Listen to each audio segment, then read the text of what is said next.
I stole a bit. I want to thank our facilitators and everyone for joining. Sir Alexis Wallace, it's a privilege having you. And I want to thank my boss too.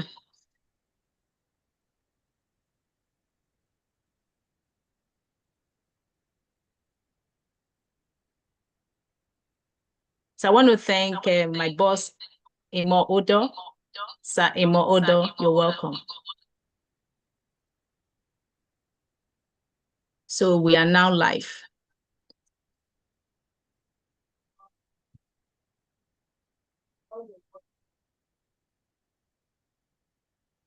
Sorry for that echo, it came from YouTube.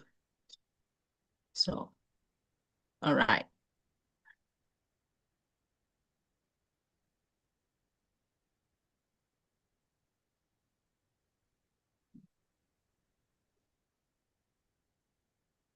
Thank you, Eva, for joining us. Thank you, Mabel. Thank you as well, everyone who made our time to be here. I know a lot of persons are still being admitted, so we are working on that. So if you have any challenges or technical issues, let us know in the comment section so we'll be able to fix that. I'll be logging off now, though still with us. So thank you once again for joining. If I've not mentioned your name to the executives of Skibid Initiative, you're all welcome. So let's now begin. The ball will be rolling now. Let's give it a start.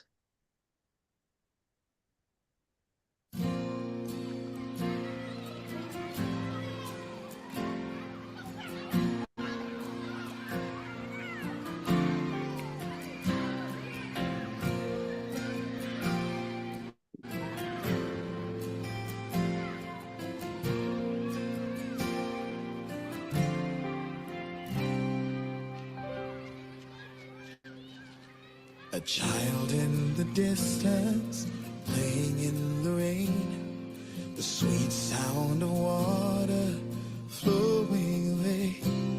A construction worker coming home from work, two parents and their children going to church. A happy little baby drools on your shirt. What an extraordinary day. Let us have a world of ordinary people, living life the way God wants us to. And if we have a world of ordinary people, extraordinary things will happen to me and you.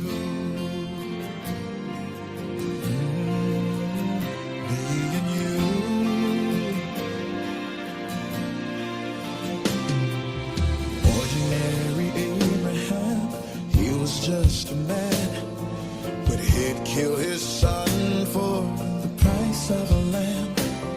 And let us consider ordinary Job, who lost it all, and God had his hope. Now ordinary David, a little shepherd boy, brought down Goliath with a stone and a toy. Little Jesus, ordinary child, the carpenter's first son, humble and mild. If anybody told...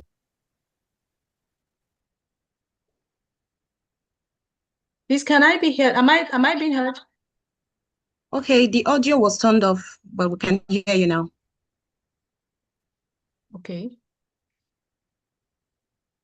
All right.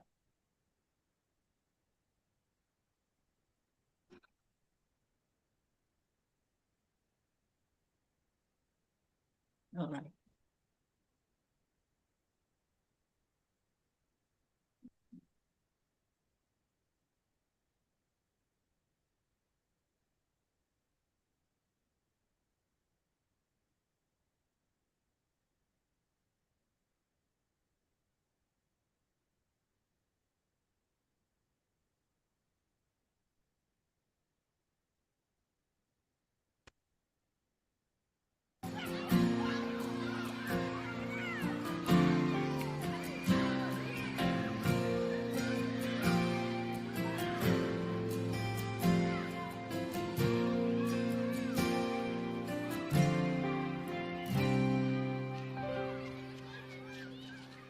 A child in the distance, playing in the rain, the sweet sound of water flowing away.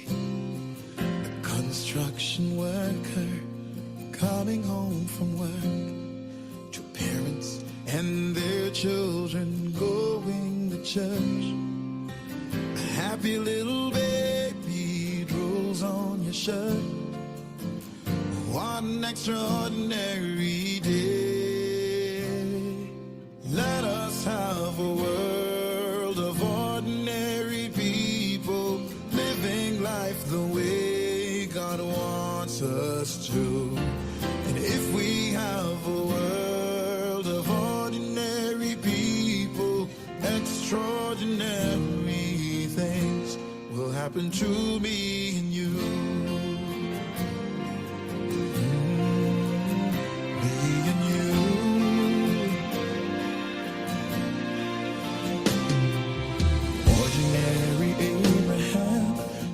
Just a man, but he'd kill his son for the price of a lamb. And let us consider ordinary Job, who lost it all, but in God had his hope.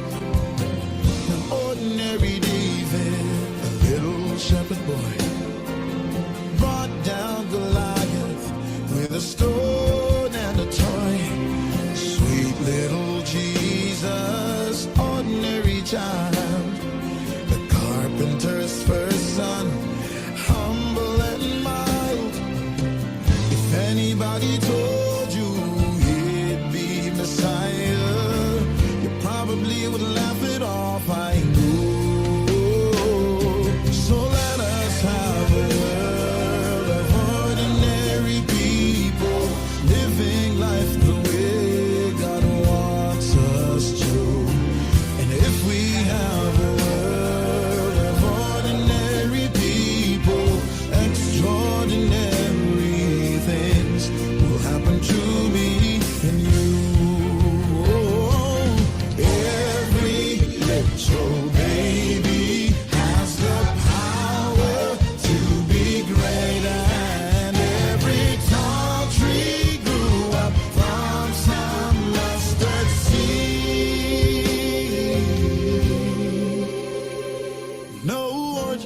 children going off to war, 'cause no single leader is worth dying for.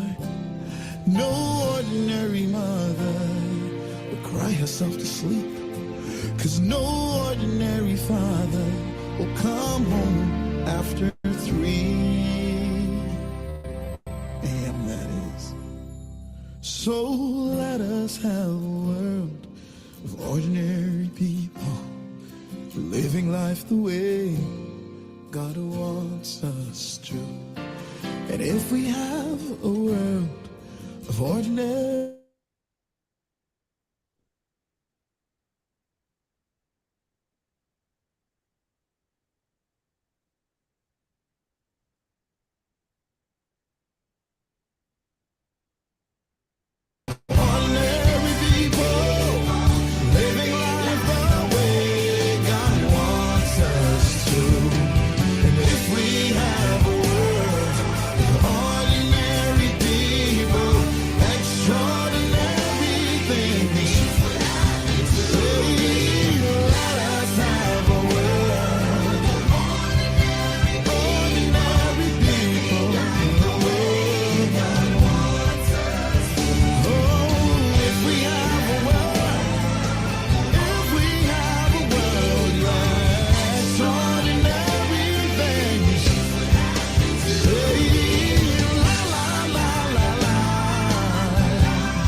extraordinary things will happen to me and you.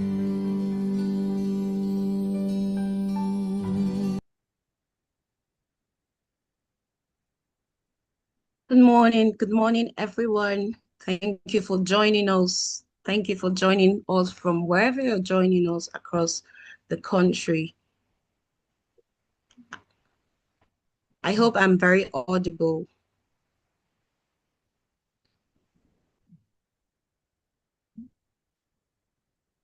Yes, you will. Thank you very much. Thank you. Good morning, distinguished guests, our esteemed speakers, valued partners, members of the Skill Build Initiative community, our royalties, ladies and gentlemen, and everyone joining us from different parts of Africa and around the world. It is with great honor and sincere pleasure that I welcome you to the Gen Impact Leadership Summit 2026, proudly hosted by the Skill Build Initiative for Persons with Disability.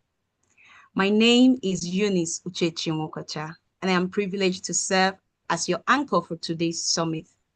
And on behalf of our founder and the entire Skill Build Initiative team, I warmly welcome each and every one of you. Today's summit is more than a gathering. It is a celebration of leadership, inclusion, innovation, and possibly is a platform where ideas will be shared, experiences exchanged, and lives inspired. And our theme for this year's summit is Leadership Blueprint. Leadership is not defined by position, status, or circumstance. True leadership is built on vision, character, service, resilience, and the courage to create positive change. And throughout today's session, we'll be exploring practical insights that will empower us to become leaders who influence our communities and transform lives. And at Skill Build Initiative, we remain committed to advancing inclusive technology education, and creating opportunities that empower persons with disability to learn, lead, and thrive. And today's summit is another step towards building a society where everyone has the opportunity to reach their full potential. Whether you're joining us as a person with disability, an advocate, a professional, a development partner, an educator, or simply someone passionate about inclusion, we are so delighted to have you with us. Your presence adds value to this important conversation we're going to have today. But before I proceed with today's program, I'd like to invite Mr. Balogun Afebo to lead us in the opening prayer. You remember that without God, we are nothing. And at Skill Build Initiative, we put God before everything we do. Mr. Balogun, please, you have the floor.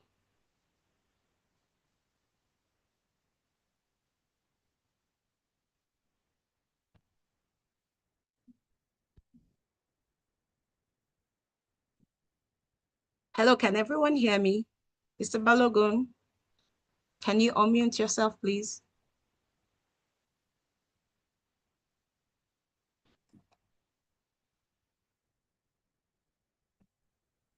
Okay, while we wait a little bit for that.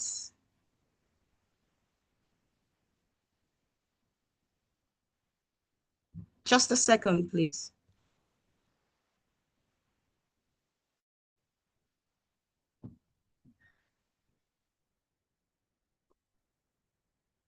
I hope I'm still audible for everyone. Yes, please.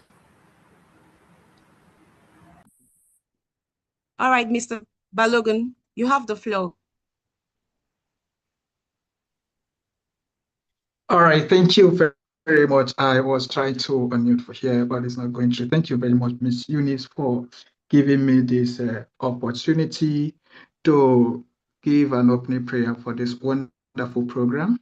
I also want to appreciate the Skill Build Initiative who deemed fit to identify me as the one who will lead the prayer that will kickstart today's program. Shall we have the prayer now? Father, we want to thank you for today. We want to appreciate your name for bringing us together from different parts of the world on a particular platform, put together by Skill Build Initiative to put out this wonderful training for persons with disabilities and their friends in the global.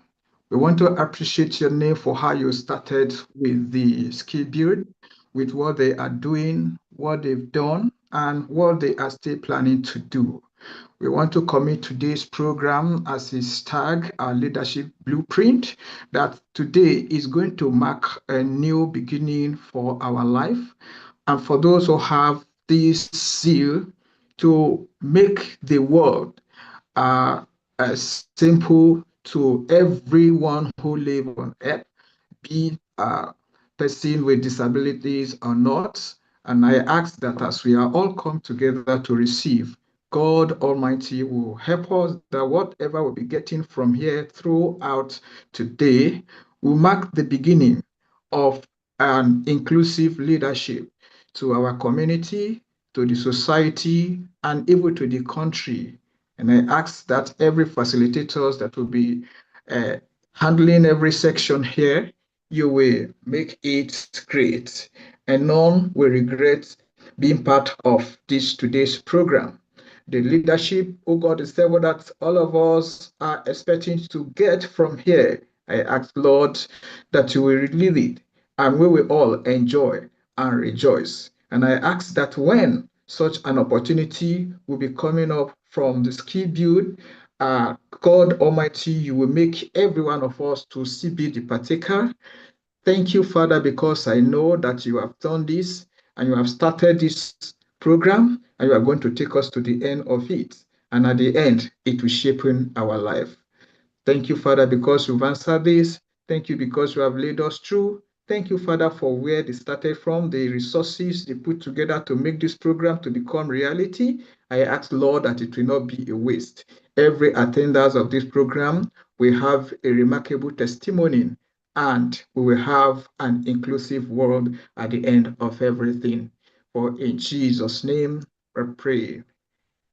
Amen. Amen Thank you and very much. amen. Thank you, Mr. Balogun, for that wonderful prayer. And we have committed this program to God's hands, and we are rest assured that we'll have a success. Thank you once again. Once again, you're all welcome, warmly welcome to Gen Impact Leadership Summit 2026. And we are honored to have an incredible lineup of facilitators and contributors who will be sharing knowledge and experiences around leadership, inclusion, emotional intelligence, and social impact. But before we proceed further with today's program, I'd like to take a few moments to share some important housekeeping guidelines to help us have a smooth, engaging, and impactful experience. For everyone joining us virtually, we kindly encourage you to keep your microphones muted when you are not speaking to help us maintain a clear and uninterrupted audio experience. We also encourage everyone to remain attentive and engaged throughout these sessions. And please make use of the chat box and the question and answer features when you're invited to do so. This will provide opportunities for you to ask questions, share your thoughts, and participate in the conversation. We also kindly ask that everyone maintains a respectful and inclusive atmosphere throughout the summit. Let us remember that we are here to learn one another, share experiences, and build meaningful connections. For our facilitators and speakers, we appreciate your time and contributions, and we kindly encourage everyone to be mindful of the time allocated to each session so that we can maintain a flow of today's program. If you experience any technical difficulty during the program, please remain calm and follow the instructions provided by the technical team or event administrators. And most importantly, we encourage everyone to participate fully. Take notes, ask questions, connect with others, and make the most of every opportunity you have today to learn. Once again, thank you for being part of Gen Impact Leadership Summit 2026. Let's make today's summit an engaging, inclusive, and impactful experience for everyone. Our next segment is an introduction to this beautiful organization and this summit. Build Initiative is committed to driving inclusive technology education and creating opportunities for persons with disability to learn, develop skills, and participate meaningfully in society. To tell us more about the organization, its visions, and the community it is building. Now, who are we? Introducing this beautiful organization that has brought this great summit to us, the Skill Build Initiative. Skill Build Initiative is an inclusive EdTech and social impact organization committed to empowering individuals with disabilities through accessible education, assistive technology, digital skills, innovation, leadership skills, skill development, and pathways to independence. Founded on 14th November 2025 by Barrister Esther Uzumma Ndukwe, Skill Build Initiative was established for a vision to build an inclusive future where disability does not limit access to education, technology, opportunity, leadership, or economic participation. And from its foundation, the organization has been driven by a very clear commitment to ensure that everyone has the opportunity to learn, develop, contribute, and thrive. Through training and development programs in technology, entrepreneurship, creative arts, vocational skills, leadership, and other areas of personal and professional development, Skill Build Initiative creates pathways for individuals with disability to acquire practical skills, build confidence, pursue meaningful careers, and develop sustainable livelihoods, beg my pardon. Beyond education and skills development, Skill Build Initiative is building a growing ecosystem of learners, professionals, advocates, volunteers, partners, entrepreneurs, and change makers who share one common vision of a more inclusive society. Our work is rooted in the belief that inclusion should go beyond representation. It should create access, opportunity, participation, independence, and impact. And we are committed to breaking barriers, expanding possibilities, and contributing to a society where inclusion drives sustainable impact and equitable economic opportunities. This is more than just an organization. It is a movement, a community, a platform for possibilities, and a space where every ability has value. And trust me, you belong here.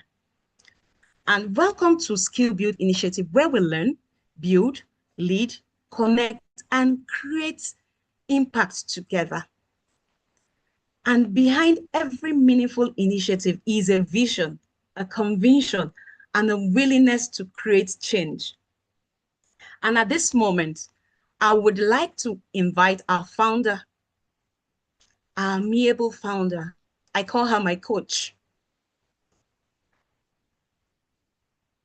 At this moment, we'll be hearing from our founder. She'll be telling us, you'll be hearing directly from the mind behind this beautiful platform where persons with disability have found themselves and are making waves.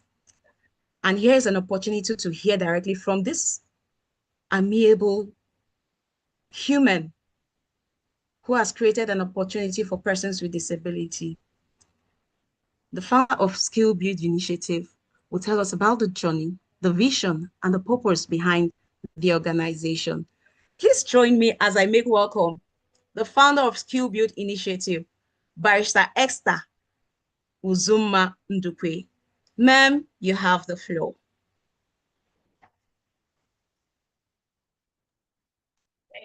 Thank you so much, Eunice. Thank you. Oh, let me not say, let me not say much. Thank you for that.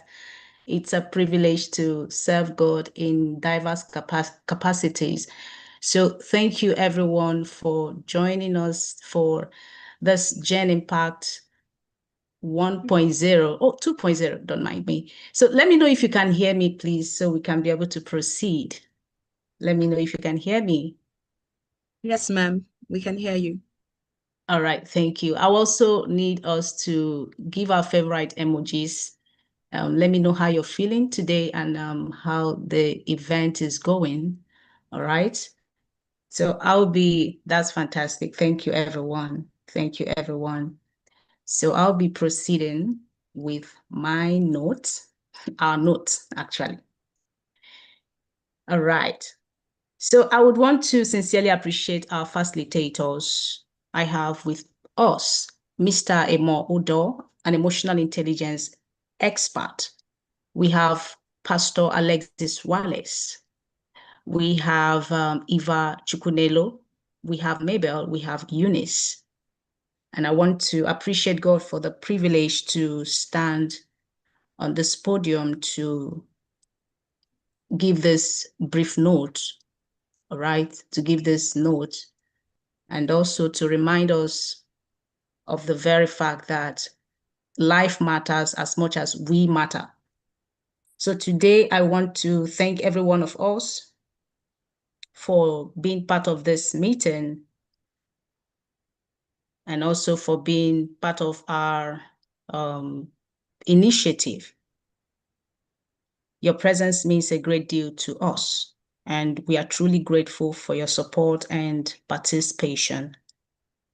At this point, I would like to briefly share some of my key highlights about Skill Build Initiative, our vision, mission, and the impact we have been creating since November 14th, 2025, and the journey ahead. I will speak about our commitment to inclusive EdTech and human capital development, our work toward bridging the digital divide for persons with disabilities across Africa, and our vision to building a very strong, inclusive ecosystem where persons with disabilities can share, learn, develop, and connect, even access opportunities, lead, and contribute meaningfully to the society. All right, still let me know if you can hear me. I can see the sign language interpreter having a little bit of a technical challenge. So let me know if we have that sorted, because we have our deaf royalties with us. So please help me with that, the facilitator. All right. So I will also highlight the growth of and the impact of Skill Build Initiative community and the various ways we are creating pathways for persons with disabilities to become competitive in today's digital and economic landscape. Most importantly, I want to share the passion, the purpose, this work, and why my commitment to serving and creating opportunities remains unwavering. So once again, thank you for being here and believing in the vision. So let me take you through some of our key highlights as we reflect on the Gen Impact Leadership Summit 2026. I would like to highlight some of the key pillars that continue to drive the vision and work of Skill Build Initiative. Here is our vision and our mission. Skill Build Initiative was born from a vision to build an inclusive future where disability does not limit access to education, technology, opportunity, leadership, or economic participation. November 14th, like I said before, is my birthday, all right? So November 14th, precisely 2025, after I had, because I usually, I'm not very, let me not say, I'm good with the public. However, I maintain some level of balance. So that birthday was remarkable for me because I needed some solace and also to reflect on my journey so far in life and my journey in the third floor, however. So when I had that birthday, something struck the chord within me, and that was, why am I not yet giving back to the society? And that was a question I had in mind. Why am I not yet giving back to the society? What should I do differently? And how can I be of great impact, to persons with, not necessarily, I never even thought about this pathway for persons with disabilities. So when I had that in mind, I was navigating through that thought that day, that it was towards evening, 6 p.m., 7 p.m. Nigerian time. So all of a sudden, I said, okay, because I had a foundation I was working on, to get fixed. All right. So, however, I looked at it, I thought to myself, it's time to, give back to the society. And that was what birthed the Dream Skill Building Initiative. So after a while, I had forgotten about the thought. That was January 2026. I had this mind. I was just thinking through it. I decided to go back to that thought on what to do differently. And as God may have it, I had this ministration in my spirit that I should tailor my dreams towards persons with disabilities. And sincerely speaking, I had no one with disabilities in my life except my cousin who is deaf. I was a little bit thinking about it. I didn't have any pain point, because if you want to talk about impact, you need to talk about pain points. What about persons with disabilities? I had no one except my cousin, and we're not very much in good rapport. Like, we have not been in connection. We've not been talking for a while, for many years. So I asked myself, why persons with disabilities? And the foundation, like I said, the foundation I wanted to incorporate is a foundation for the girl child and for women. So the Holy Spirit told me that if I actually go in this dimension, I will actually, it's all inclusive. So I'll get both the men, both the girls, both the boys, both. So I have the word to me, to impact. So, and that was the leading of the Holy Spirit. And that's what you get when you are aligned with God and his vision, his dream. So what happened with me was that I began to think about it. It was difficult. I attended seminars, paid seminars, programs to, explore my mind and the horizon. Why would I have this big dream that is actually higher, bigger than I? And for a dream to actually be bigger than you, it means that it is what a dream. So I began to put things into perspective, one step at a time. And one thing God told me was that do not look at the entire staircase, mind the next step. So when you begin to look at the next staircase, you will be able to climb the entire stairs. But if you mind the entire staircase, you may not be able to even make a move or even to take the first step. So I was able to begin one step at a time.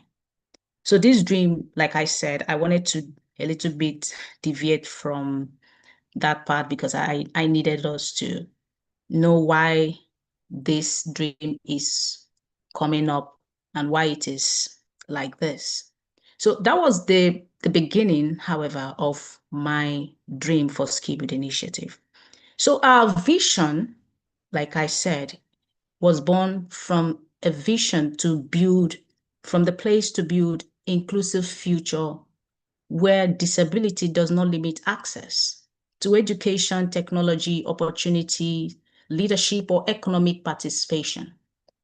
And our mission is to empower persons with disabilities through inclusive education, technology, skills development, innovation, leadership, and pathways to independence. We believe that inclusion should go beyond representation. Inclusion, should go beyond representation. It should create real access. Inclusion should have meaningful participation. Inclusion should have opportunity, independence, and impact. Now, since 2025, our impact, after the establishment of Skill Build Initiative, the dream, Skill Build Initiative has continued to build and empower persons with disabilities with market-relevant skills that enable them to participate meaningfully and competitively in today's market space. Our focus right now extends across diverse and emerging areas. We now have a focus on technology and digital skills. We have a focus on artificial intelligence. We have focus on digital marketing. We have focus on web design and development. We have focus on digital publishing and Amazon Kindle publishing. We have focus on leadership and personal development as more as you can say that. However, the first mentioned, these ones I have mentioned so far are the present trainings we are having for persons with disabilities. Now, our goal is simply not just to train people. Yes, our goal is to build people. We want to see persons with disabilities equipped with knowledge, confidence. We want to see persons with disabilities equipped with competence and practical skills required to compete and to create, innovate, and lead. This Gen Impact Leadership Summit was created, is just more than an event. We've had this last year, 2025, May 2025. This particular training, this particular leadership training and development is more than just an event. It is designed as a platform for learning, connection, leadership development, inspiration, and transformation. Through conversations around emotional intelligence that we have today, we've had before. Through conversations on inclusive leadership, lived experiences, advocacy, influence, and global responsibility, we sought to challenge participants to look beyond titles and positions and understand leadership as a responsibility to create positive change.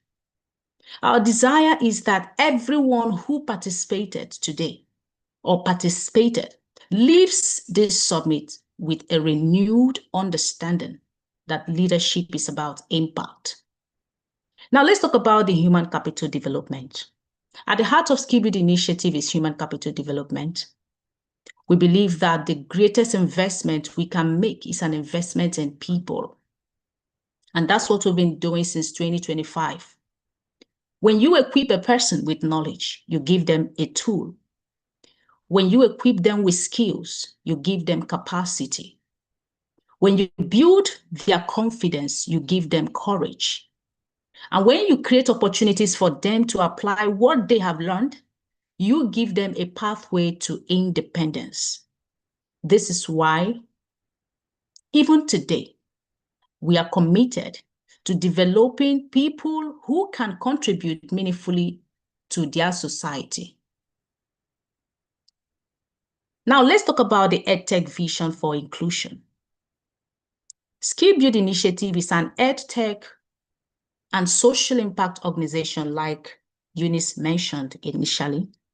We believe that technology can become one of the greatest equalizers in education, and when it is designed and delivered inclusively. One of the questions I had in my mind then was, can the blind learn tech? Can a visually impaired person be tech savvy? I want to tell us today, even as this program unfolds, that we've had persons with disabilities in the visually impaired royalty department emerge as one of our best in diverse trainings we've had so far on Amazon Kindle publishing, on web development and design, and on digital marketing. We believe that technology, like I said, can become one of the greatest equalizers in education when it is designed inclusively. Through digital learning, technology-based training, and accessible skills development, we are working to ensure that persons with disabilities are not left behind as the world continues to evolve. The future is digital, we all know, and persons with disabilities must be part of that future. That's what Skill Build Initiative is bent on doing, not as spectators, but as creators, innovators, professionals, and leaders We are raising global impact leaders that will change the world in diverse areas, both in technology. We are raising men of timber and caliber. We are raising men that will move the world like Elon Musk. We are raising industry leaders, giants of diverse industries from Skill Build Initiative. So disability in the first place is not an inability, it is an extra ability. So let's talk about the Skill Build royalty community. When we started in 2026, January 2026, I looked at it. I said, why wouldn't we have persons with disabilities signed in? And then I shared my thought with one of our facilitators, our esteemed facilitators, that's Eva Chukunelo. I told her, this is my dream. I want to have a community of persons, for persons with disabilities. And she even assisted to a great extent, getting persons with disabilities to be part of the move. Because we believe in transparency at Skill Build Initiative. We're not running a program or project where we tell people this we are impacting and there's actually no evidence for it. Today, we're grateful to God that we have over 1,050 persons in our community, life, learning, and becoming. The royalty community represents more than membership. It is a growing community built around belonging, learning, connection, leadership, and collective impact and collaboration. The growth we have seen so far demonstrates that persons with disabilities are seeking spaces where they can learn, connect, contribute, and grow together. We believe that the community we have set up is a powerful part of empowerment, because nobody should have to walk that journey alone. Now, in bridging the digital divide across Africa, persons with disabilities continue to face barriers in accessing quality education, technology, digital resources, and economic opportunities. These barriers include limited accessibility, inadequate digital infrastructure, affordability challenges, lack of inclusive learning resources, like laptops and the rest of those, limited access to assistive technology, and societal perceptions that underestimate the capacities of persons with disabilities. Skill Build Initiative exists to contribute to closing that gap. We want to help build bridges between disability and opportunity, education and employment, talent and the marketplace, potential and possibility. We believe that technology should not create another barrier. It should become a bridge. And this is our desire to give back to the society. Skill Build was born from this conviction. I just told us a personal story. And that knowledge, experience has not left us. There is a great responsibility with us, actually on our shoulders, to lift, to create, and to make this journey easier for those coming behind us. So it is my desire to serve, and we are all serving at Skill Build Initiative. And we are grateful to God for the vision He placed in our hearts and for the grace to continue pursuing it. And our commitment to serve, like we said before, is unwavering. There is still so much work to be done. By the special grace of God, we are now a company limited by guarantee, legally positioned to operate in Nigeria. It's a big one. So we are growing from one step at a time. So there's still much work to do, like I said, but I believe that with God, with committed people, with partners, with facilitators, volunteers, and the entire Skill Build community, we can continue to break barriers and create meaningful change. So to everyone who has joined, thank you. Thank you for believing in the vision. Thank you for giving us your time, your attention, and your support. And to our facilitators and speakers, thank you for sharing your knowledge. That, in fact, to a great extent, I'm still holding up for Mr. Emo Odo, Pastor Alexis Wallace, Eva Chukunelo, my daughter Mabel Ekpang. I'm here to get more, to learn more. So let us, without much ado, I want to have on stage a man I respect so much. He is one of the pillars of Skill Build Initiative, I would say that, because Definitely, I told you the best part of Skill Build Initiative. Let me just use the word. At some point, I was almost deterred. At some point, I was discouraged. You know, life has its ups and downs. And I met Imo Odo. When I met him, I told him my dream. It didn't scare him till date. Even when I, at some point, had to pause, he still reminded me of my journey. So I don't know how to thank God.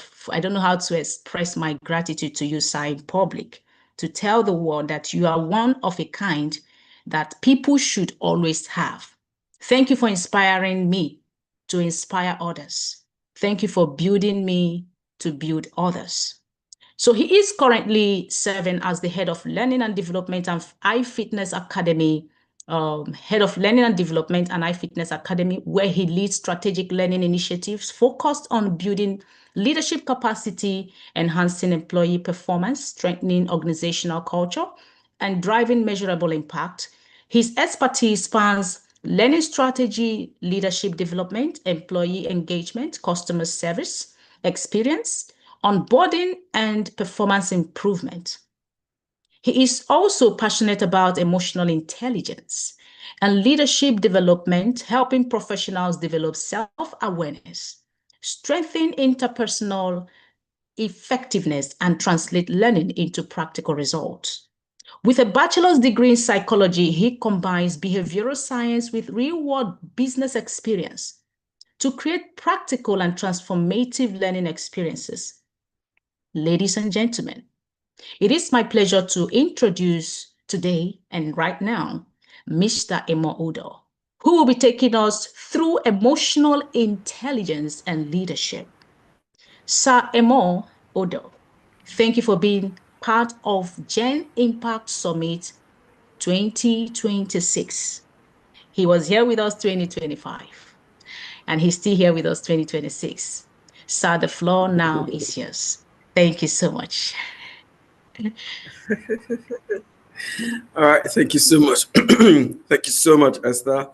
Well articulated. I mean, your thoughts well articulated, and I mean, thank you for all the things you've done at the community. And I see traction, I see progress, I see growth, and I'm grateful to God that you did not for once. I mean, regardless of the things you had to go through, I'm grateful to God that you did not for once put aside this dream. As a matter of fact, I think that the reason why the Lord had asked, permitted this for you to go through this process was basically to gain capacity, to gain growth, so that you can share these experiences with the community, right? Thank you so much. And I also would want to say a big thank you to all our facilitators. Thank you, Mr. Alexis. Thank you so much. Thank you. It's an honor to, hear from you and to learn from you. Thank you so much, sir. And it's a rare privilege, right? Thank you. And Eva, thank you so much. Thank you. I mean, I read your profile. Great job you're doing. Thank you so much. Exu Kanu, thank you. Even a moderator. I can't remember the name, but thank you so much. So, I mean, without wasting your time, I will just launch into my slides, right? All I need you to do is just confirm that you can see my slide, please. Yes, we're here to see your slide.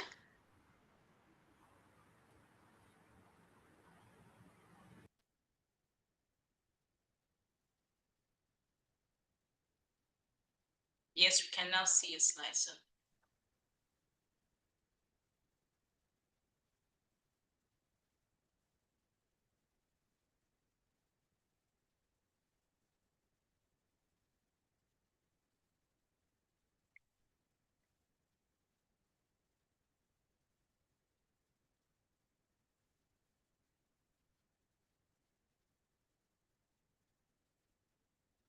Yes, sir, can you hear us? We can't hear you anymore.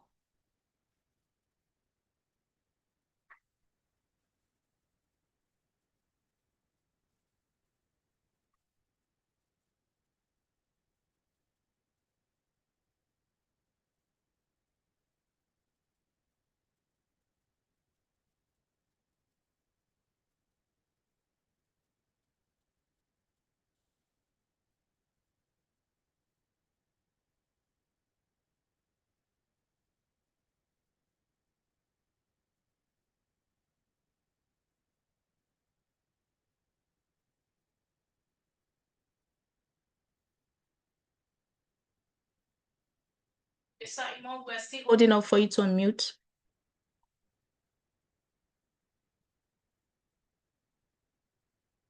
Someone muted me. Someone muted me, please. Oh, sorry about that, sir.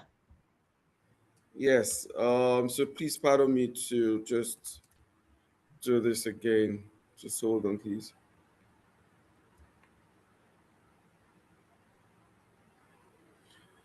Okay.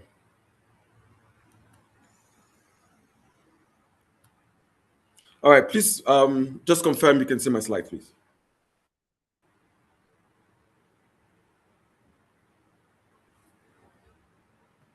I'm struggling to hear you. We can't see your slide now. You can't see my slide? Yes, but we can see you. Interesting.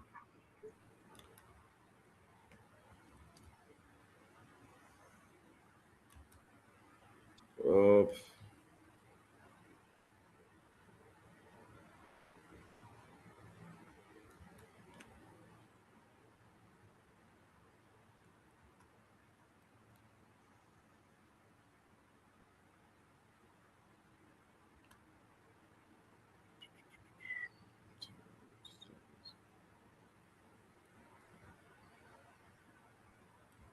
Please confirm you can see that now.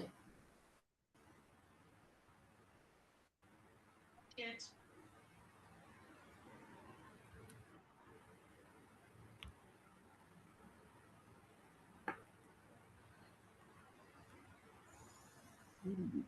Not yet. Please We can pardon see you. us, please.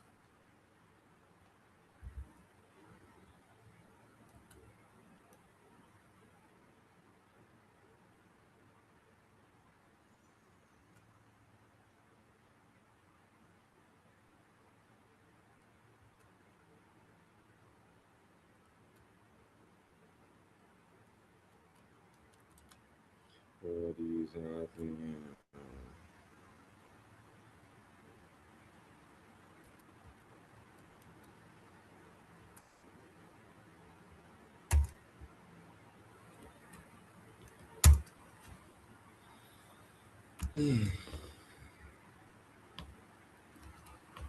Share that with us so we can be able to try from our end.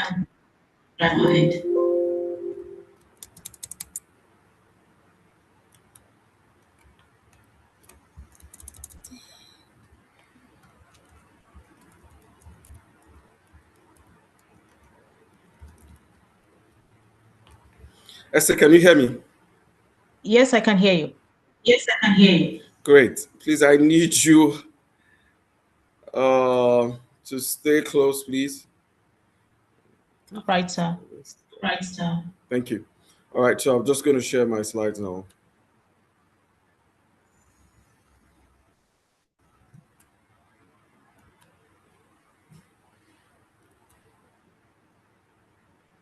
Please confirm you can see my slide. Yes, we can see it. Yes, we can see it. It's Great. out also. All right, so say that again. It's out. You can see it here now. Esther, I need to speak up so I can pick your words, please. Okay, we can see sir. It's out.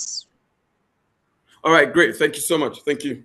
All right, so emotional intelligence, the hidden path of great leaders. I mean, I've been passionate about emotional intelligence, and basically, it is what has helped me transition in my career, even in my home, being the husband, father, and friend, is what has helped me even in the different systems that I belong. Right, it has also helped me to increase my interpersonal skills with people. Right, so let's just jump into this. Great. So I have a question here, right? And you can either use the chat box to respond, or I mean, if I need you to speak, I will. An army of sheep led by a lion can defeat an army of lions led by a sheep. Do you agree or disagree? Now, what I need you to do is on the chat box, you just put agree or disagree, right? No description yet. So, Esther, you could help me with that, or I mean, otherwise, we probably just have one or two person just respond, right? An army of sheep led by a lion can defeat an army of lions led by a sheep. Don't be in a hurry to respond. Just process it. I'm going to give us like 3-5 seconds to do that, right? Okay, so at this point, do we have anyone who want to speak, or do we have any reaction in the chat box? Esther, you could help me just call one or two persons, please. All right, I'm having one saying agreed. His name, Great. okay, that's Agrisopa. Okay, Isaac saying agreed. Rosalind saying agreed. Oh, awesome. Nobody is disagreeing. Interesting. Yes, we have a lot of those in agreement, and then Ade can be disagreed. Okay, what's the name again? Ade Kambi, right? Yes. Great. I like that. Okay.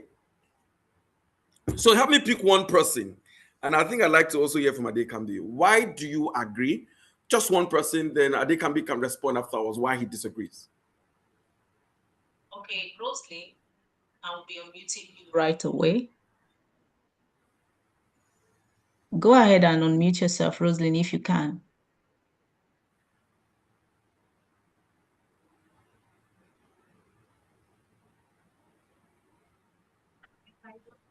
Rosalind Opokam. Rosalind Opokam, can you unmute yourself, please?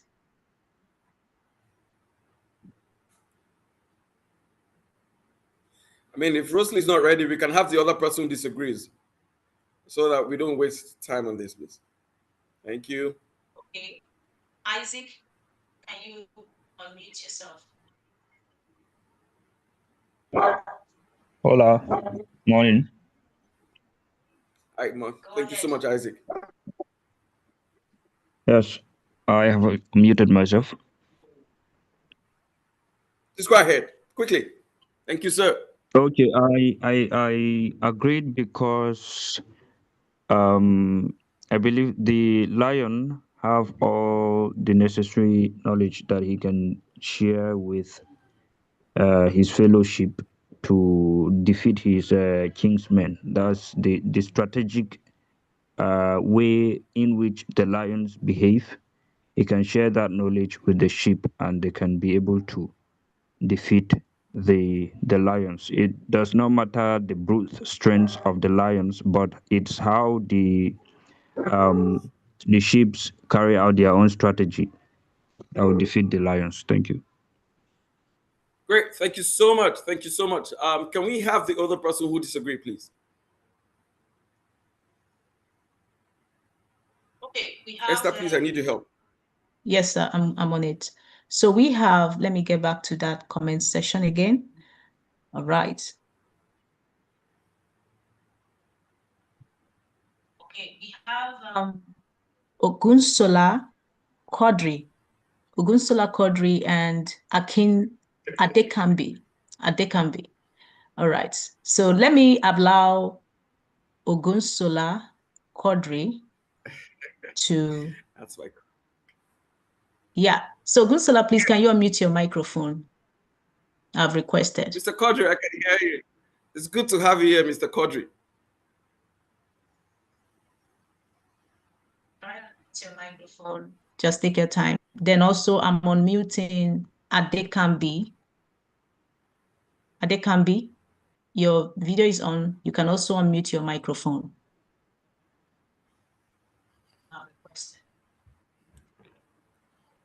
Mr. Kodri, you can go ahead, sir. Yeah, can you hear me, sir?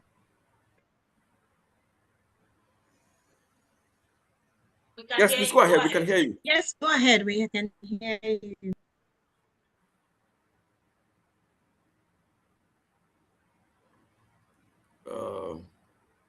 I think he has network issues. I said if he has a bit of. Yeah. Hello, sir. Good morning. Morning. Yes, sir. Can I have the question again? I want to get Please go something. ahead. I said can I ask the question again? The question you asked, can I add it again? Can you repeat the question?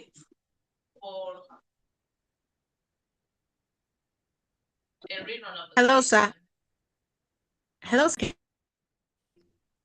Can you hear me, sir? Hello? Okay, I think his network is having a glitch. Let me read the question for you. Okay. Okay, he said, can an army of sheep led by lions defeat an army of lions led by a sheep? Agree or disagree? Okay. Um, my side on this is that it is not um about the uniqueness of the lion, but the ability and how to plan on how to attack the side that was leading by the lions. So it's very important. So the strategies plan is the thing that will win, not the physical appearance or the leaders. I don't know if you can hear me clearly. Yeah, I can hear you, sir. I can Yes, hear you. yes. All right, all right. Thank you so much. Although I lost you a bit from when you started, but I mean, I could figure out what you meant from the end from the end point of your conversation. All right, Esther, please confirm you can hear me. Just speak up that you can hear me. Yes, I can hear you.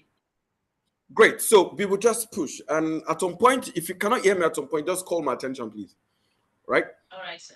Thank you. So an army of sheep led by a lion can defeat an army of lions led by a sheep. I totally agree with this, right? And I'll tell you why I agree, right? So if you have the lion and the sheep, right, and then have the team members behind them, you have the lion faced with the sheep. Now, the sight of a lion from the sheep, what happens to the sheep? It just takes off because he cannot stand the sight of a lion. Now, if the team member decides to run away, what do you think will happen to the team members? They'll be destabilized, right? And what happens? Commotion happens, confusion happens, disunity happens, and morale drops. What the lion does need to do is consistently tell the team member that they are brave, right? Every of those positive words has a way of helping the mindset to see things from another perspective, right? So I totally agree with this. I mean, a typical example is your story, David and Goliath. When David, I mean, fought with Goliath and he killed Goliath, what happens to the Philistines? I mean, they all ran away, right? So how do we link this to our topic, right? Hey, my slide is not moving. What is happening? Esther, can you hear me? Very well, sir. Okay. All right. What makes the difference? Is it the army or the leader? The leader makes the difference and not the army, right? And so as individuals, right, we're looking at emotional intelligence.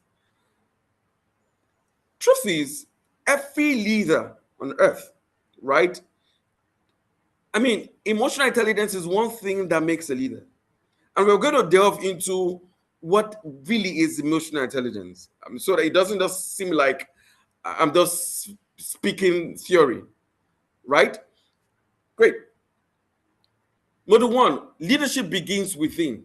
The greatest battle every leader fights is not outside, it is inside. And that is why it is important as leaders that we are. It is important that we first lead ourselves. If you do not have the capacity to lead yourself, you cannot lead the other person. So, what am I trying to say? Love yourself first. Love yourself first. If you cannot love yourself, you can't love the other person. I mean, I was in a community where the gentleman who spoke said that people who do not love themselves, they want to quickly get into marriage. And when they get into marriage, they cause a lot of problems with the spouse. And then something like, oh, since I got into this marriage, I mean, everything has just been off. I mean, I don't see excitement. I don't see happiness. But, auntie, you got into it without loving yourself, right? And when you get into that space of not loving yourself, it will be very difficult to see anything positive about you. And guess what? Energy, it's now tilted towards hatred, depression. And whatever anyone says to you at that point, you never see anything positive. And the signal you keep getting it, people do not like me. You keep getting a negative vibe because you're already passing a negative current. I mean, when I say current, you're already passing a negative current to your environment. And trust me, everyone would always see that. No matter how you try to hide it. Then what leadership does is leadership expresses the you. It expresses the things that the things that makes up you. It expresses that inner you. And if you do not find time to kill that thing, if you don't find time to destroy that thing that, I mean, will always make you feel like, oh, you know what? I think that nobody likes me here. I have anger issues. What do you think leadership would do? Leadership would make you bring that thing you decide to hide, would bring it out to public. Leadership will bring your life, your internal being to public. That's what leadership does. Because in the bid to helping people, people will step on your toes. People will do things to frustrate you. I mean, I've been in a leadership capacity, and there are times I have had to cry. There are times where, I mean, the things that I mean, one had decided to let me cover these things so that people do not know. It exposes the you. It exposes everything that makes up you, right? So it starts with the you. It starts with the internal being, right? That's what leadership is, right? So what is the real battle here? The greatest battle every leader fights is not outside, it is inside. But what helps an individual to manage that battle between thoughts is self-awareness. What are the triggers? Oh, every time I see a pattern, every time someone says these things, it triggers me. I react. I'm like, okay, that makes sense. Now, instead of reacting, I would not react, I would respond. Now, everything you build as a leader is shaped first by how you manage what happens within you. What am I trying to say here? Right? Emotional intelligence, what it helps us do is to manage your emotions. It's to manage the you. Right? Now, if you look at the diagram I have here, look at all of these things. The glowing point on the forehead represents that moment of awareness. I know what I'm feeling. I decide how I respond.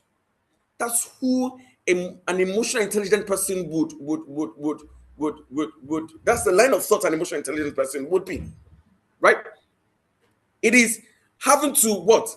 To identify these things that trigger me.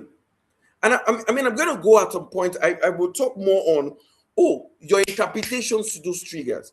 Now, I'll cite something I shared with my team members, right? Someone says to you, you have a big head, and there's nothing good that can come out of you. Now, should I react to that, or should I respond to that? In responding, I'm critically looking at it. Does this make sense? This is not who I am. So why should I react? But in reacting, I get vexed. And I talk back to the person. Guess what? You and that individual, you are at the same pace. You're at the same foolish environment. I mean, foolish state of mind. Someone says this to you, and I'm saying to myself, no, Imo, I'm not. This is not who I am. And I say, oh, thank you so much. And I walk past. And the person who said those things to get you upset will feel bad that you did not get upset, will feel disappointed. What you've done is you have responded and not reacted, right? This is not who I am. And the reason why people react to things is because of the interpretation of those stimuli, of those triggers, of those things that was said to you. Now, interpretation in what sense? Someone says something very negative to you. Oh, you know what? I mean, that's why, I see you can never amount to anything in life. And talk about your state, your current state. And I said to myself, well, even if I am, you see me as this, disabled and all of that, that doesn't define me. It doesn't.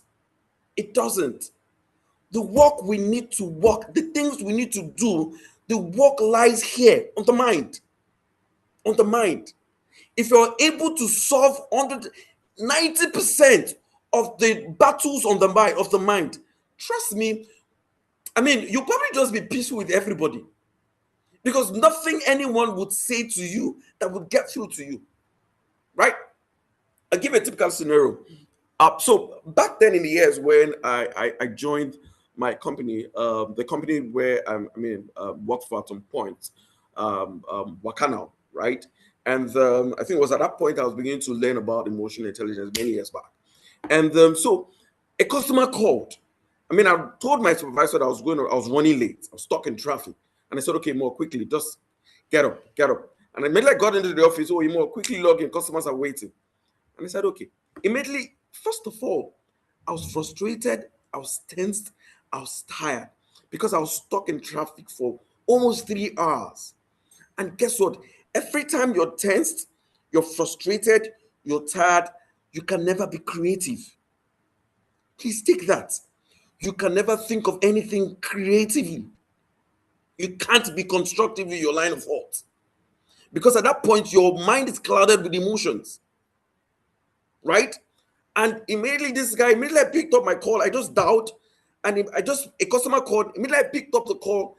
Good morning, my name is Simo. The next thing I heard was, you are mad. Okay, so I was wondering. First of all, I've been tensed. You are mad. By default, I should just react. But you know what I said? I didn't say it out. I just said it internally. And then I'm going to put that disclaimer. I said it on my mind. I didn't say it out. The man said, if you drop this call, I'm going to report to the owner of the business. You are mad. And do you know what I said internally? I said, it is not me that is mad. It's Wakana that is mad. Yeah, some of us will laugh at this. The truth is, why did I do that? I didn't want those words to get through to me. So what I did was to just say things inside of me. Please, I did not say it out. Right? I needed to create a wall so that those words don't come through to me. Right?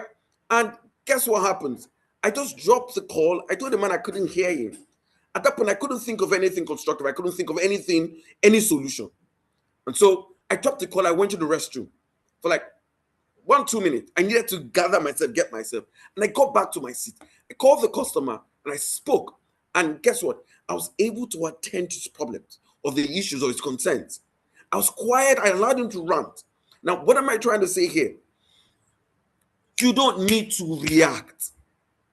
You don't need to react at every stimuli, at everything that triggers you. Because when you react, it makes you make decisions via emotions. Right? For those of us who've been in relationships and all of that, oh, your boyfriend broke your heart, and next thing you're blocking, you're saying some very, very unpleasant words to him. That is you reacting.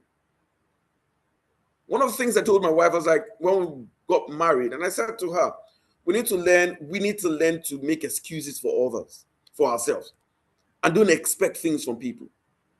Right? It was still in that lane of emotional intelligence. So what am I trying to say here? If you're able to solve the battle here, it makes a lot of sense. Right? I was talking to this guy who said to me, He said, "Oh, Imo, I just bought a property, and I've been trying to get this property, and I had my team member. Oh, we've all been trying to get it, and I got a property, and it was a 2-bed, right? And his team member, who happens to be his subordinate, within 1 week, told him that, oh, boss, I got a property. It's a duplex, 6-bed." And the guy said he struggled with that. I mean, he was so excited, 2-bed, and next 1 week, his team member, 6-bed.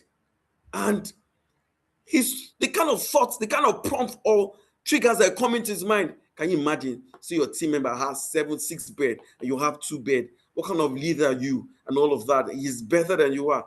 He said he fought those thoughts. And so what he did was, when his team members told him about him, he hugged his team member and prayed for him. And I mean, hugged him. And what do you think he was trying to do? He was trying to fight those thoughts on the mind. Some of us will probably just think that, oh, that's fine, congratulations.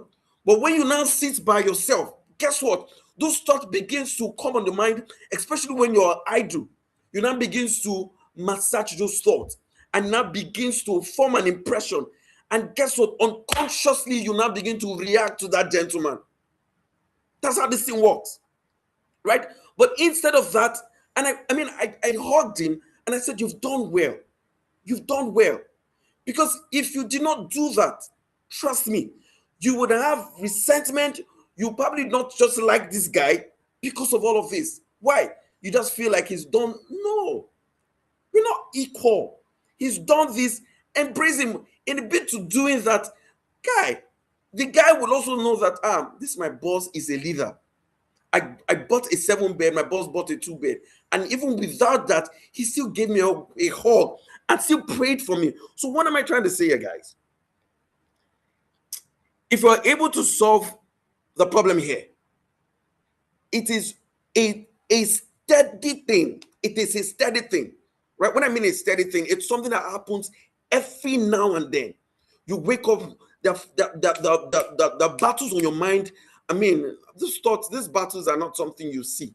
That's why sometimes you just see people put their head down, and you just see people run out of depression because they cannot cope. Right? Let's move. What do you think is really holding you back? I pause a bit. The economy, family, current circumstances, lack of opportunity. These things are real. And I mean, it validates these things. Things that hold us back to growth, to progress. But guess what? The real truth is the greatest battle is how we respond to them. I'm going to talk more about that as we progress in this life.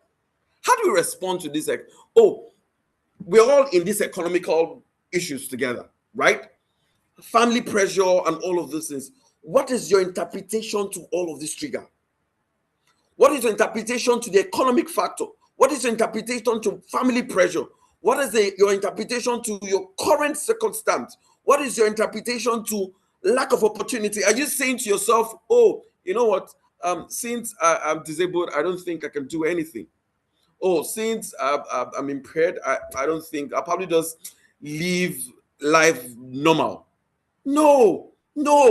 There's a reason why you are in that state. I mean, when we started this session, I was almost going to run into tears. Sorry, I can be very emotional. Run into tears with the calibers of great minds that we have here. And I was just asking the Holy Spirit, help me. People will see things from another perspective. Yes, it has happened that you have some disability, you have some impairment or something, but don't stay there. Don't stay there. Don't stay there. I tell people, say, God is the greatest chess player. God is the greatest chess player, and he wants to take the glory in every circumstance we find ourselves. Oh, I did not come from a very great background. So my dad was a fisherman, my mom was this and all of that. Bro, Sis, don't stay there. That's why you have the mind. And that's why it's also important. What are your network, your net worth? The people you sit with consistently, the people you sit with and you have conversations, what are always your predominant thoughts? What are your predominant conversations? I mean, you can't see me sit in a place where people are just gisting and all of that, and there's nothing to trigger my mind for growth. Within 5-10 minutes, I'll find a way out of that space. Or find me sit in a space where I have people who consistently murmur, consistently complain. I can't be in that space because it's just what there's a current, there's something that current does to the mind. So what I'm trying to say here is your interpretation to all of these triggers. The triggers are, oh, I don't have money. What do I do? Oh, you know what? I'm broke. I can't even do anything. Family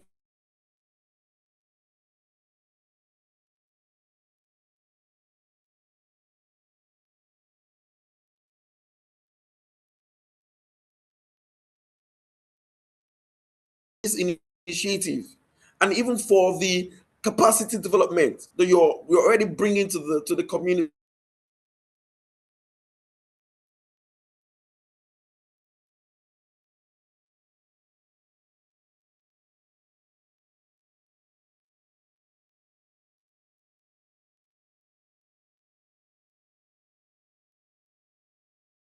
Anywhere. And I'm asking myself, you can't remain the same yesterday, today, and forever. No. What do you use your time for? What do you do with the time you have? You're not getting younger. We're not getting older. Sorry, we're not getting older, actually. Right? So it is the interpretation you give to this trigger that matters. Right? So let's look at this scenario. Esther, please confirm you can still hear me. Absolutely, sir. Thank you. Two people, same rejection.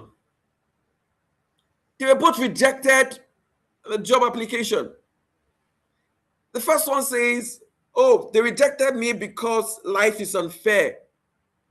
The second person with a growth mindset says, oh, this hurts, but maybe I need to improve. Do you know what this person has done? The trigger is, oh, rejection. Now, the first person accepted the trigger and concluded. The second person interpreted rejection and says, you know what? Yes, it's rejection, but I'm going to give it a different interpretation. What do I need to improve on? What does that mean? The first person, guess what? He's rejected. He goes home, throws blames. Oh, you know what? Mommy, I said it. I mean, that's why, I mean, if you look at my brothers, none of them, they're not employed. Everybody just says, my dad is this. And that's why I think I don't have a job. No, wake up, wake up, wake up, wake up. No, no, no. And what you start doing is start blaming everyone, pass aggression to people. You get angry, and what happens? And everybody's looking at what's wrong with this guy. The second person with a smile on his face. Okay, what do I need to improve on? I didn't get the job. Do I need to take a tech job? Do I need to take a project management job? Do I also even need to go and volunteer to work there free? Let me pause a bit. For some of us who do not have jobs, right? I mean, I work also as an HR professional, and I also consult for companies, right? Truth is, you'll be shocked. There are openings every now and then. There are like 4 rules I've been trying to close with my client. But because we have not seen the candidate who fits that role, and people just sit down and, oh, you know what? I have customer service skill. Really? Okay, share an insight. And there's nothing on their head. When you engage them in conversations, there's nothing productive you can pick up from their conversation. Why do some people? They are reading every now and then, making research at their spare time. I mean, I was talking to a great guy, and he said to me, he said, Imo, every day I dedicate 2 hours of study to learning something new. AI has come to stay. AI is taking people's job. And so I'm asking the question, yes, it has come to stay. What are you doing? Are you learning things about AI? So what I do currently in my office, I mean, I tell my colleagues, I said, AI is actually my employee, because every now and then I use AI to get things done. You can't replace me with AI, because I understand AI. I mean, you can't completely take human intervention off the job system. No, you can't. So AI cannot replace that. This is where emotional intelligence, AI knows nothing about emotional intelligence. But I bet you there are people who are thinking hard to get to that space where AI will begin to exhibit these traits.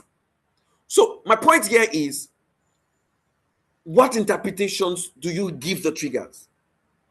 Life does not always determine your future, but your response to life does.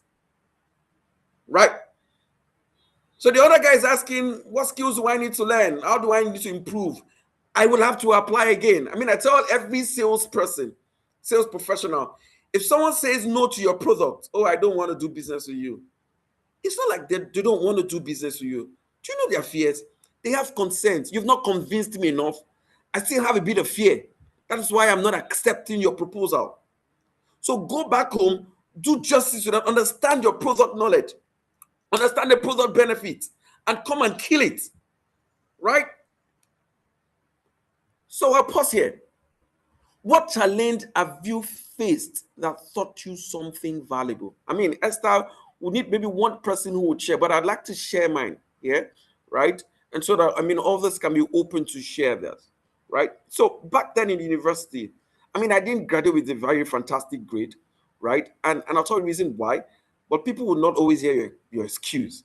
But I think I've gotten to the point where, because of my successes and all of that, people always want to hear, how did you get to this level? Right? So in my second year, I had what is called fear of failure. It was around that time I lost my dad. Fear of failure. Every time I prepared for exam, I always had fear seated beside me. And by the time I get into the exam hall, I would forget everything I studied. And that made me, I had an extra year in school. And I felt bad. I didn't graduate. I mean, I came up with a third class. It was that bad. And my fourth year, knowing that I was going to spill, even the person who, my mentor, one of my mentors who, sponsored my academics, at a point I said, I don't think I want to do this anymore. Like for 2 years, I didn't show him my result because I was not proud of my results, right? So when I got to my third year, second semester, I was talking to someone and he said, why not just speak to someone about this fear of failure? And I spoke to one of my mentors and he said to me, Imo, he said some very beautiful things to me. And I had to speak to myself. I prayed to God about it. And it was from that second semester, third level, that I started seeing all the B's and A's. But I knew I was going to spill. I was going to have a spillover. And at my final level, a gentleman walked up to me and said, guy, what's your plan? You're going to have an extra here. What do you want to do? And I said, I don't know. I mean, people walk up to me. They have concerns. I share my experience and I share knowledge with them and they're excited. Okay, so what? You know what? There's a young lady an institution who just came into, I schooled in Ekiti State. It is in the western part of Nigeria. And he said, there's a lady who needs someone who would give a presentation on customer service. And bro, you can wake me anytime, any moment. Tell me to come and talk about customer service. I would deliver because it's something I've worked on myself over the years. And I said, okay. And he said to me, don't charge them. Whatever she gives to you, please go ahead. And she came into, we got into conversation and said, oh, we need someone that will come and give a presentation at the NYSC camp in Ekiti State. And I said, okay, no problem. And she said, so many years ago, she was going to give me 5,000. And I said, that's fine. But guess what? On the day of that presentation, my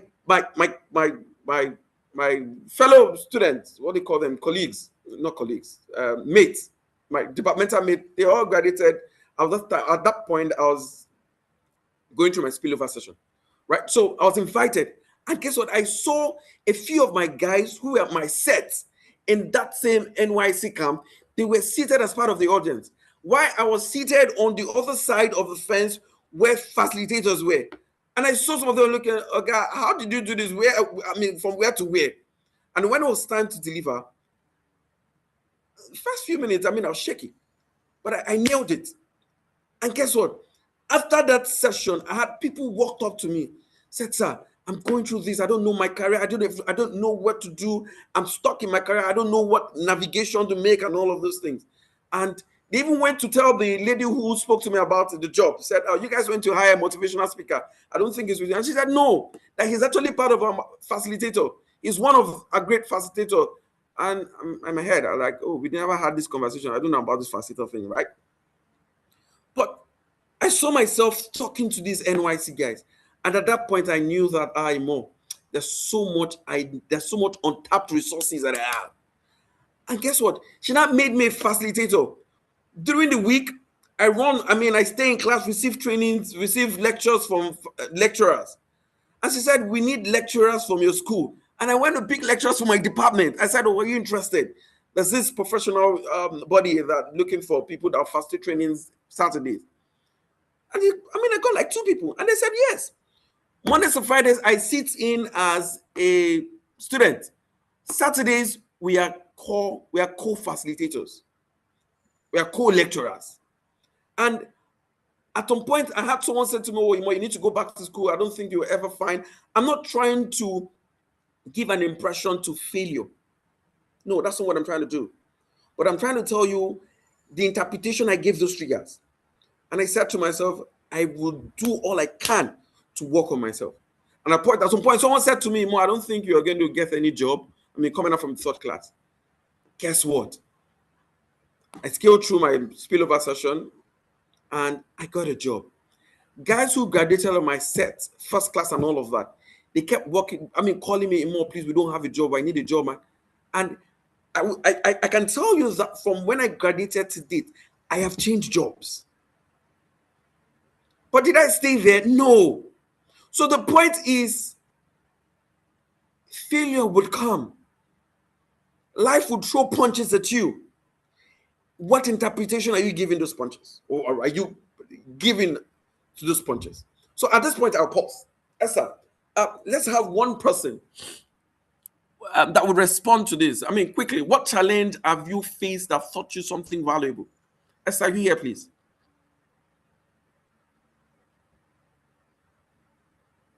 Esther? Okay, thank you so much, sir. Yes, I'm with you. Thank you so much, sir. I would want to call on Adeye. Please, if I don't mention your name or rather pronounce your name correctly, I'm sorry for that. Adeoye Stephen, his hands are raised. I will be calling you up. Let me find you to unmute you. Adeoye.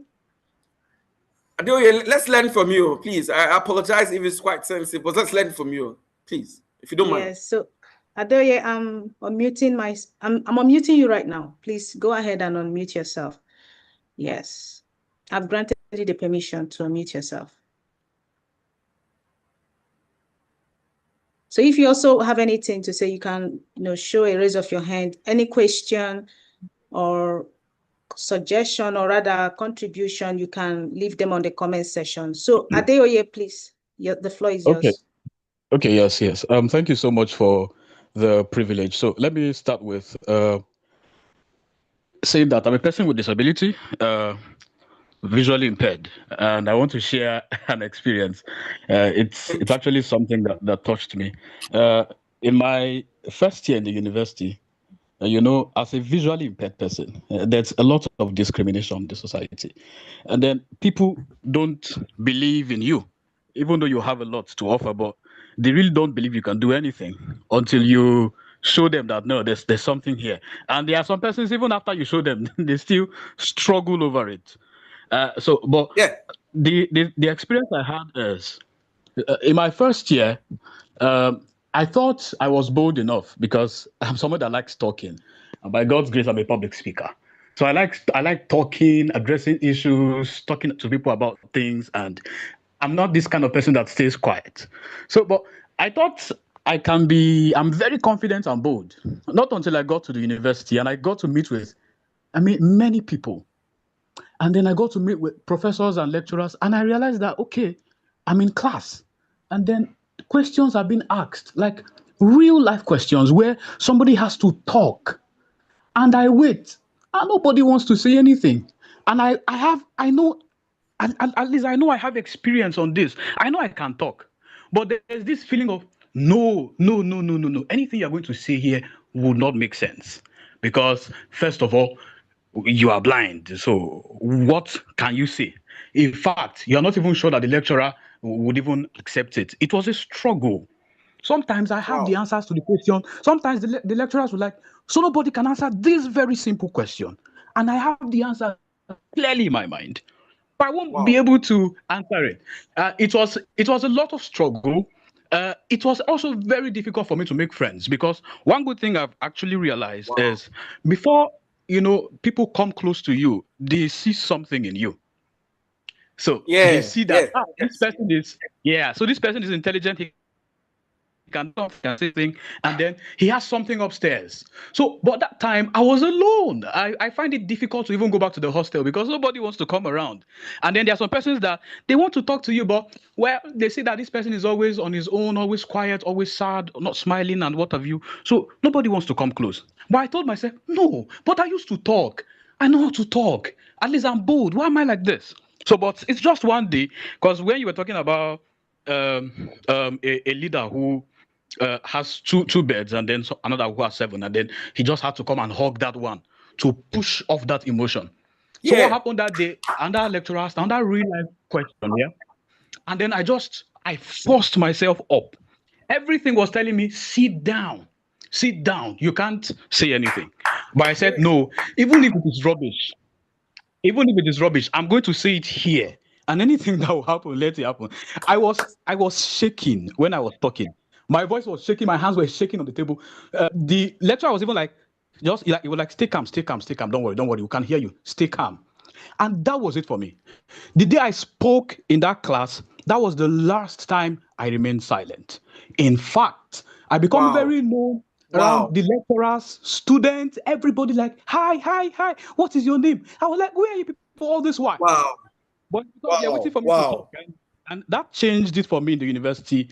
And in fact, my university stay was a very good experience because I was able to talk anywhere. wow, Anywhere. wow, wow, wow. Thank you so much. Thank you so much. Sorry, I'm a bit emotional right now. Thank you so much. Thank you.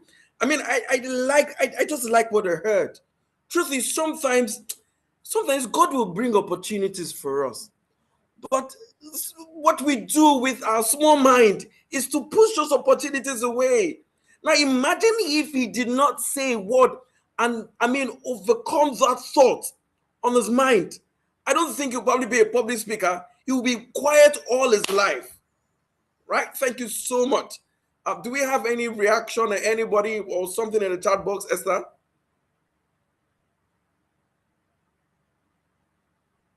Okay, sir, I have another hand raised. David Dansofo. David Dansofo. Great. All right, I will be unmuting you, then I'll be giving you the permission to unmute yourself. David Dansofo. Okay, David, please unmute yourself. Go ahead and unmute yourself.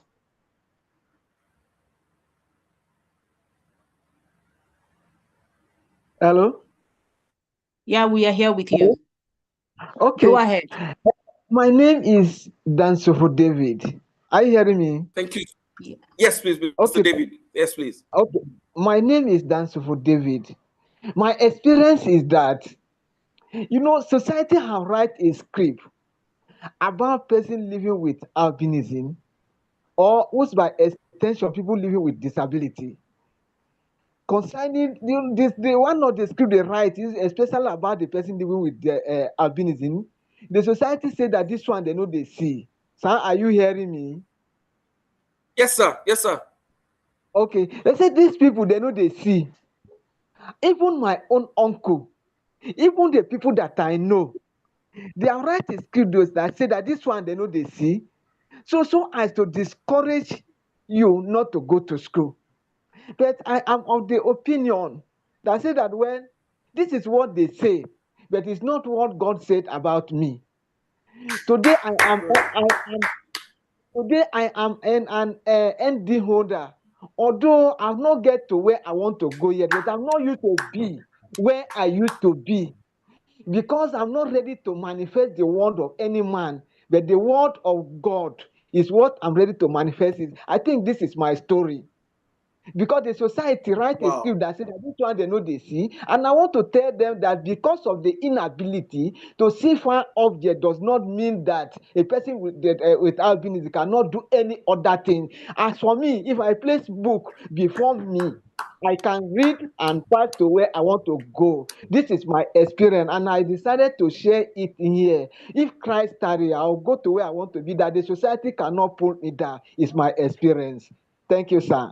This is what is in my mind to share with my colleague, and also I even learned a lot from what the speaker even saying. A lot of lesson I take away from this gathering this morning. A lot of things has been said, and I'm going to correct the one that I will not be able to do it before. This is my experience. Thank you, sir. Thank you. I mean, I feel like tearing right now. I mean, sorry, I can get emotional about things like this, right? And just please pardon me. And I like what I'm hearing, right? But let me shock you guys, right? So every person you see with some form of disability, you may not know, but the truth is, you are hypersensitive than we whose senses are complete. Go and search it. I've made a research around this. And there's also something, I mean, we'll get to that point. We'll get to that point. I don't want to be ahead of my slides, right? So let's look at the next slide. Understanding emotional intelligence. Now, as someone who is impaired, I mean, how does emotional intelligence relate to you? First of all, love yourself. From the two persons who have spoken, I mean, I can see that. Love yourself first. If you don't love yourself, the environment, your society would not accept you. They would not love you because you're already passing, you've passed a negative energy, a negative current to your environment. Hatred has its own energy. Love has its own energy.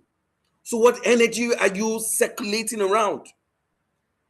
One way to know people who hate themselves is when you're around them, they keep talking bad about people. They keep blaming other people. They keep saying negative things.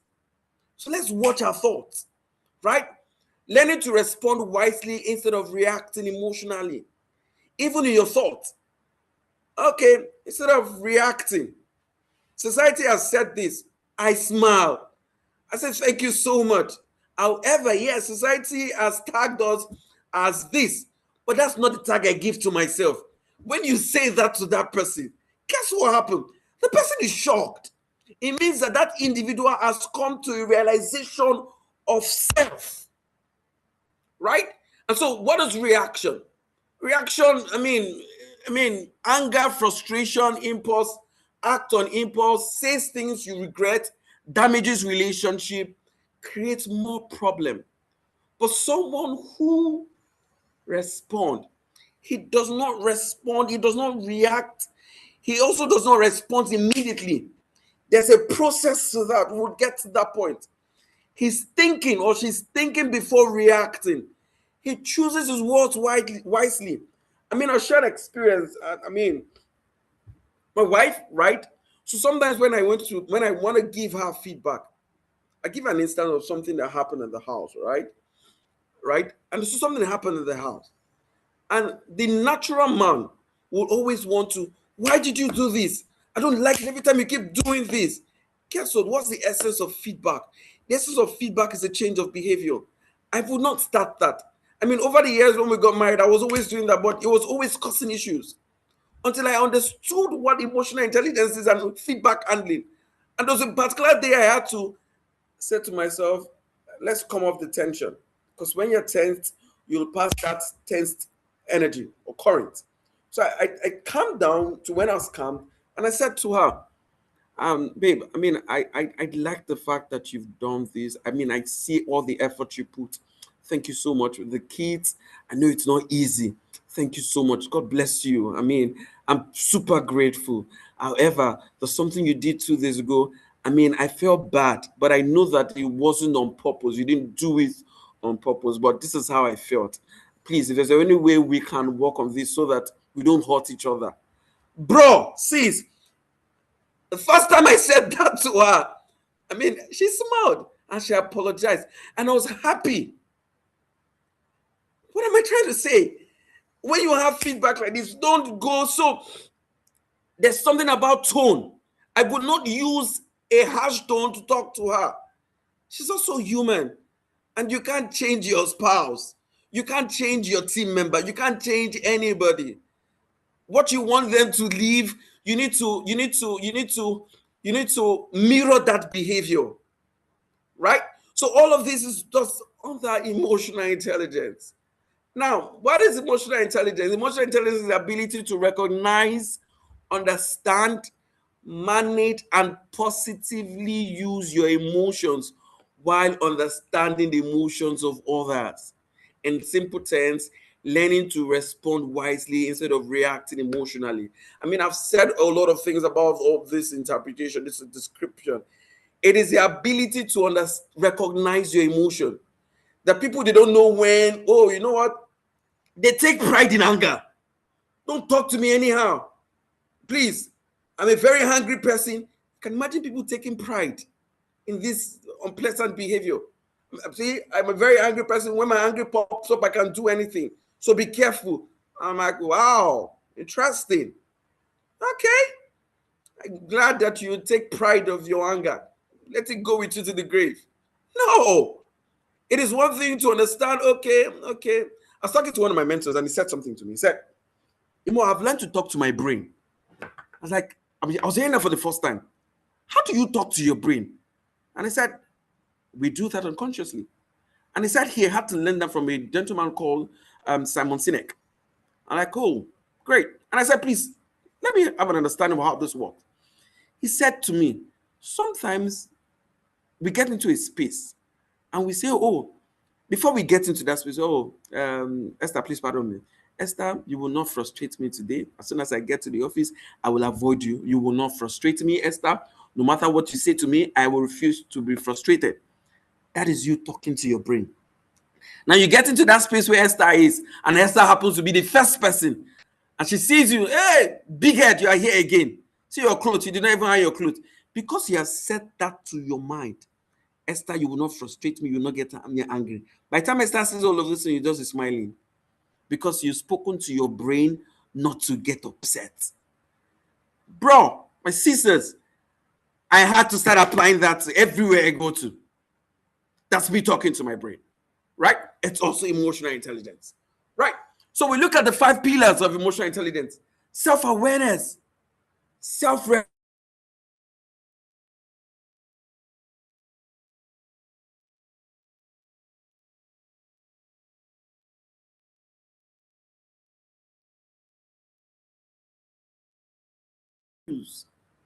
managing self emotions and impulses, staying calm and in control. That's the height of emotional intelligence.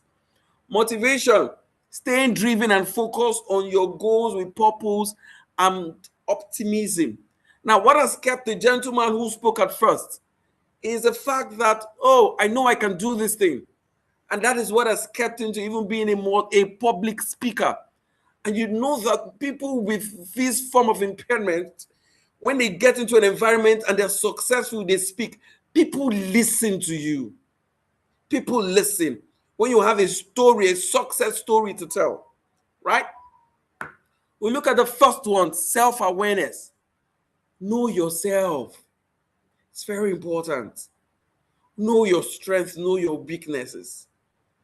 Great leaders can answer this question honestly. What makes me angry?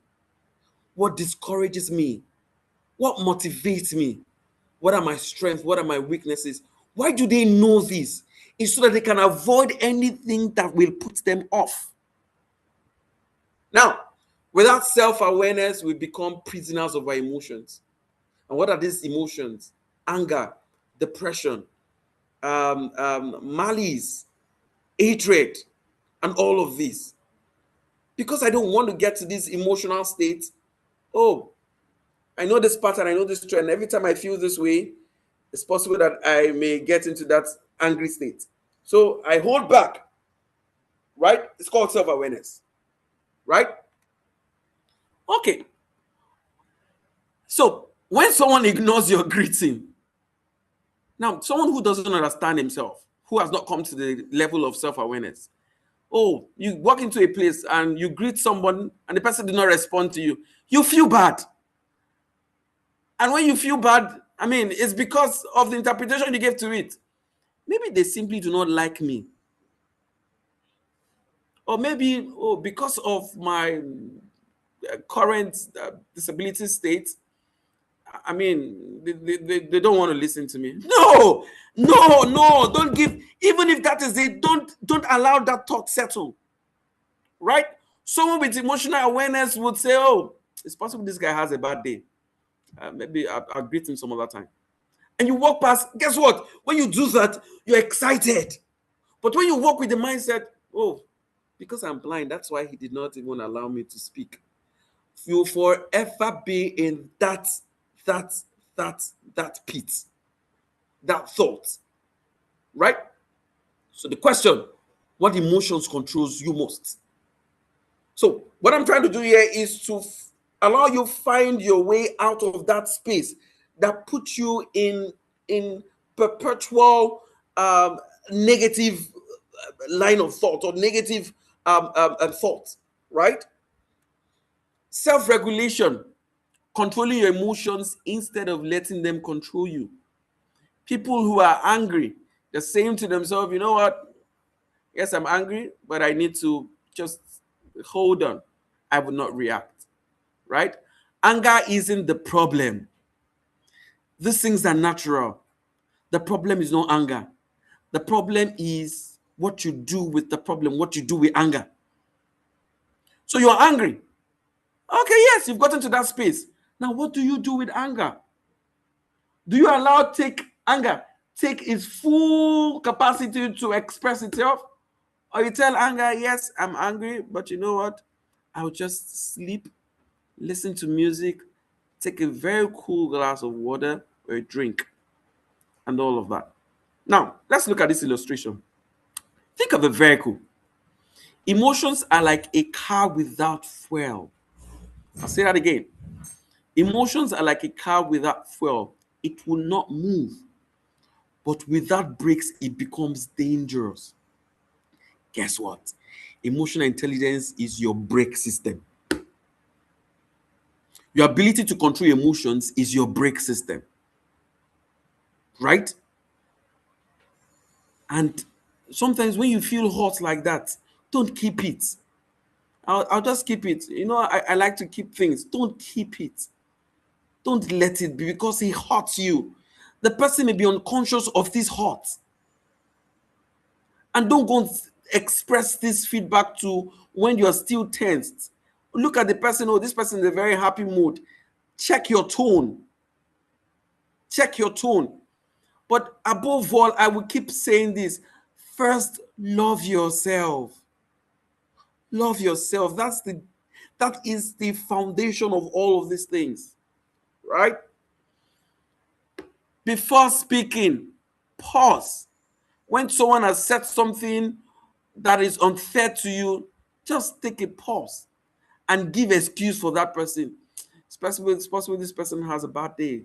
You don't necessarily need to say the person, oh, Mr. Moore said we should give excuse. And I say, Ade, there's this facilitator, Mr. Moore. He said every time we get into this space, we should always give excuse. You know, tell the person, see, because of what he said, I'm giving excuse. I know that you are suffering. Or I know that there's something you're going through, so I'm not going to respond to you. You've already reacted. You've already reacted, right?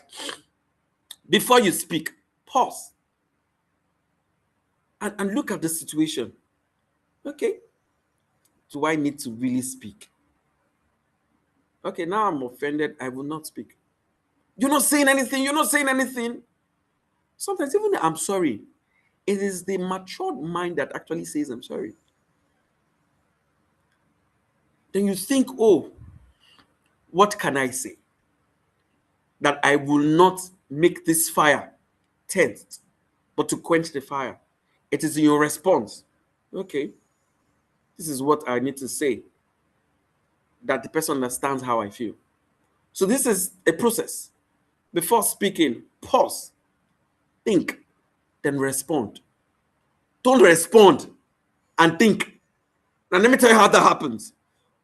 You now react, and by thinking, oh, I shouldn't have said this thing. Ah, I've messed up. I messed up. I shouldn't have said this. That is you doing the opposite. So this is the right process, right? Motivation. Truth is, you alone can motivate yourself, right? And what motivates you is purpose. It's purpose. Now, what do I mean by purpose? Why are you on earth? Even with the disability, even with the state where environment looks down on you, what should drive you daily? And I like the first two guys who spoke, is purpose that has kept them. People will clap at you, but it's temporary. Money is not what drives motivation. I've seen people with billions of naira but still live a depressed life and they commit suicide. Peace of mind is key. Title recognizes you, but it's not what drives motivation. What drives motivation is purpose, right? The next point is empathy. I mean, if I need to talk on empathy alone, it would take me like 2, 3, 4 hours. But I mean, because I have a short time here, I would not, right? Empathy, I mean, they say that is putting your legs in someone else's shoe. I mean, I try to go above that thought. It's showing a bit of kindness, listening with your heart. And it's intentional when I say heart, not your ear. When you listen with your heart, there's a connection. See through their eyes. I mean, while I listened to these people talk, I was already connecting with them. And I connected not with my ears, but with my heart. And that's why in reaction, no, I did not react. In responding, I was already teary, right? Feel what they feel. Care enough to make a difference, right? Encourage yourselves. Empathy isn't just understanding, it is connecting. People don't always need solution first. Someone comes with a problem, comes to share some things with you. He's not looking for a solution most times. He wants someone who will understand with him or her. Sometimes they need understanding first, right? And so we'll move to the next, which I call the 3E model of empathy. When people walk up to you, so the first one is entry. Second one is experience. I mean, I use this framework every now and then. The third is exit. Now, what does this mean? How do I relate this to our daily life? When people walk up to you, do they have fears? Are they tensed? Are they defensive? Because they know that every time they come to you, you're always negative. You're always putting them in a negative state. Right? So when they come to you with, I mean, having some things they want to share with you, what is that entry point they have? There's some people, oh, I hear people say, Mr. Ma, I'd like to have conversations with you. I like when we talk. Every time I get into conversations with you, I mean, I leave out excited. I leave happy because you just raised that thing in me. I'm like, oh, it did not just happen. I had to work on myself. Oh, I've had people who have also, when I walk up to them, I will always, every time I go to speak with them, I carry a paper, a book, and a pen, because there's always something that changes my mind about them, about their life. So that's entry. Experience. While they have conversations with you, are they such that in those conversations, they're even more depressed? Or there's a sparkle of light. There's life. Right? People walk up to you, even in your disabled, in the state of impairment of your current state. Yes, I'm blind, you're blind. And yet you still walk up to me. Sir, you're not just, I mean, there's something about you. Yes, we are in the same critical condition, but there's just light around everything you say. And they feel light. They're like, we're in this. I mean, I'll share something with you guys. Back then in school, that period I was serving my extra year, there's a gentleman who, I mean, stopped coming to church. He said God had failed him because he had, I mean, an extra semester. I mean, I was still going to fellowship. I was still involved in fellowship. I was still doing my things. And this guy stopped. And I caught his attention one day. I said, bro, I don't see you in fellowship anymore. No, I mean, I don't see you in fellowship. I mean, I've not seen you recently in fellowship. And I said, I mean, I'm upset with God. Why would God allow me to have an extra semester and all of that? And that's why I decided not to. Anything church, people go and do your church thing. And I smiled. And I said, I totally understand. Do you know that I have an extra year? 2 semesters. But yet, and he sees me in church. And it's like, and yet you're this committed. I said, yes. For every time God allows you to go through a thing, God is a chess player. He has a way of making the rejected stone to be the chief cornerstone. I'll say that again. He has a way of making the rejected stone. People have looked at you and said, there's nothing good that can come out of you. Bro, when that something good comes out of you, you probably just look at them and still give them hope and still give them attention. Right? So, I still say again, love yourself. Love yourself. Right? Relationship management. People management is very key. People management is very key. I mean, you get into a place and there's this leader everybody just loves to be around with because there's a sense of respect to them. There's a sense of humor. There's just life around them. And meanwhile, there's this another manager who he only leverages on his title. People follow him because of the title. And that's why you hear people say, give me authority. Once you give me authority, I will manage these people. It's a lie. They're only using the title, the authority, to controlling them. But people without even a title, you just see people, they just like them. So it's called relationship management. Leadership is impossible without people, and people don't follow titles. They follow trust. What makes you trust someone? I give a typical example. I used to be the music director in my church, right? And then there's a particular lady, she just joined. Many years ago, she just joined. And I've been trying to look for a way to invest in her. When I mean invest, I'm not talking about capital or any of those things. Behaviorally, right? And because at the time, I scolded her and she picked offense. And I allowed it be because I felt that, oh, I need to invest in this lady and invest emotionally in her. So there's a particular day she called and said, Mr. Mo, please, I need help. I'm stuck. And I need cash to quickly just do something.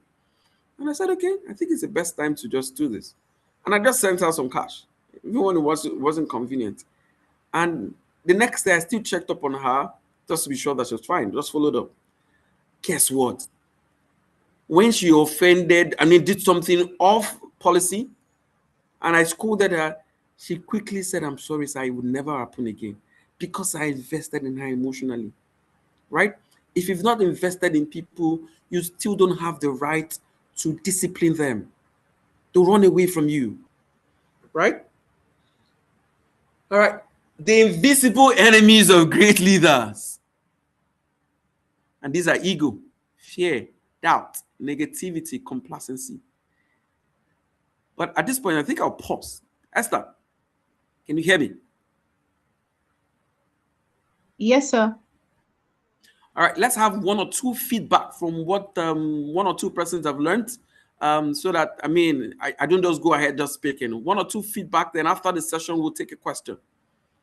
Right, All one or right, two sir. feedback. What have you picked from this? Not two, just one or two persons, please. Okay, I'm having Odogu Prince. And also I'm having Samuel Cole. All right, I'll first give the floor to Odogu Prince. Odogu, please ask your question. The floor is yours now.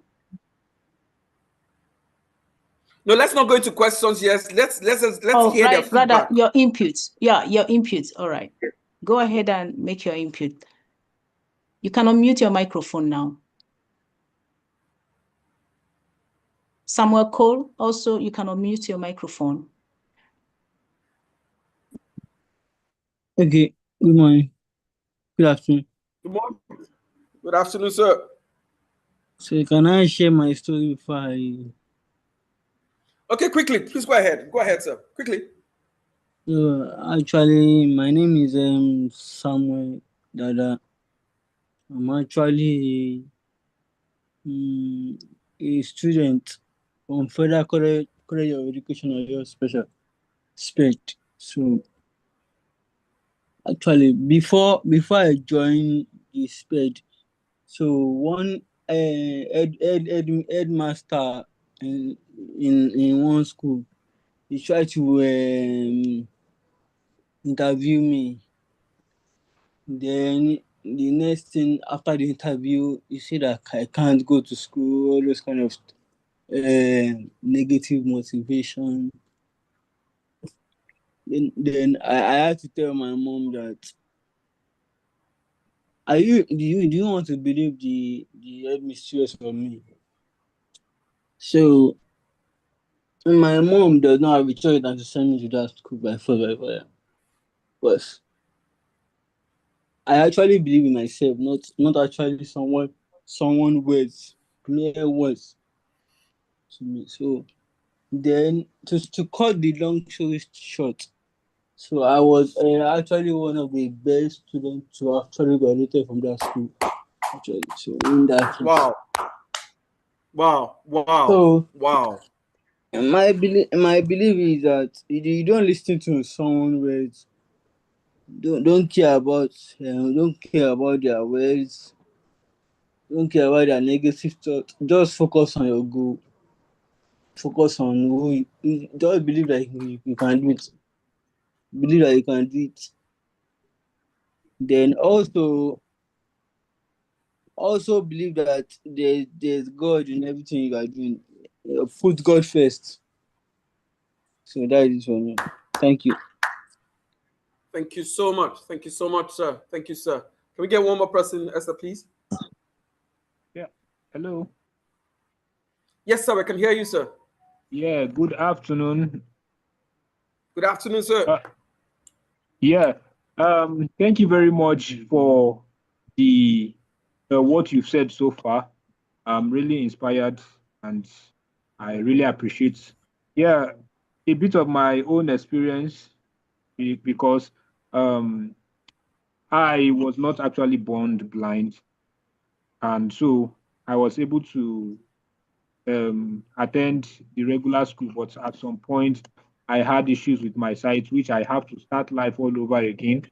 And at Wow. beginning, it was a little bit complicated because I thought I was not going to be able to make out something. So I started my journey in a primary school, and moving from there, I proceed to my secondary school where I had a little bit of new experience because meeting people without no physical challenges, and it look as if we will not be able to cope. But we still tried our best. And moving to university, where is a wider world, you have different things, living a life of your own. It became more tasking because, like others have said, talking about esteem and how to build that. Like I always used to say, you actually need people around you to tell you this is the way to go about this so you don't make mistakes. But sometimes trying to get these people around you is always a difficult task. And as the first speaker have said, which was Stephen, he talked about trying to meet up with these people, trying to show them what you are capable of doing. Like for me, I have some talents which I've been exploring for a while, and coming here, it look as if I was not doing anything because you meet different people. It now look as if should you just give up, should you just forget about the whole thing. But I still try. I still try my best. I've been trying my best. I've been trying to put myself out there socially to try to see how I'll be able to engage, how to draw people. And I really appreciate you talking about this emotional talk because it's actually a lot for us as people living with physical challenge because sometimes the way you approach situations. People might not be fine with it, and how to even go about it was actually a lot. But with what you've really said so far, I'm really happy, and I believe I can take it up from here. Thank you very much, sir. Thank you so much. Thank you so much, sir. Thank you so much for the first speaker. Thank you so much for you as well, sir. Thank you. Thank you.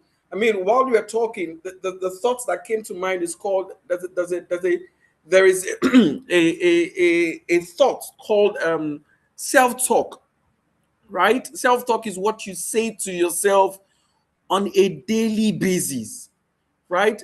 Being a speaker, being in the capacity building space, I saw it many years ago, and I kept saying it to myself. I kept saying it. I wake up in more, this is who you are, and there's a mystery to that.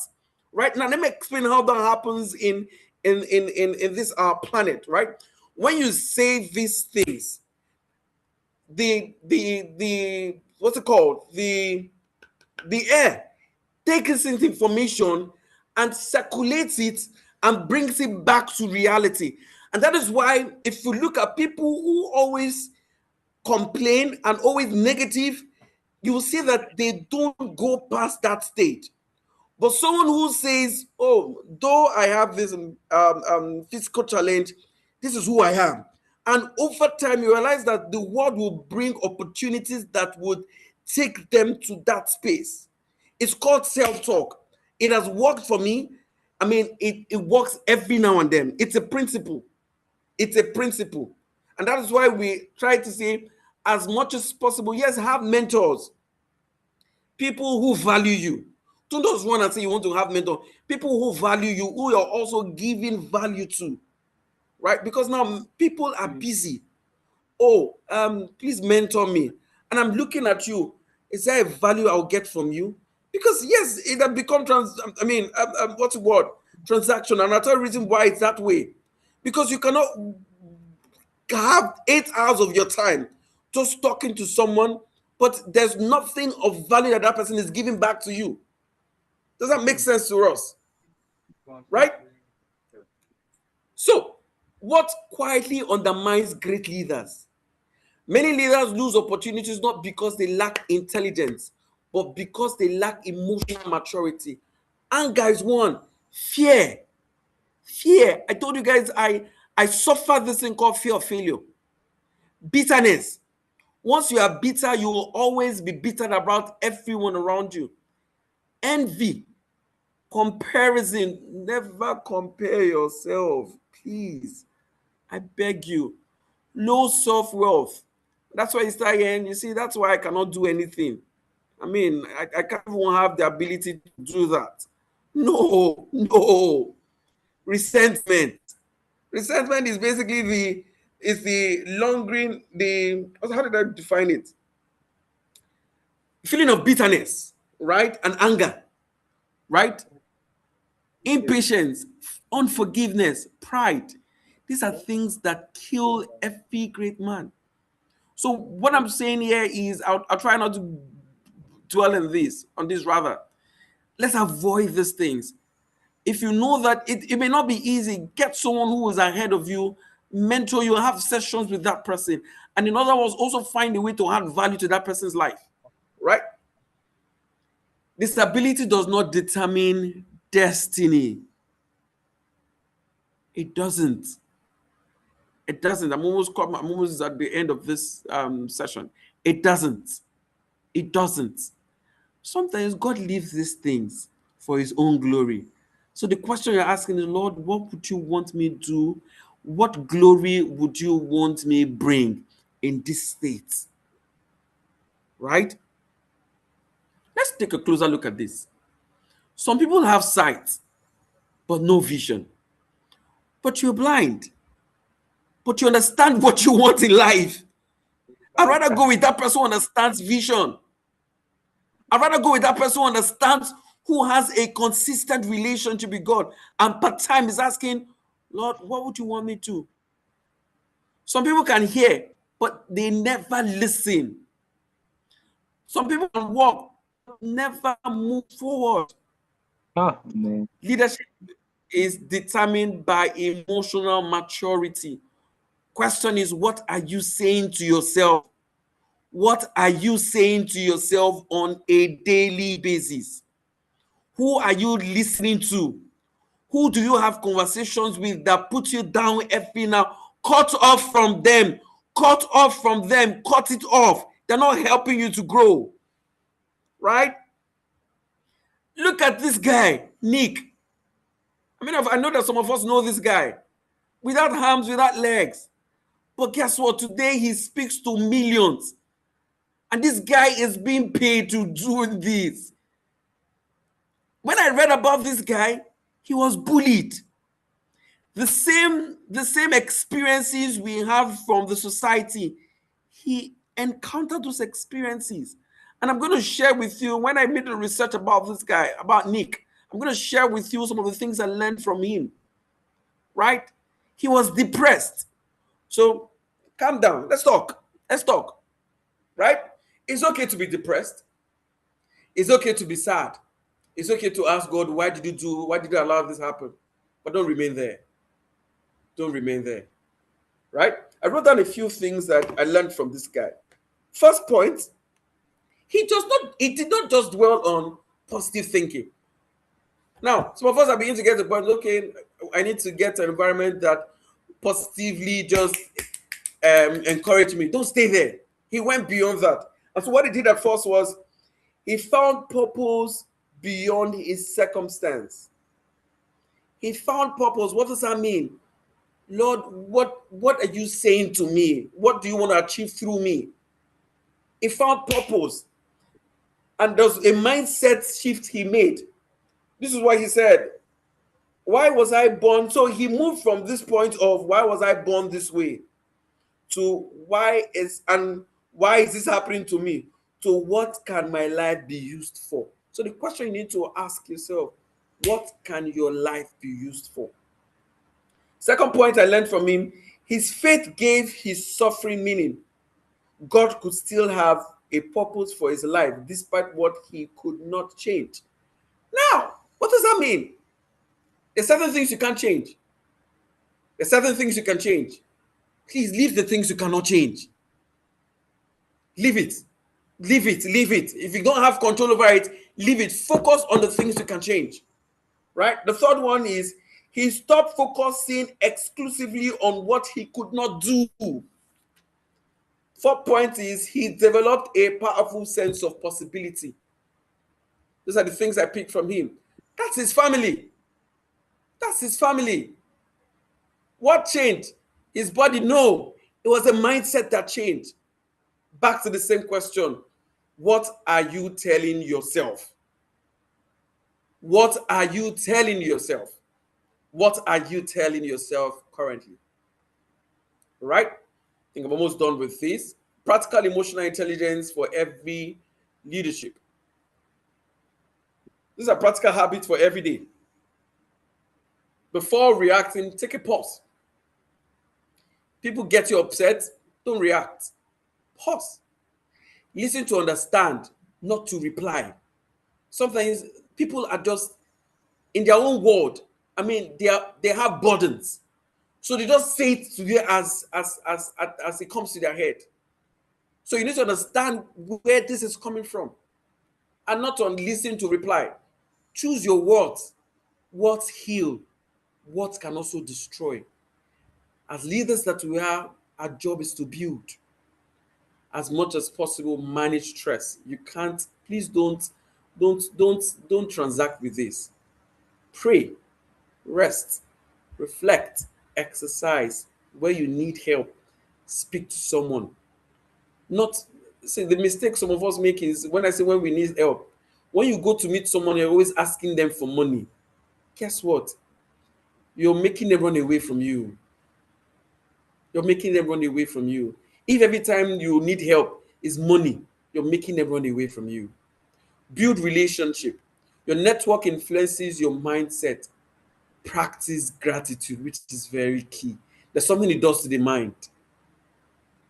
Lord, I'm grateful. It makes you excited. Even when things are not pleasant, I'm grateful. I'm grateful. Opportunities. I mean, I've experienced this. There's a time I'll always just get cranky when I don't have money. But guess what? Even when I don't have money, I'm always just happy. Oh, Lord, I'm thankful. Oh, I don't have control, but money will come. And I just try to look for things. Oh, what research am I making? What value do I need to bring? And next thing is an open door, right? Manage stress, pray, rest, reflect, exercise, seek help. You cannot lead others well from an empty, depleted place. Stress management is not indulgent. And I say that again, stress management is not indulgent. It is leadership maintenance. What that means is it is part of your process as a leader. All right. Okay. At this point, I have two buckets here. First bucket, I'm not going to ask you to tell me what are the things I cannot control. Write it down. What are the things I can control? Then focus your energy and influence on the things you can control. Right. Um, and leadership starts wherever you are, your home, church, at work, online, among friends. Leadership is influence, right? So this week, at this point, I'm done with this week. Choose one behavior you'll exhibit. Would I listen more? Would I complain less? Will I forgive someone? Please, if you have anybody that has hurt you, please let them go. When I mean let them go, forgive them, because it hurts you more. Forgive them. Manage your anger. When people are happy, even when you don't have the capacity to celebrate them, your turn. I will get to your point. Your turn. At this point, I will say thank you. Questions, contributions? Esther, over to you, please. Thank you very much, sir. We really appreciate this wonderful session that I'm sure I didn't even want to end at all. I wanted you to keep going and going and going, and for want of time, we'll just take two questions, just questions.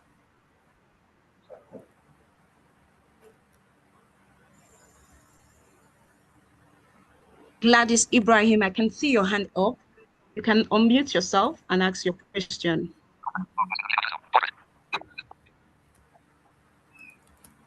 Hello, Gladys, are you there?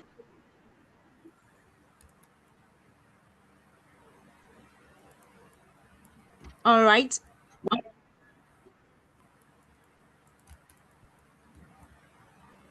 I have a question with me here.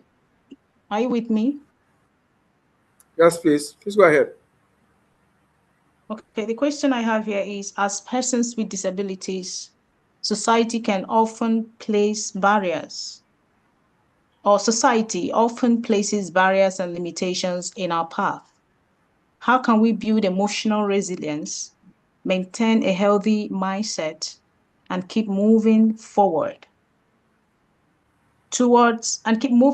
when the very society around us sometimes makes us feel excluded and undervalued? Great. Thank you so much. Thank you very much for that question. I mean, I'm going to make reference of the first guy who spoke when I get people opportunity to speak, right? If you observed while in class, I mean, society is an immediate environment where his classmates. I mean, they were already a tag. There was already a tag. But I mean, he had to fight that thing within him. That's first thing what you need to do. What are those things that's pulling you down, that says to you, I mean, it's impossible to do this. So first of all, the first assignment to do is it's you. What are you telling yourself? Right? And until it got to a point where he had to fight that thing internally, and even when he was not given opportunity to voice out, he voiced out. But he knew that what he had on his mind was the solution to it. So sometimes, because of the tag, because of that mindset they have, these people, I don't think they are that smart. But I mean, allow them with their thoughts, right? First of all, say to yourself, this is not who I am. And when an opportunity comes, please maximize it by all means, so that that tag is removed away, right? Once you maximize and you speak, guy, next time when there is a meeting, please let's wait for David. If he's not here, no, we have to wait for David because of his line of thought. And that's how respect starts coming up. And you just realize that, oh, David, there's a presentation. Yes, I know that this, but we need you to come and present. And guess what? Once that starts happening, there's already open doors for you. And you will now start leveraging on that open doors. So first thing is work on yourself. What are you saying to yourself consistently? And always look out for opportunities. When the opportunity comes, it may seem bigger than you are, take it. Take it. If it seems things that you cannot do, take it. When people say they cannot do it, take it. You learn on the job. That's it. Thank you so much. I don't know if I've been able to respond to that, Esther. Thank you so much. That's very insightful. I have just one more person. I have Shedrack Samuel. Can you unmute your microphone, please? Sorry, ma, you already told me to unmute my mic and Oh, what's your name? Gladys. Go ahead. Yes, go ahead. Gladys. Shedrack, Gladys. Good day, ma. go ahead. Yeah, good day, Thank you. All right. So I really want to say thank you for the session, and I don't regret registering to attend this program. So before now, there is this concept I have to a person with a disability. So I always split it into three: the person, the impairment, the disabling factor. Now, learning this emotional intelligence has really given me this clear insight to this concept. Now, I am a person with a disability. You are a person without a disability. Something is common between the both of them. The person comes first. So I want us to understand that because we have a disability does not mean you're different from other people. You come first as a person, not your disability. Now, the next thing that comes after you being a person is the impairment. The impairment you have to an organ or the part of your body that limits you from doing some things. Then the third thing is the disabling factor. Now, what is the disabling factor? Your society or the environment where you find yourself. Now, it is how you use your emotional intelligence to work with that disabling factor that would determine if you would be addressed or people will come to you as a person with a disability or that blind man. They will refer to that impairment before they refer to you as a person. Now, the disabling factor, our environment, it has been designed to make persons with disability have a lot of issues, have a lot of not having an accessible environment. But if you can keep encouraging yourself, telling yourself, I can do this, oh, I am this, don't do yourself the disservice of adding to the society to bring down yourself because you have a disability. Your disability does not define you. You as a person, you define that disability.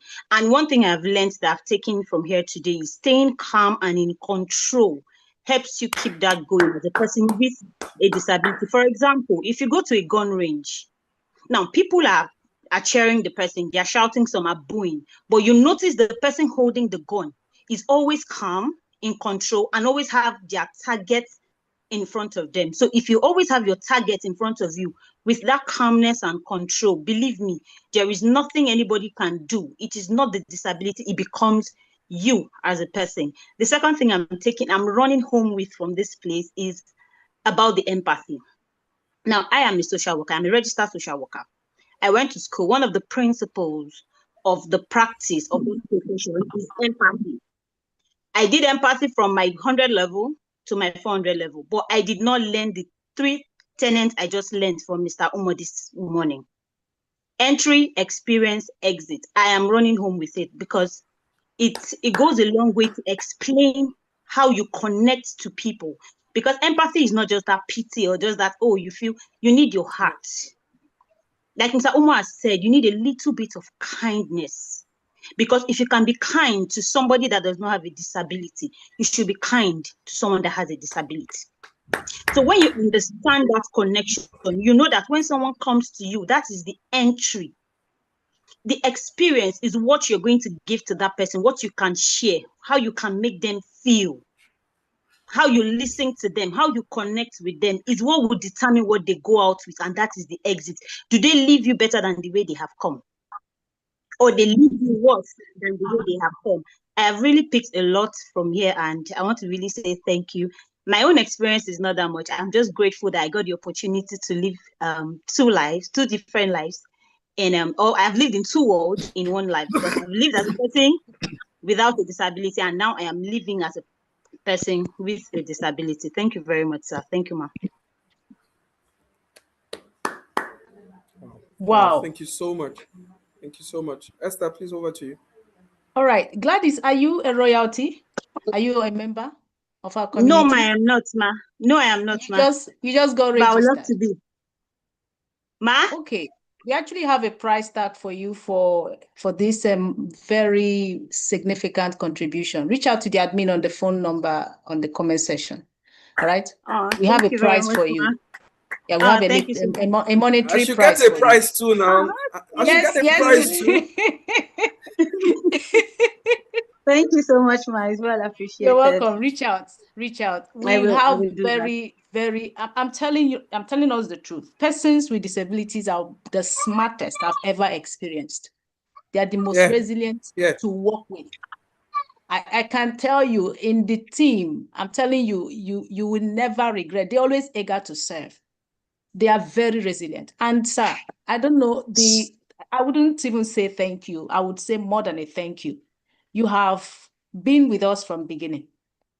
And what you did today is more than just a leadership, exposition. This is training that we should have, though we have certification for this, but this is a training that we should have on a different, platform to get you to, at every point in time, have a powerful session like this. And I want to let the world know that you are not hiding, you're emerging, and you're building skill build initiative. We have our, our executives, you are one of our board members, and you are part and parcel. You're an integral member of Skill Build Initiative. So I really appreciate you, sir, for detailing what we never knew before we came. And also what we are living today is already making significant changes in our lives. So thank you so much for this insightful session. So I want us to please give our facilitator the best impression, your emoji, whatever you want, just give it to him right now. Whatever you have, please. So we are more than grateful for this. You have inspired us and you are changing us. Thank you. So the recording will be sent by the end of the meeting, or rather by the end of this training. So everyone, let's just calm it down. We are just stepping up. All right. We just got the first step. We are heading to the next. So, Sir Emo Udo, thank you once again for this insightful session. So let's get it on. You're welcome. Let's get it on now. I'll be leaving the stage because it belongs to Eunice. Eunice Mokocha. Eunice, please. You can now have your stage. Thank you very much, my very amiable coach. Thank you, Mr. Imo. A lot I have taken from this session. One of them, pause, think, then respond. Wow. Emotional intelligence. It's a lot, and we cannot finish everything in just one session. We might have to come back to this very session again with you. Thank you so much for giving us your time and your resources, and we really want to appreciate you. At this point in time, I would want to call, we're having an airtime.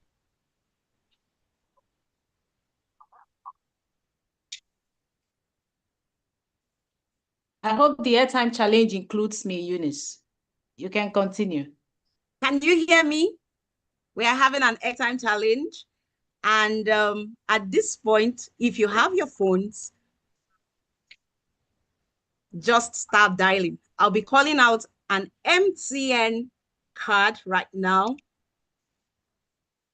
And I hope you'll be the fastest person to pick up this airtime. Are we ready? I'm going ahead. 48 58 39 30 08 I think you should pause 45 the last number. You can hold on so you can 3 8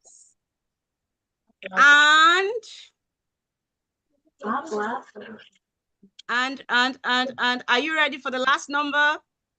Call again from beginning 5. because we have our death rate. Oh my goodness. Oh my goodness. Eunice. All right. All right. We'll be having the little bit of that for our death royalties in their group. All Okay, right. I'll be calling that again. I'll be calling right. that again. I'll be calling that again. Please let's pay attention and I'll be slower this time around. 48 58 39 30 08 45 633 and the last two numbers 85. Who is the lucky person? Who is the lucky person? Who is the lucky person? It's an MTN card.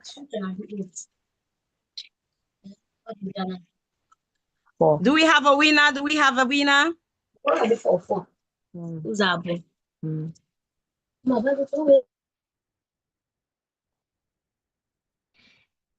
Please, can you confirm if you have recharged this MTN card?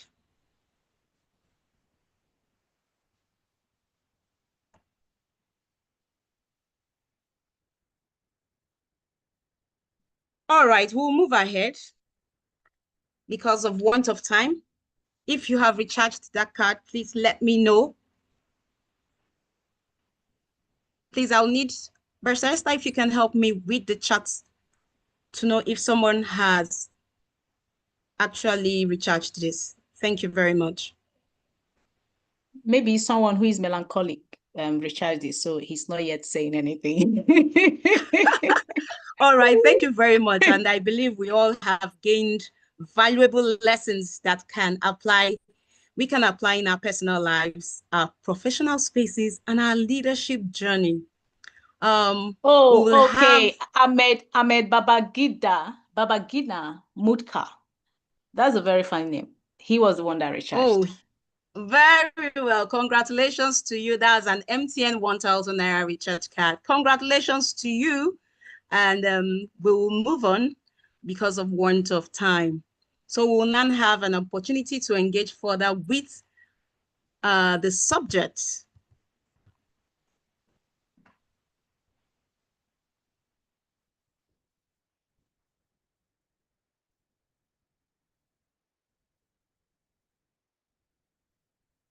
Sorry for that. My network just had the bridge. Okay, now we'll move to our second major learning session of today's summit. Our next facilitator brings a powerful perspective on disability inclusion, advocacy, leadership, creativity, and social impact.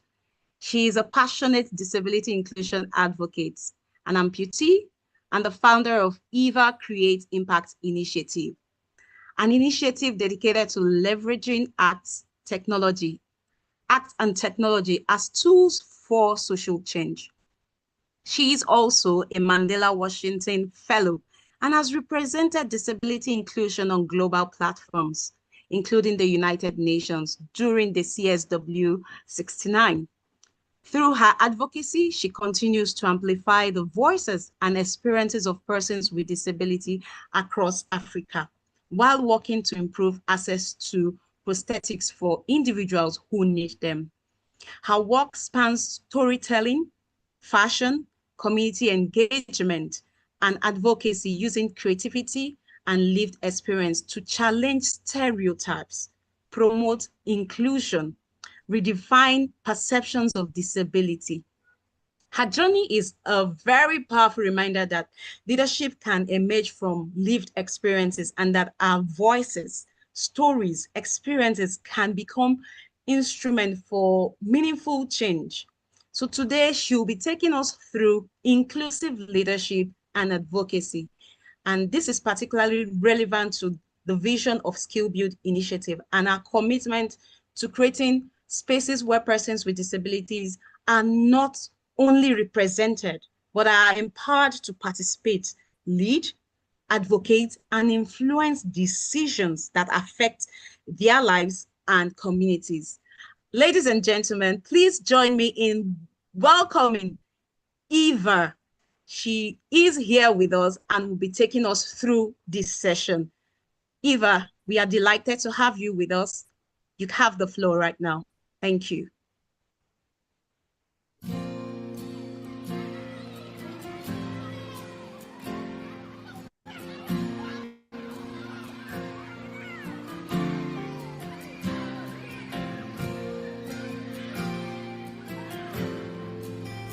Hello, Eva. Can you hear me?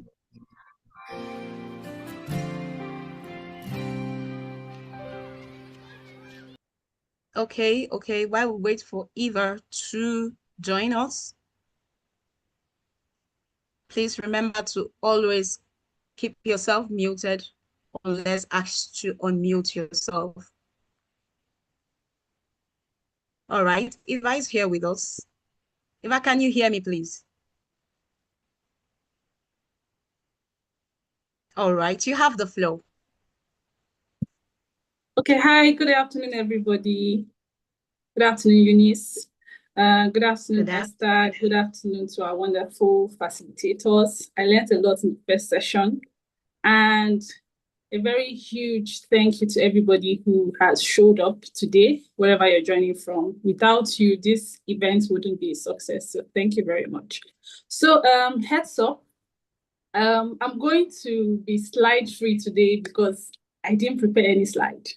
So I'm just going to be talking about experience and stories, and I just hope that it is all right. Is that good? That's okay with us. Thank you, Eva. All right.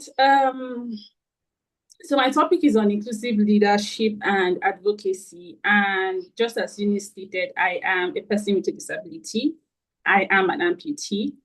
And I'm going to tell you my whole experience. But before I get into my experience, I want you guys to just show that everybody is engaged. If you can use like any emoji button you love, signify to me if you have ever walked into a space, whether it's a room or a conversation, and then you felt like you do not belong in this group, or this whole space wasn't built for you. If there's anybody who has had that experience, can you signify, okay, I'm seeing the image, it's nice.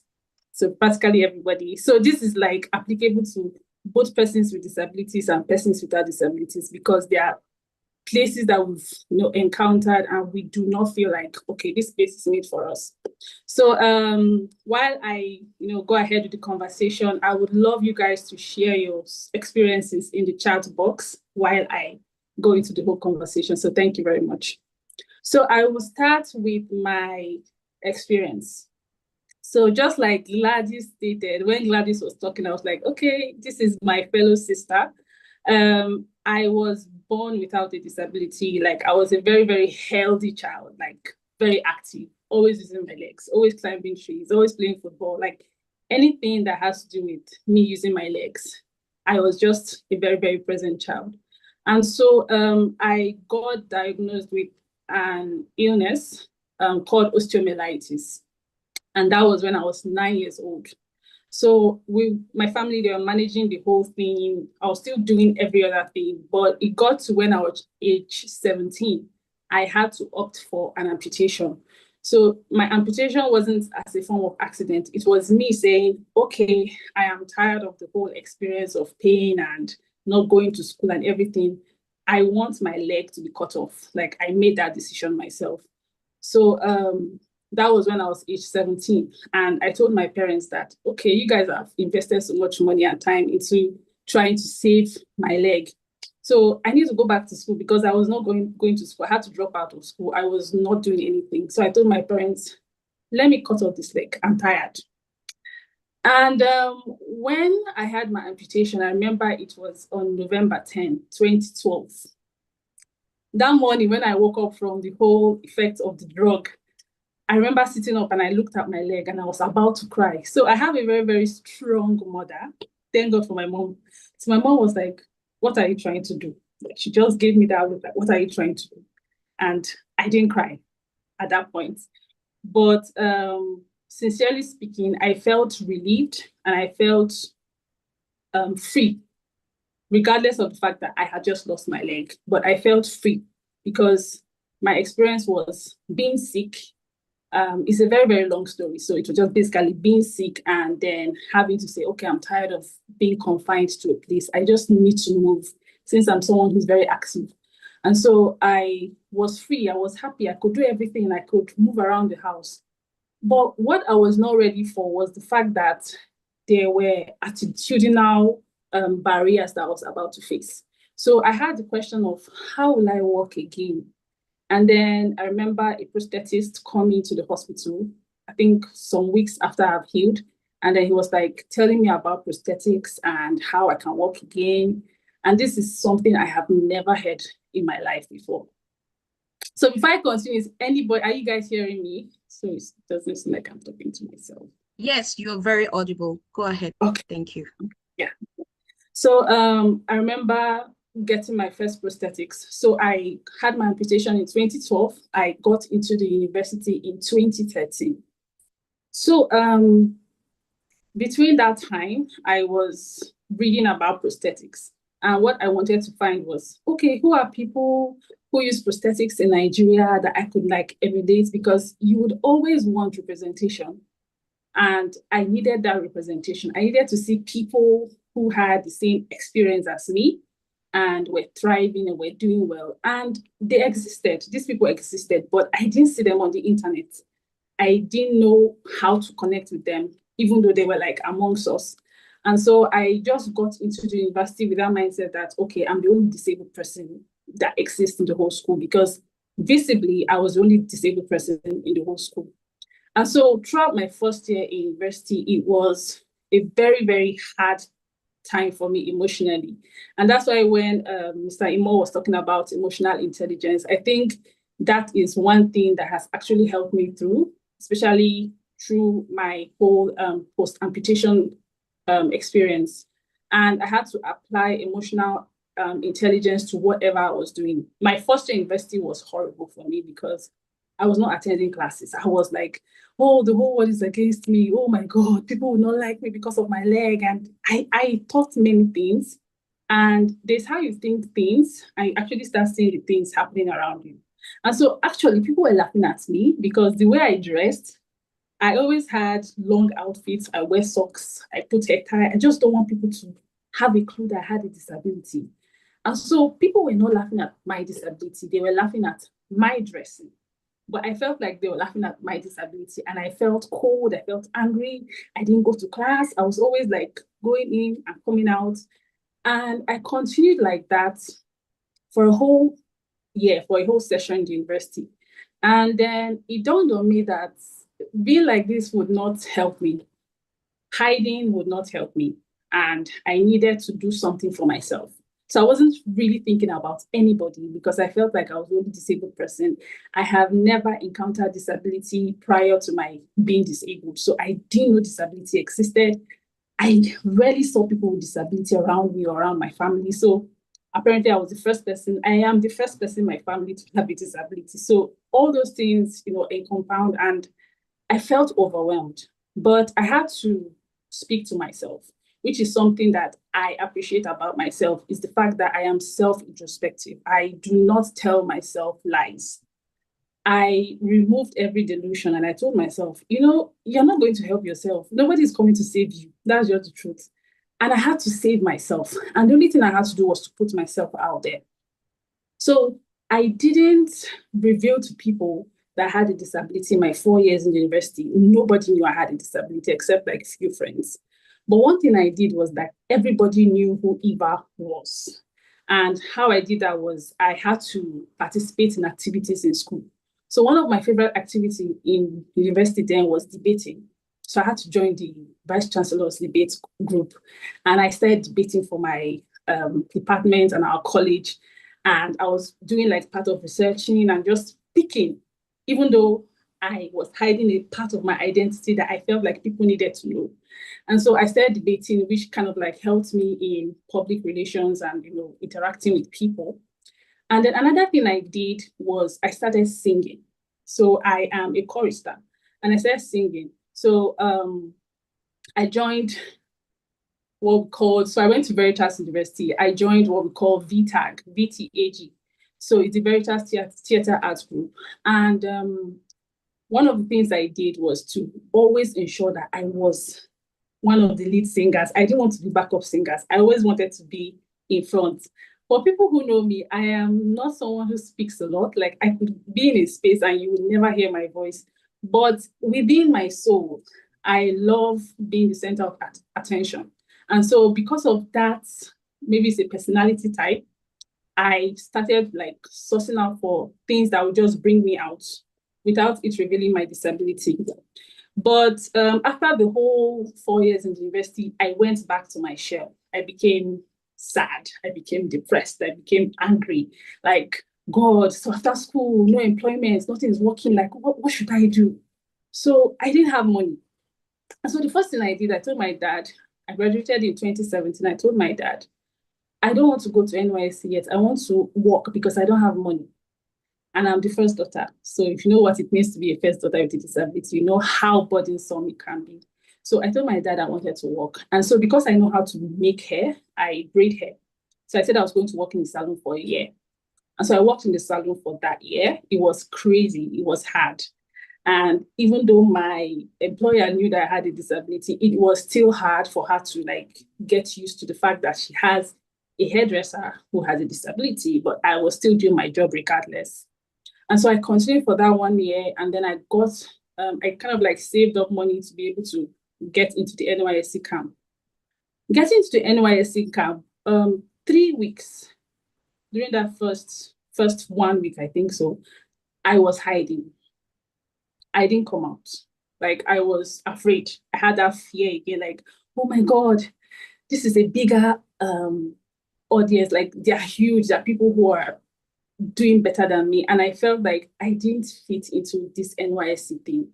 And people started telling me, you know, you can always opt out. You can go home. Just tell them that you have a disability and you go home. I had that thought, but I mean, the other part of me that always wants to just do things kept telling me that, no, you can't leave NYSC without doing something. So what I decided to do was, since I was very good with debating, I decided to reach out to my platoon leader. And I said, since we're doing the whole NYSC debating stuff, I want to contribute by debating. And so I represented my platoon for debating, and we came third in the whole thing. And what that has taught me is that disability for me personally is not an easy experience, but I feel like it's a blessing in disguise, because disability teaches you resilience. It teaches you how to see gaps that mostly people will just overlook. So it gives you that innovative mind, like, okay, what is missing in this space? Who is missing? Who is not represented? And so disability gives you that innovative mindset on how to do things differently, how to relate to people who are different from you. And that is something that I am grateful to for, like, from disability. And so I'm going to go straight up into inclusive leadership. So I'm going to talk about inclusive leadership. And before we talk about inclusive leadership, I feel like it starts from the home. So for most people, I always like to be real whenever I talk. For most people, they are not, or they were not privileged to be born into a family that actually protected them and gave them opportunities to thrive. So whenever I give advice, I always give advice from, I try to like balance everything, because I am giving advice from the fact that I had the privilege of a loving family and friends who like stood by me and like told me, you know, you must do this, whether it's half leg or 2 leg, you must do this thing. And I heard these things consistently. So These are things that I heard from my family, and there are people who might not have heard it from their own family. But I feel like inclusive leadership starts from the home when parents decide that, okay, we need to learn how to, we have different children already. So different children means different personalities, and being able to bring these people together to like have one goal and to move towards one direction is a talent itself. And for my parents, they never had any clue of what it feels like to have a disabled child. But that is something they learned over time on how to carry me along, how to ensure that I don't feel different, on how to ensure that I get the opportunities that I need to thrive. And inclusive leadership is also something that we find in the workplace. I have been privileged to have jobs. I opted out of the 9 to 5 job because it wasn't for me. But I have been privileged to have jobs, and past some of the employers that I had, the last one I had was I worked with National Assembly, so I was a writer. And one thing my boss, my former boss, did was he told me, because I decided to go to the office that day revealing my prosthetic, and he told me, oh, no, we don't want this, like, don't show this leg, like, it will make people pity you, it will make people do this for you, like, I should come to the office covered up. And this was somebody that was trying to like show up in my most original self in a new environment. So I remember that day I cried in the office. After crying, I told my friend, because I was in the same office with my best friend, I told her I'm quitting, that I'm not doing this. And so I think it was what led me to the whole disability community. When they picked up my case, they were like, oh, we're going to march up to National Assembly and call up on these people. I think it felt good. But in the end, you know that we've not gotten to that point where we'd actually say something and these people would actually listen, because we know how tough our leaders are. They're amazing people. And so that brought me into the space of advocacy. I said, okay, since this 9 to 5 thing is not working for me, I don't like it. It's stressful for me physically. I decided to build my own, like create something for what didn't exist. And so I started advocacy. And so I had a mentor, Barrister Florence Marcos. She's the founder of Amputee Coalition of Nigeria. And then she said, Eva, I think I want to recommend you to Yali Abuja. For those of us who have not heard of Yali Abuja, it's like a leadership group in Abuja. And I think if you want to volunteer, you can volunteer with Yali Abuja. So she recommended me to Yali Abuja and said, I think you should volunteer with these people. And me, I love volunteering too. I was like, okay, ma. So I went. One of the activities we did was informing people about their electoral duties and their electoral rights. And then went to the streets, like to markets, telling people, okay, you need to vote. Because as a disabled person, I know how much policies matters to me, because a policy can either destroy me or make my future. And so we went to the street and like, you need to make the right choices. You need to get your PVC, you need to vote. And these were things I was just doing. I was not doing any advocacy with relations to disability. So my style of advocacy is finding myself in spaces that you would rarely find persons with disabilities, and then showing up as a disabled person, and then sharing my one bit as a disabled person and telling you, okay, this product you just designed, can it be accessible to someone who has autism? This space that you just created, is it accessible? I don't know if Eunice remembers the event we went to at ECOWAS. So we went to ECOWAS for an event, and I went with my judgmental eyes. Like, I am a very, very judgmental person when it comes to accessibility. And I was like, a whole ECOWAS that I am always fanning about. I got into ECOWAS and I saw how one of my friends who uses a wheelchair, they had to lift her up on stairs. Yes, it felt, I wasn't the one being lifted, but I felt humiliated on her behalf. And so I decided to write on LinkedIn about it. So LinkedIn is my space. If you want to see my writings, I write on LinkedIn. I said to write, I called out ECOWAS on LinkedIn, and then somebody reached out to me and said, oh, what you are doing is going to have consequences. They're going to come after you and everything. And so I said to just like back down, because I didn't have anybody yet. So I didn't want to like create issues. But I'm someone who calls out, like when I see a space is not inclusive, I call out, like we need to create inclusive spaces. But inclusive design starts from someone who has an inclusive mindset. And someone who has an inclusive mindset, who has influence, is an inclusive leader. And that is something that we need to really point out on. Inclusive leadership starts from the family, and then it goes out to the society. Whatever you see in the society starts from the family. And so when we get the family structure, the family system right, we can be able to create a very inclusive society outside. And when people ask, how do we spot an inclusive leader?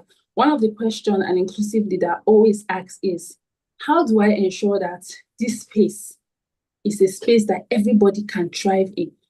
Now, when we talk about inclusion, I am a woman and I have intersections of inclusion. Women as like looking for women's rights, gender equality and everything. And then I am a person with a disability. So it brings me like there's this vulnerability triangle, and women with disabilities and girls with disabilities are at the top because you face the issue of sexism, you face the issue of ableism, and then it's like joined together. And so I always ask that inclusion shouldn't just be about persons with disabilities, even though that is the cause for what we are here today for. But as a woman, I always advocate for inclusive system, inclusive structures, inclusive policies, and inclusive programs. You might ask, how do we create an inclusive environment? So I am a creative. I am an unconventional advocate. So as a creative, I always see artists who do things, and any artwork or any work of art that you see, that artist got their inspiration from two sources. So either it's a divine source. So when you see someone who has gotten their inspiration from maybe God or maybe a spirit somewhere, it's always different. It's always out of reality. And then another place I think that we kind of get inspiration from is Mother Earth. And I want to bring inclusive leadership to Mother Earth's style of inclusion. So Mother Earth is the right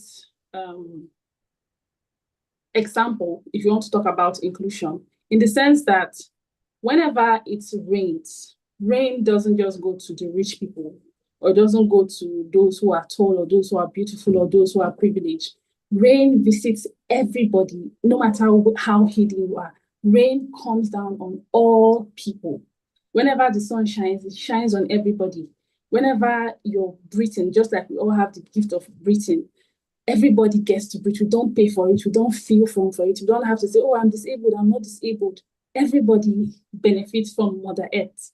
So if you want to get to be an inclusive leader, you need to create a system where everybody can thrive, where everybody can be their best, regardless of there being like an issue, which is failure. And the first leader talked about failure. And I think most of the people who were able to do so much in life had to fail many times. But most leaders do not have the patience to give people the room to fail. And I think that brings us to inclusive workplace policies, because why most people with disabilities do not have jobs is because one is either you have that people have this perspective that, oh, disabled people are not supposed to work, they're like meant to be hidden and everything. And then there are those who feel like, okay, because you are a disabled person, you have nothing to offer. And so they do not give you the opportunity to learn on the job, or the opportunity to even try. For those who know how to do whatever they are doing, they don't have the opportunity to even showcase their ability. And then for those who do not have a clue but are willing to learn, they do not even have the opportunity to, exercise or train themselves on whatever the skill that they want to get. And so I feel like Mother Earth gives opportunity to everybody. Inclusive leaders are those who see value in people and then create opportunities for these people to be able to thrive. So what does inclusion look like in practice? So inclusion is about creating real spaces. So it's not just about assigning seats, and it's something that we see a lot in Nigeria. Most spaces are not inclusive. They might claim to be inclusive by bringing one person with a disability to speak on a panel, or just sprinkle disabled people in the audience without creating accessibility needs and everything needed for them to participate fully. but we need to start creating real spaces. Don't just say, oh, there's a person with a disability, he's there, she's there, just sprinkled. We need to see a community of them present, participating, contributing, and also learning from whatever we're doing. Another thing is an inclusive leader is like a good teacher. So I used to be a teacher. So I was a jack of all trades. So I used to be a teacher. And one of my greatest joy is when I get to teach my students about certain things and then they are prepared for examination. Now in examination, nobody is going to be by your side to tell you what to do. So it shows you that a good leader or a good teacher is somebody who has to be humble enough to become redundant in a person's life, in the sense that I don't want you to be depending on me every time for answers or for solutions.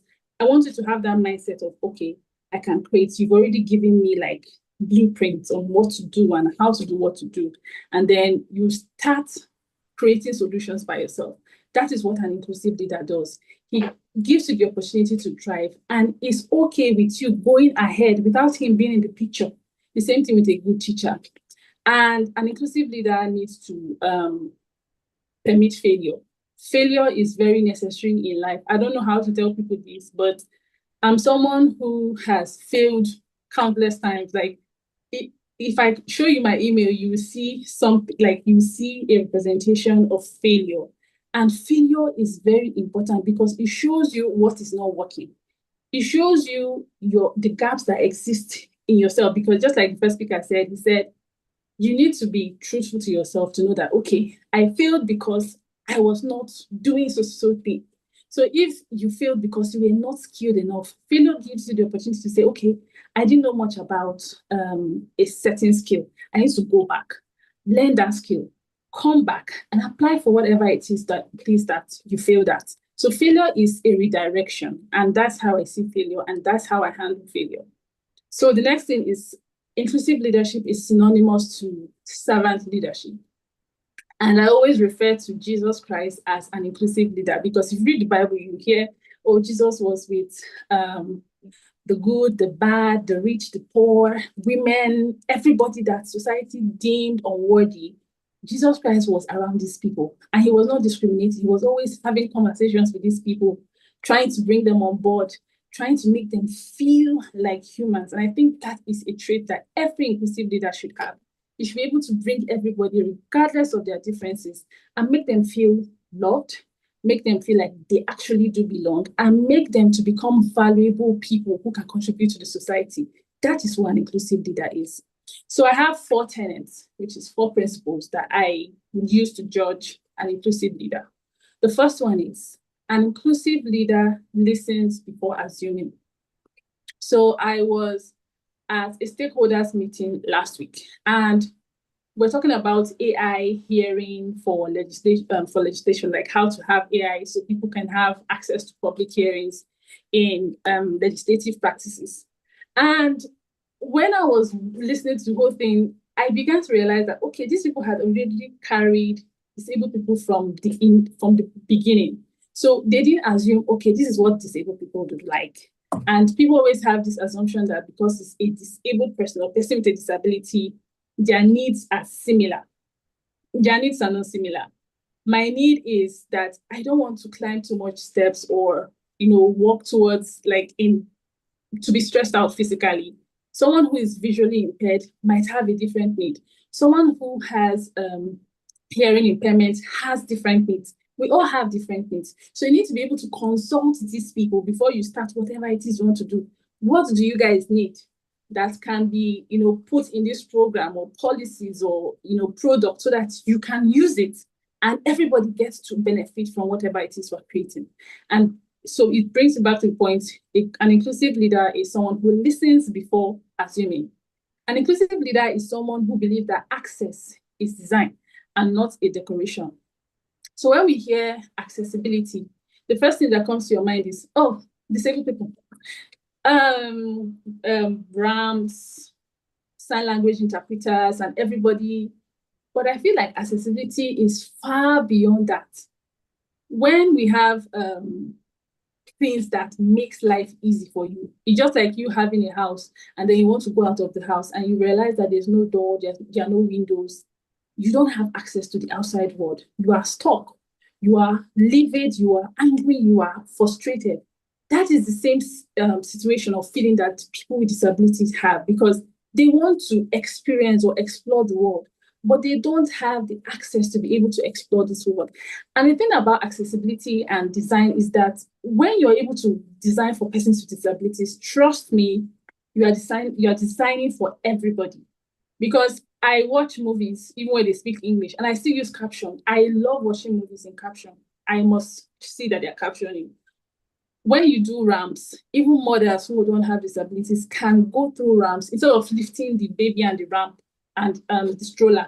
You just go easily through the ramp. Staircase is also an accessibility design system.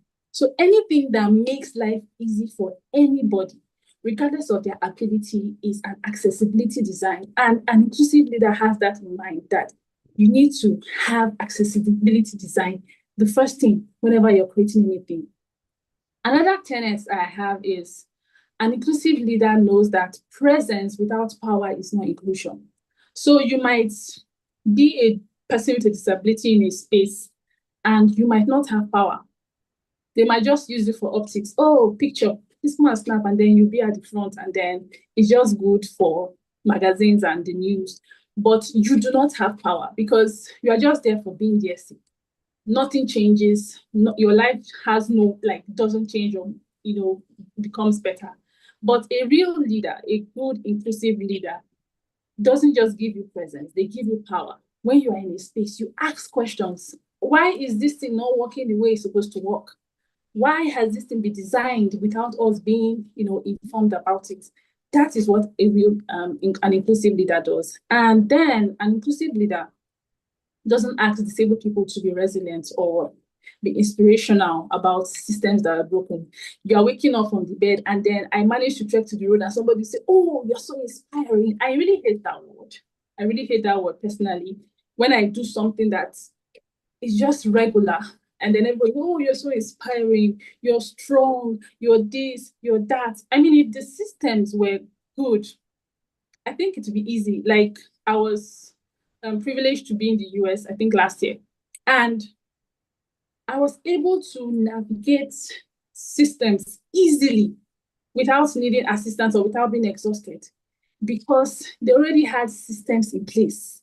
They might not be perfect, but they had systems in place. Things are already working easily for persons with disabilities because they have a very, very good legal framework that protects their rights and their dignity. And I feel like if the same thing happens in Nigeria where things work, I can get a job. The only thing you need to do is just grant me access to get into the office. Grant me access to be able to have a job and work. If it's a laptop, make that laptop accessible. Just give me accessibility needs and I can just do my job. And I feel like if we do these things, we begin to see how normal it is, because telling someone that has a disability that they're inspirational for doing something that if you do, nobody says you're inspirational, I think it's just performance. And I really hate the word inspirational. So I'm going to go to advocacy for social change.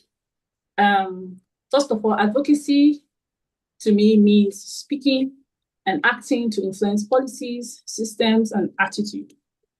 And sustainable or sustainability from the word sustainable, to make something last, means to change the structure and not just to change the mood of people in the room. So one thing that I'm a very, very real person, so sometimes I might be harsh, but I've been to events. I love going for events, and you see someone with a disability would say something useful. Let me even use my TEDx talk for them. I'm going too far. So last year I did a TEDx talk in Lagos. And my TEDx talk was about using storytelling to influence policy. How do we use pictures, films, storytelling to influence policies? Because I do not really love so much the whole conventional advocacy because I get bored easily. So I do things unconventionally. And so I was talking about the arts. How do we use the arts to advocate? And at the end of my whole TEDx talk, I gave a call to action, which is calling on researchers, calling on archivists, calling on photographers, creatives. Let's come together. Let's document the stories of persons with disabilities and ensure that their histories are never forgotten, something like that. And I remember somebody coming to me at the end of my whole talk and say, oh, that was inspirational. So what I want you to do is, I want you to come to my office and inspire people, like there are people with disabilities. I want you to come and inspire them. I was like, that is not what my talk is about. My talk is about influencing policy, storytelling. So most people are just moved by, oh, your story is so sad. It's moved me and everything. And then they never do anything. And that is something we need to start tackling, because whenever a disabled person shares a point or says something, people always sum it up as inspirational, not something that they could act on. And that really baffles me, because if we take out the whole emotional thing, listen to what that person is saying and act on it and create an enabling environment for everybody, instead of like focusing on the whole, oh, you're inspirational, you're touching me and everything. So when we start advocating and stop being influenced by people clapping for you and cheering you on, creating sustainable change. We have lots of programs in the disability community. But when you see the outcome of this program, some of these programs, you realize that it's not going to last. Realize that even the people who attend these events, there is no change in them. So it means that advocacy, it might have worked at that point, but when people leave that whole room, they forget everything you've said. And so I feel like we need to start creating programs in a way that will make people to act, not feel. Feeling is good, but aside feeling, you need to act on the feelings, act on the things that they said, the points that they made in whatever gathering that you have. So another thing I want to say is being disabled or being a person with a disability. So before I continue, I refer to myself as a disabled person. So I know some people do not like calling themselves disabled persons, but I am very, very okay with the word disabled person. So forgive me. So being a person with a disability doesn't automatically make you an advocate. So you always see people, oh, I have a disability, so I am immediately an advocate. You are not an advocate if you are not speaking up for yourself. You're not an advocate if you're not speaking up for others. So an advocate is somebody who speaks up for themselves, for their needs, and then is able to speak up for the needs of those who cannot speak up for themselves. That is who an advocate is. And having a disability or having an experience doesn't make you someone who can actually speak on it until you've dealt with that experience, turned it into a lesson, and then you are able to make people learn from whatever it is that they are going through. So for me, I started my whole advocacy journey in 2019. So in 2019 was when I did my first, I was with the Irede Foundation. So we did like a walk around Abuja, advocating for prosthetic needs and access for children and how they could go back to school even after losing a limb. So that was my first advocacy thing in ever. So from there, I started speaking on social media. Social media was my outlet since I didn't have anybody inviting me anywhere. So I started speaking on social media, I started writing. And so from social media, I had my first invitation to speak in a newsroom. And so I just shared my story and then say some things about advocacy. But then I got my first paid speaking gig. That was the one I did with, it was with a creative and with BBC. With British Council, yes, with British Council. So I was invited to be one of their speakers, and we're speaking about inclusive creative spaces. And that was my first paid gig. Like, I went there to volunteer. I'm really someone who likes speaking up at people's events. And so I was not even thinking of money. And so I remember after speaking, and the man invited me to the office and said, oh, this is an envelope. I was like, oh, what's it for, sir? And I opened it, and I'm going to tell you, they paid me 50,000 naira for speaking. When I saw the money, I was like, okay, so they pay people to speak. I didn't know. So the first thing I did was to give money to my dad. I just told him to pray over the money and every other thing I was doing, because I have never thought that we would get paid to speak. And I started speaking at events, whether it's paid or whether it's not paid. I started doing consultations and I started writing. And I applied for the Mandela Washington Fellowship in 2024. So I've applied previously like 3 times and they rejected me. But in 2024, I was at a break, like I was almost breaking down, and I just applied and I got in miraculously. And that was like kind of like the beginning of everything for me, because it started exposing me to opportunities, to people, and to networks. And from the Mandela Washington Fellowship, I got an invitation to Ethiopia to do like a feminist discussion. And so I didn't know that in that Ethiopia, there was somebody that was watching me. So I'm not, if you see me in public, forget how I'm talking now. If you see me in public, I'm very, very calm. Like I don't talk a lot. So I was just on my own watching everybody. I didn't know she was watching me. And then she just got my number and said, oh, that she wants me to stay. So she said she was going to allow me to stay and extended like 1 week in Ethiopia. So we're like some groups of us that they extended our stay. So after that, I just went home. It's not like I had money, but I just went home. I was just there in 2024. In 2025, January, I received an email. I received an email from UN Women, not UN Women Nigeria, UN Women. And they said they wanted me to be a speaker. So I was a representative from Africa to speak about disability in the CSW 69 event. And trust me, I didn't know what to do. I didn't know what to say. I was afraid. I was very afraid. And I think I just did everything. I didn't want to let that fear get into me. So I was just doing the whole processing, getting my visa and everything. And then I went and I spoke. The moment I spoke, I began to realize that this fear was trying to like rob me of the things that I would have actually gotten. So I just had to say yes, even though I was not prepared. I just said yes, I will do it. I'm available. And then I found myself there. And I was not prepared to speak. I worked on my speech within a week. And they didn't even tell me that I had 2 more panel discussions to do. And so when I got it, they said, oh, okay, Eva, aside your main discussion, you're going to do a panel discussion with adolescents. So they come to the UN. I was going to do a talk with adolescents. I was like, what am I going to tell these people? I was going to do a talk with intergenerational groups of feminists. So these were people who started the whole feminist movement. They came together, and then we that are young, that were just having discussion. I was super scared, but I still did it anyway.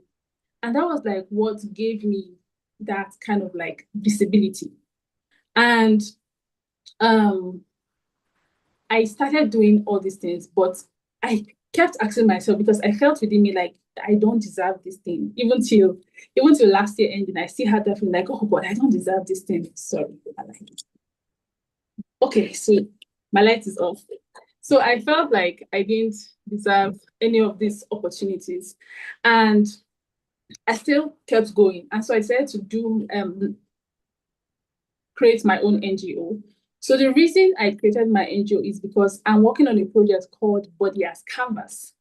And the whole idea of the Body as Canvas is what I spoke on my TEDx talk, which is using arts, storytelling, photography, and film to influence policies. And so I started this whole program. I didn't know what I was doing. And so I reached out to people. Funny enough, I was just sending cold mails like, would you want to do this with me? Would you want to do this with me? And people were receptive. They were willing to do these things with me. I started like just getting videos from them. You can go on Instagram and see like the Body as Canvas. It's like a page on Instagram. And then the next thing I did, I think earlier this year in April, since I was applying for grants and I was not getting it, I had to take money from myself, from my savings, and do a program. So I know doing programs around disability needs money. And so I reached out to 3 of my friends who had disabilities. And I told them, I want to just document your story. I want to take your pictures and I want to document your stories. And so the thing I needed to do was I made sure that I sort out their accessibility needs. So I sent them transportation system. I looked at some transportation logistics stuff. And then I searched for a place that was accessible for all of them because they were physically impaired. And so that was when I did the whole program and everything. But what I'm trying to say is that advocacy would only work if it lasts. And that is something I think as advocates we need to look forward to. It's not just about bringing up programs. It's about ensuring that these programs are sustainable. How can I train one person to have a ripple effect to train 10 people, to have another ripple effect to train 100 people?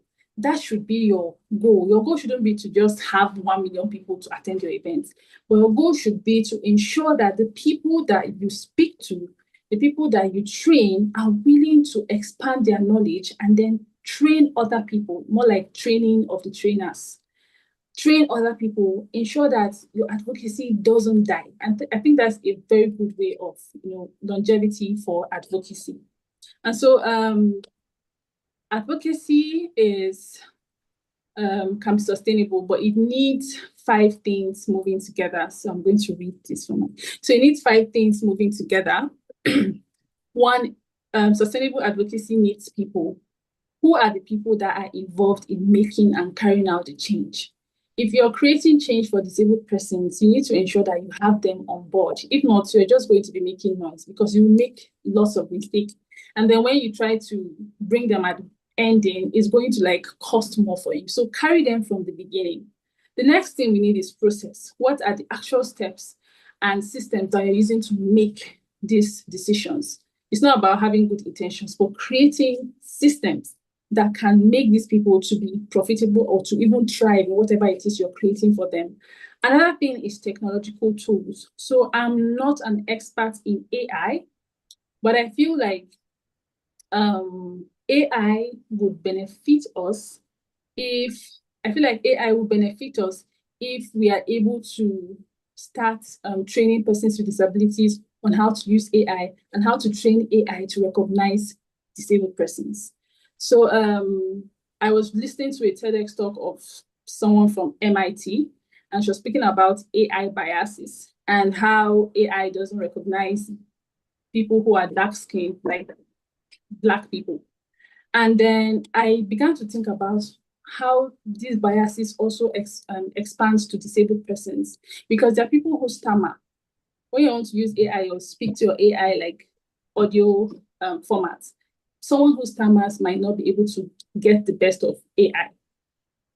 People who have scars on the face or face difference might not be able to get the best of AI. So there are many things that we need to train AI to do. And we need disabled people to be knowledgeable enough in these fields to be able to be experts in AI training so that they could train AI to be able to recognize the needs of persons with disabilities.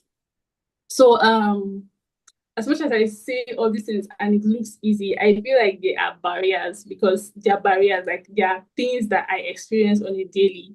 And for someone who became a disabled person later on in life, one of the things that you experience is grief. It's just like losing a parent or losing a loved one. So you would always grieve the life that you used to have. And I'm not oblivious to the fact that you would have bad days. There are days when you'll be angry. There are days when you hate having a disability. There are days when you just be frustrated with everything that is not working for you.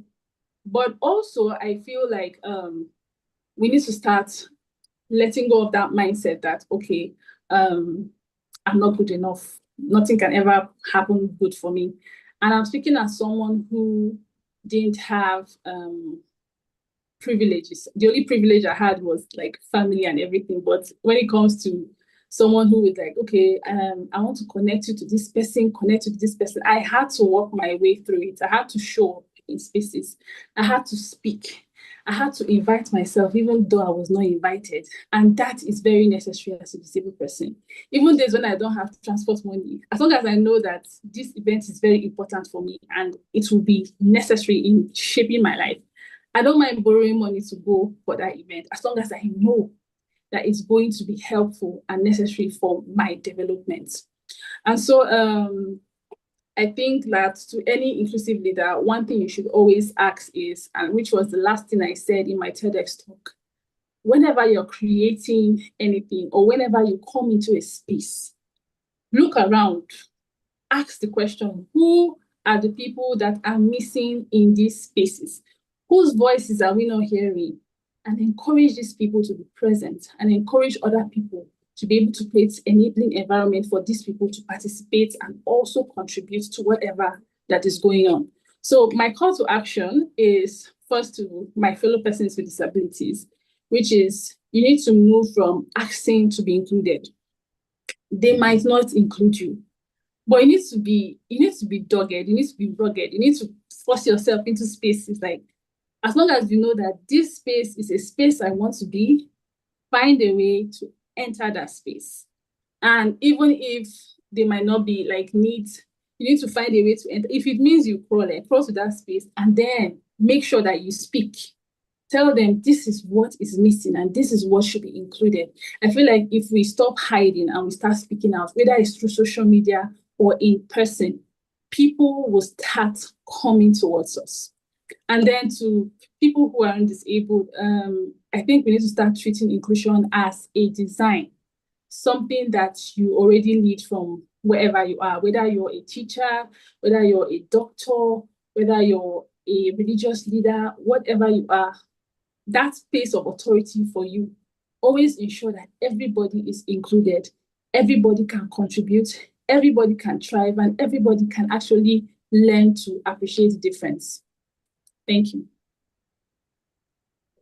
Wow. Thank you so much, Eva.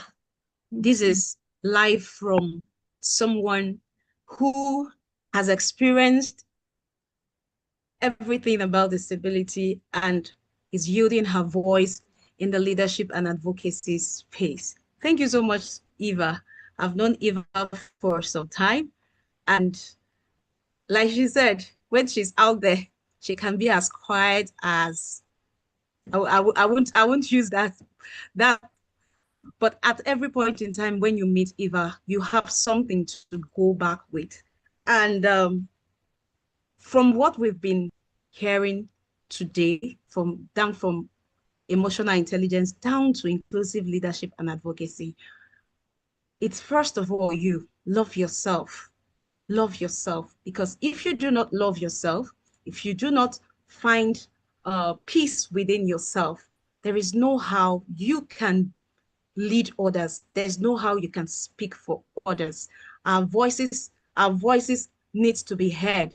But before your voice is heard, you yourself need to be comfortable. You need to be comfortable. And like she said, when you get to a space,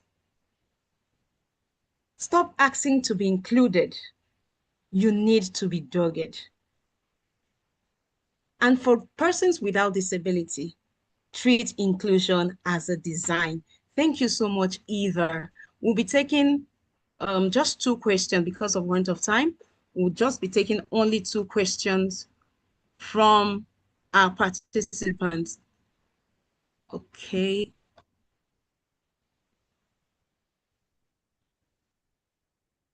All right.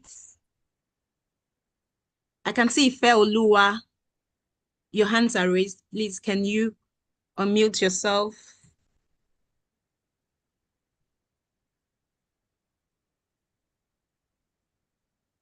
Can you hear me?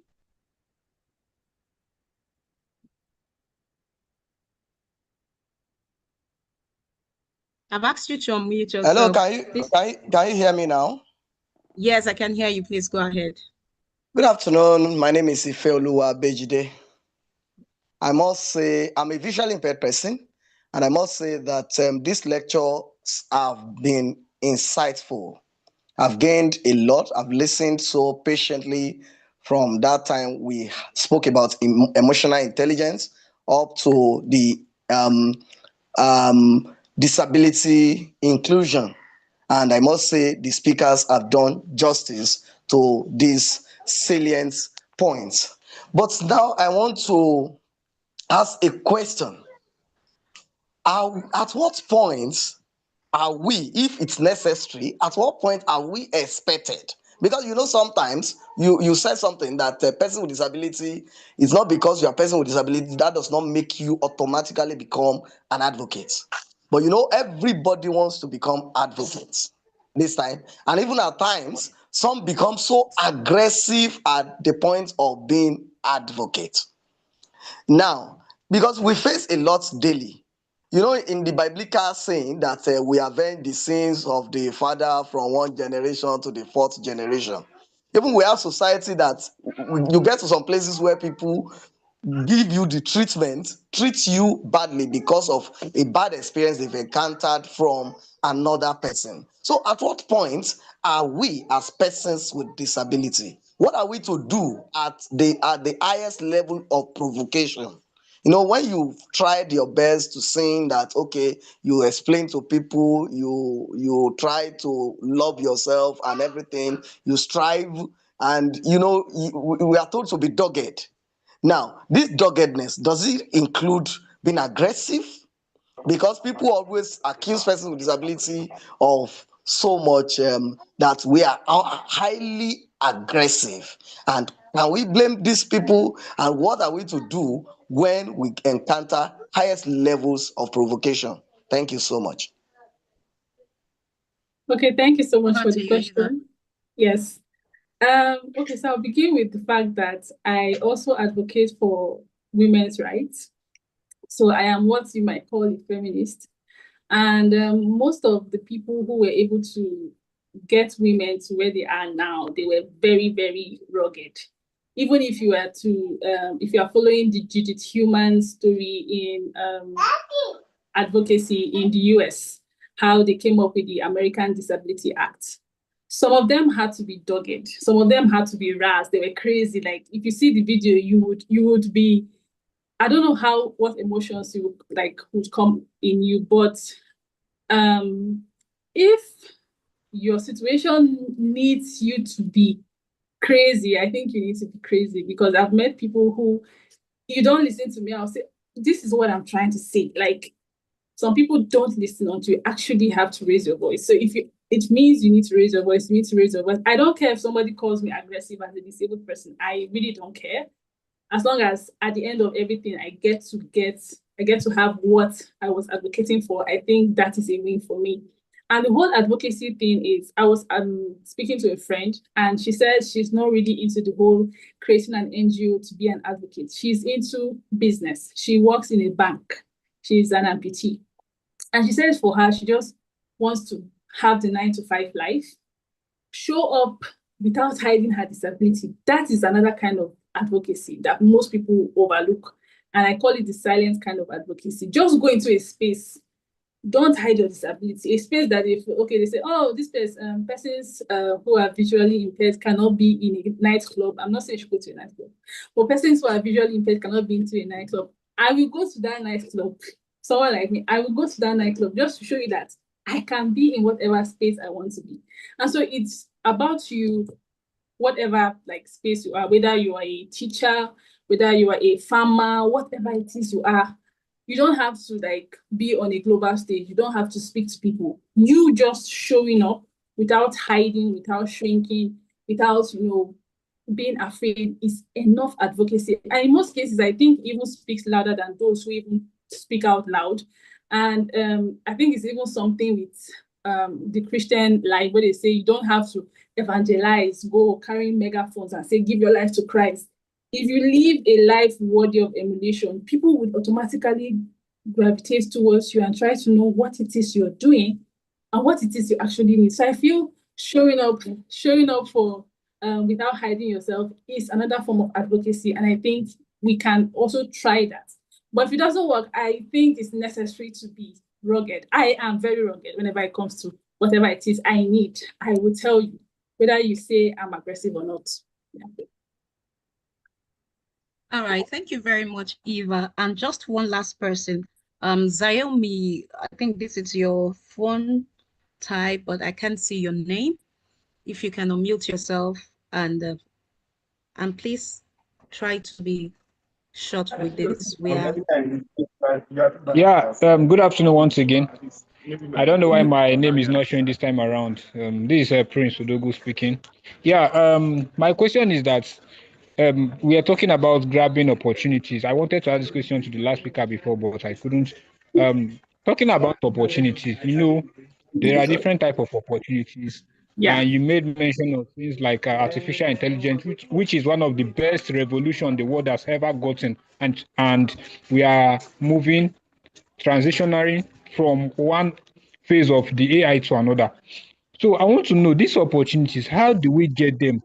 And how accessible are these opportunities to us? Because talking about opportunities, many people are determined, but the space to which we need in exploring these opportunities are not coming. For instance, I take myself as an example. I have the determination to work with computers, do so many things, but these opportunities, sometimes you get them, the cost of running them are very, very expensive. You don't have somebody to put you through all these things, like helping you with the financial aspect and all of that. So how do we go about these things? Thank you very much. Okay. All right, thank you. Thank you, Prince Odogu. Yeah. Okay, Over to you, so Eva. yeah. So I will start with the story. I love telling stories. So last 2 years, I applied, I saw an opportunity. Let me start with seeing an opportunity, meaning I am always looking for opportunities online. It's not like somebody's bringing them to me. I always search for them online. If it means I have to write essays, I will write those essays. So I saw an opportunity for ALX. It's about software engineering. So I was trying to see if I was good enough for the whole tech stuff. And so I got into, luckily for me, I got into the whole ALX stuff, even though I had to quit because that whole tech stuff is not for me. But it made me realize that there are actually opportunities online. And with how these advocacies, like strong advocacies, if you go on Google or if you're someone who uses LinkedIn, for me, I find most of my opportunities on LinkedIn or even Instagram. Search for opportunities. If you say, okay, you're into you want to learn about AI and programming and everything, search for opportunities for organizations that are doing programs around AI or the kind of like opportunities you're looking for. So for me, I always look for creative opportunities, whether it's residencies or arts fellowships. I always go to LinkedIn. And the thing about it is that you have to try. Like they would reject you. And that's something most people are not ready for. They can reject you like 1 million times. But if that thing really matters to you, you will keep applying, you will keep scouting for them, you keep finding them, and then you keep showing up, regardless of how much they reject you. So opportunities are online. Whatever it is you're looking for, it's online. And funny enough, most of the ones that are not even Nigerian based, because I see a lot that has to do with Kenya or Rwanda or even the US, just search for these opportunities. You will see them online. If you are looking for something that will train you on how to have access to AI, look for them online. You would find them on Google, on LinkedIn, on Instagram. These are my like 3 resourceful places. You would see them. All right, thank you very much, Eva. I'll only take just one last question so we can move ahead. Maureen Buckle, please, can you unmute yourself and speak?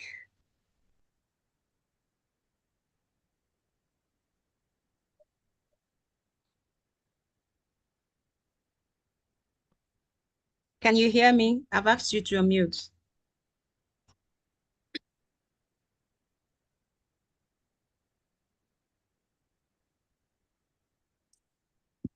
Okay. Hello. Okay, go ahead. We can hear you. Yes. Okay. Good afternoon, everyone. Thank you very much, Miss Eva, for that wonderful presentation.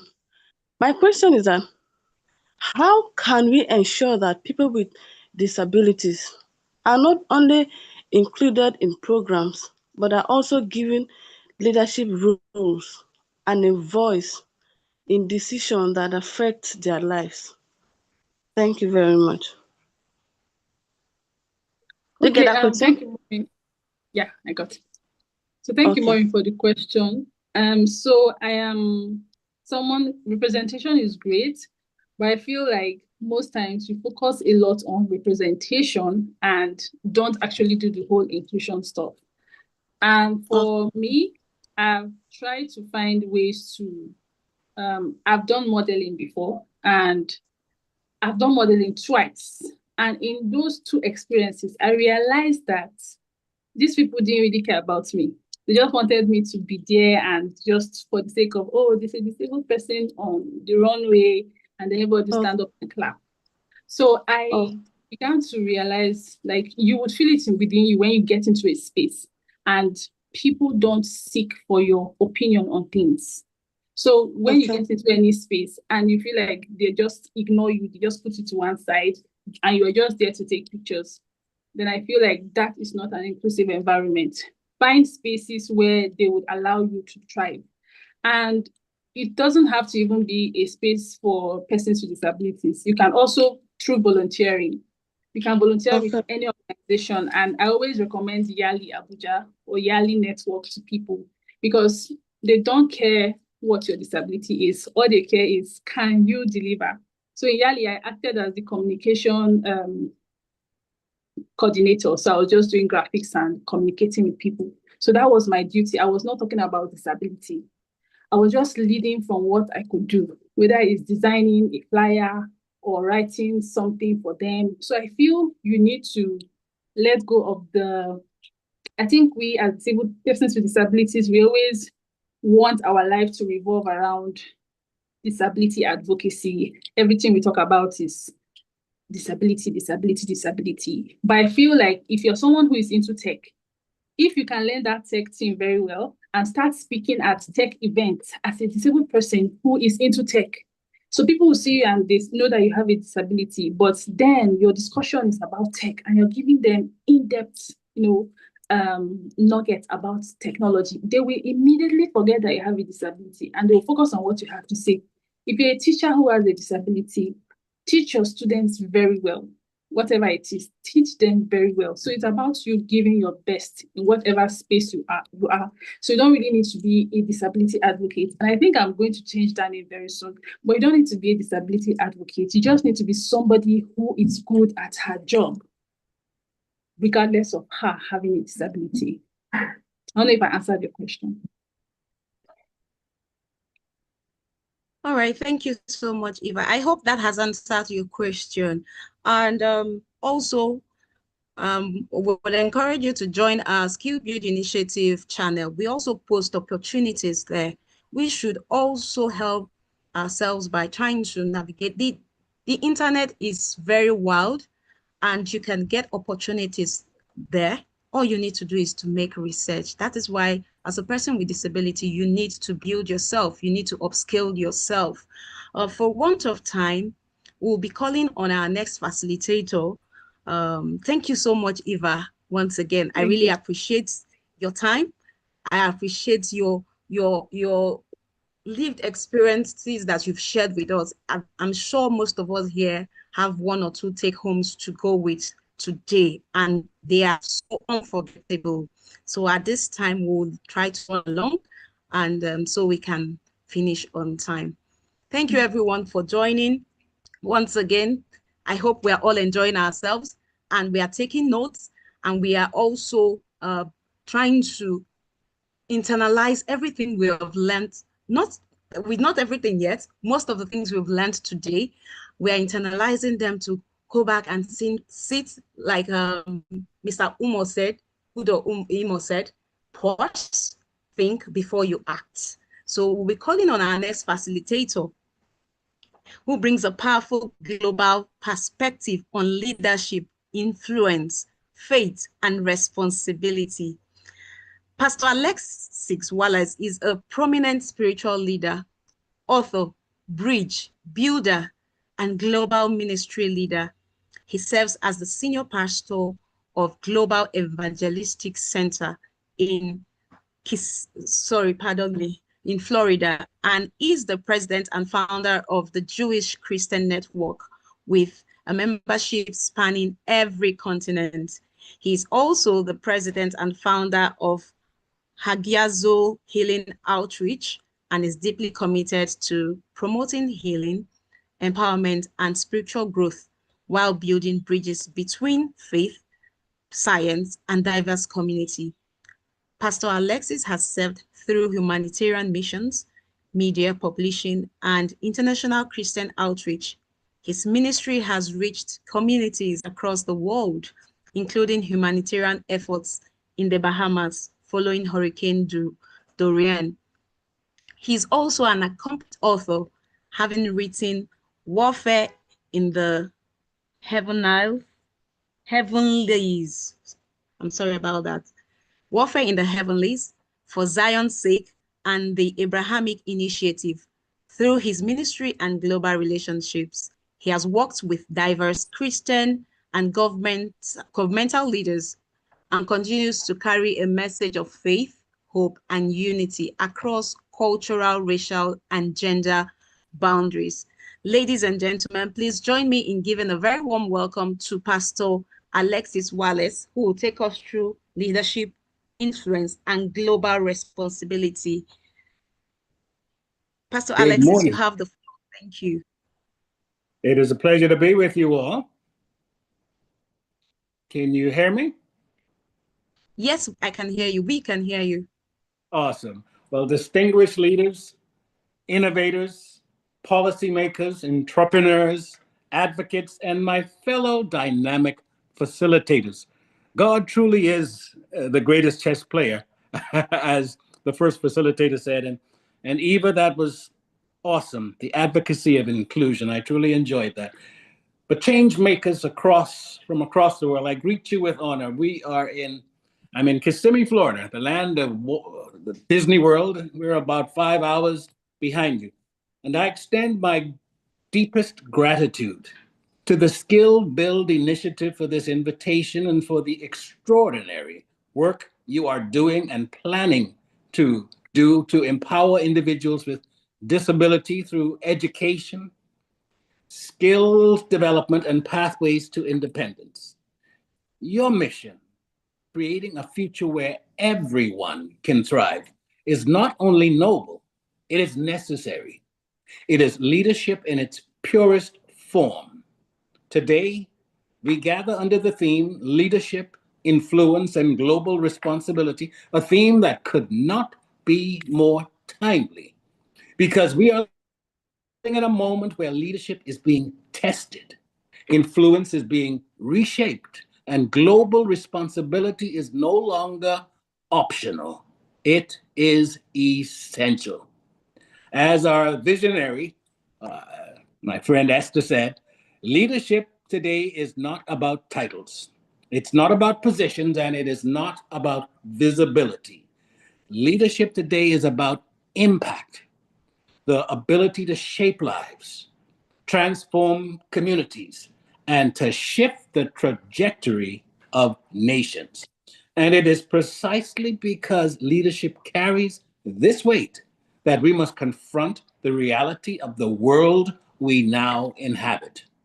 Leadership in this globalized, turbulent age is being forged in the fire of interconnected crises. Economic instability, technological acceleration, like we've been mentioning this morning, cultural fragmentation, and geopolitical tension. Influence is no longer positional.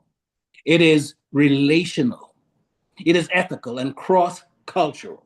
Global responsibility demands that leaders think beyond borders, beyond tribes, beyond silos. In this hour, leadership is not the ability to command a room. It is the ability to transform a generation.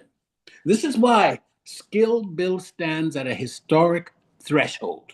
Because when Africa, the Caribbean, where I'm from, and the Abrahamic world join hands, we form a tri-continental alliance of compassion, united by shared values of dignity, justice, and human flourishing.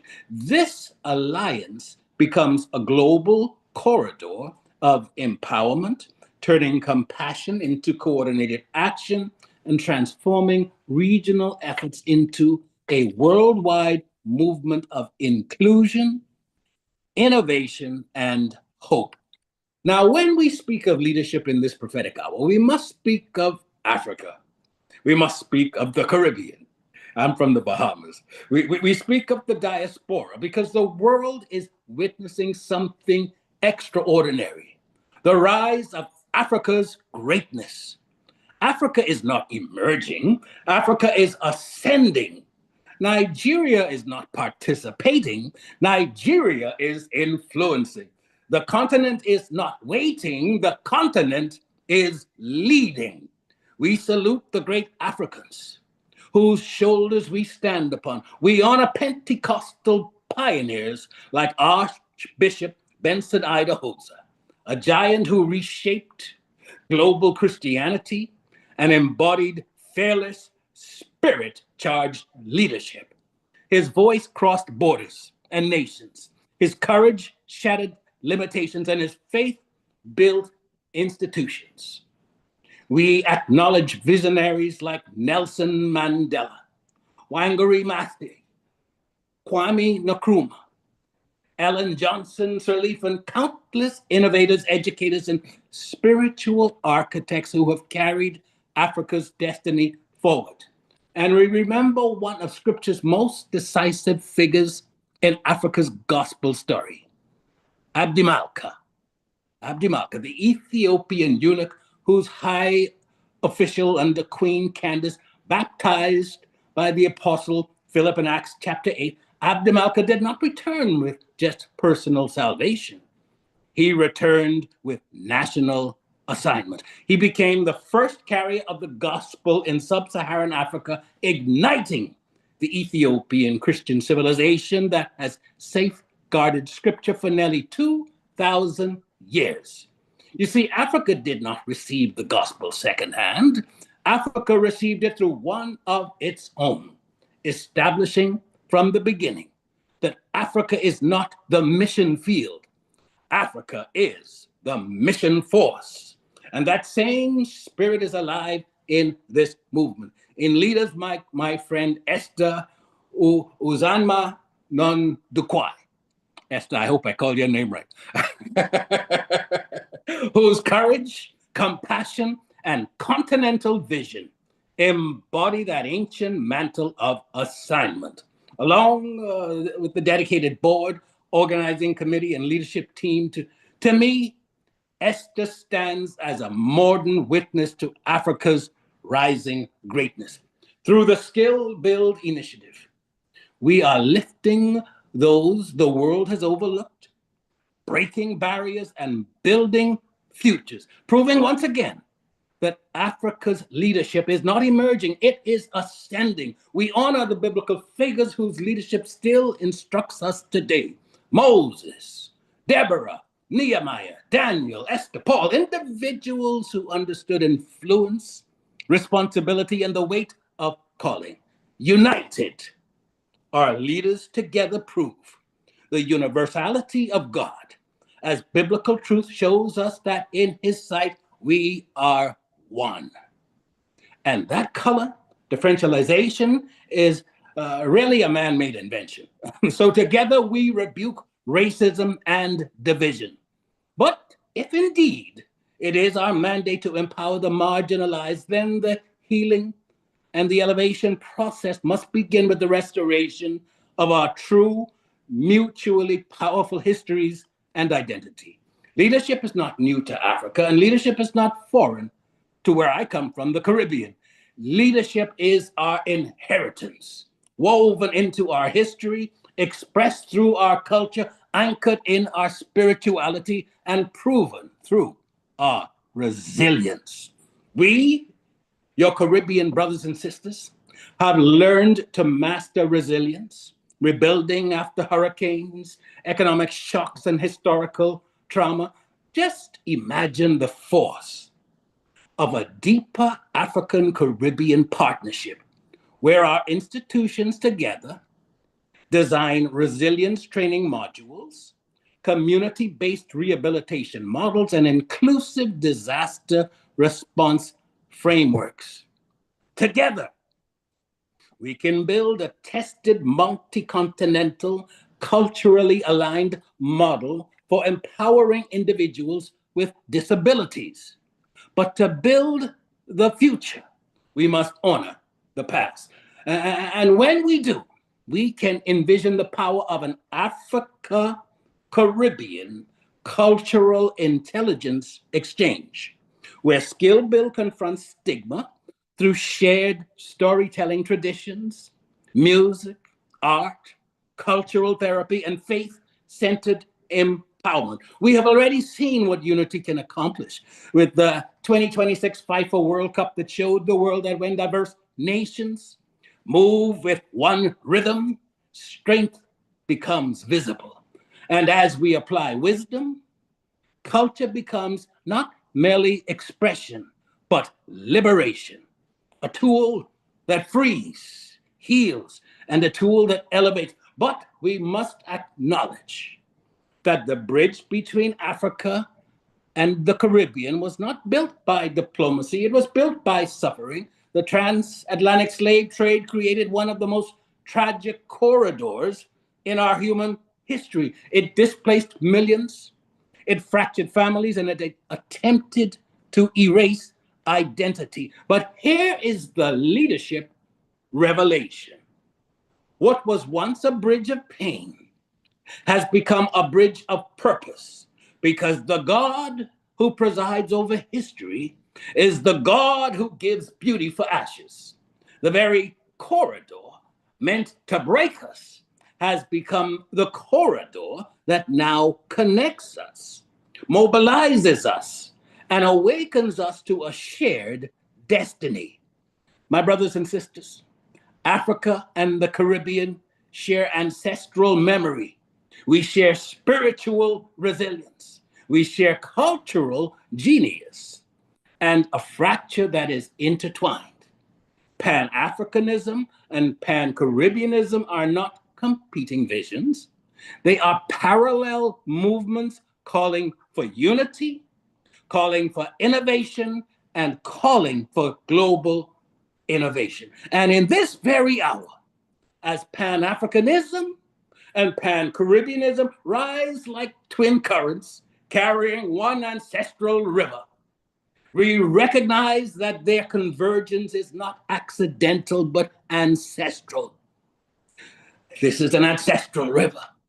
We recognize that their convergence is not accidental, but ancestral, flowing from the same Abrahamic well, shaped by the same covenantal call, and propelled by the same divine architecture that has always lifted nations when leaders awaken to their light. My brothers and sisters, our Abrahamic tradition teaches us that nations rise when leaders rise. And Isaiah 60 gives us the pattern from, I'm reading from the Amplified Version of our scripture. The first 3 verses are powerful because they declare something powerful. Arise from spiritual depression to a new life. Shine, be radiant with the glory and the brilliance of the Lord, for your light has come, and the glory and brilliance of the Lord has risen upon you. For in fact, darkness will cover the earth, and deep darkness will cover the peoples, but the Lord will rise upon you, Jerusalem, and his glory and brilliance will be seen on you. Nations will come to your light, and kings to the brightness of your rising. From this powerful scripture, the leadership architecture calls us to rise with clarity, shine with integrity, and to innovate with courage, build with excellence, and carry moral conviction with global responsibility. This is the leadership Africa needs. This is the leadership the Caribbean needs. This is the leadership our whole world requires in this hour. The challenges before the Skill Build initiative are not organizational inconveniences. They are moral and generational assignments. From a Judeo-Christian worldview, they summon us to enact the very heart of Scripture, to lift the vulnerable, to restore dignity, to break oppression, and to build systems where every person can thrive. Isaiah 58 calls us to loose the chains of wickedness, to undo heavy burdens, to let the oppressed go free, and to rebuild ancient foundations so communities can stand again. Isaiah 60 commands us to rise and shine and to become a light that nations can orient themselves by. Together, these passages form a divine blueprint. Justice must be structural, compassion must be operational, and innovation must be inclusive. Isaiah 58 is the call to repair. Isaiah 60 is the call to rise. And Isaiah 58 confronts broken systems. Isaiah 60 commissions radiant leadership. Isaiah 58 deals with the wounds of society, and Isaiah 60 reveals the future of society.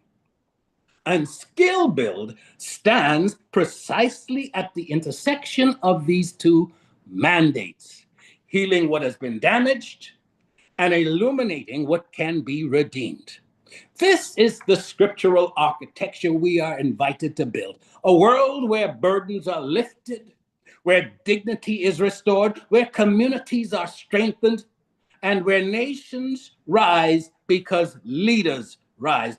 This is where the Abrahamic tradition becomes our operational blueprint, a leadership ethic rooted in justice, mercy, and responsibility, shaping ethical funding models, transparent governance, community-centered empowerment, and long-term sustainability.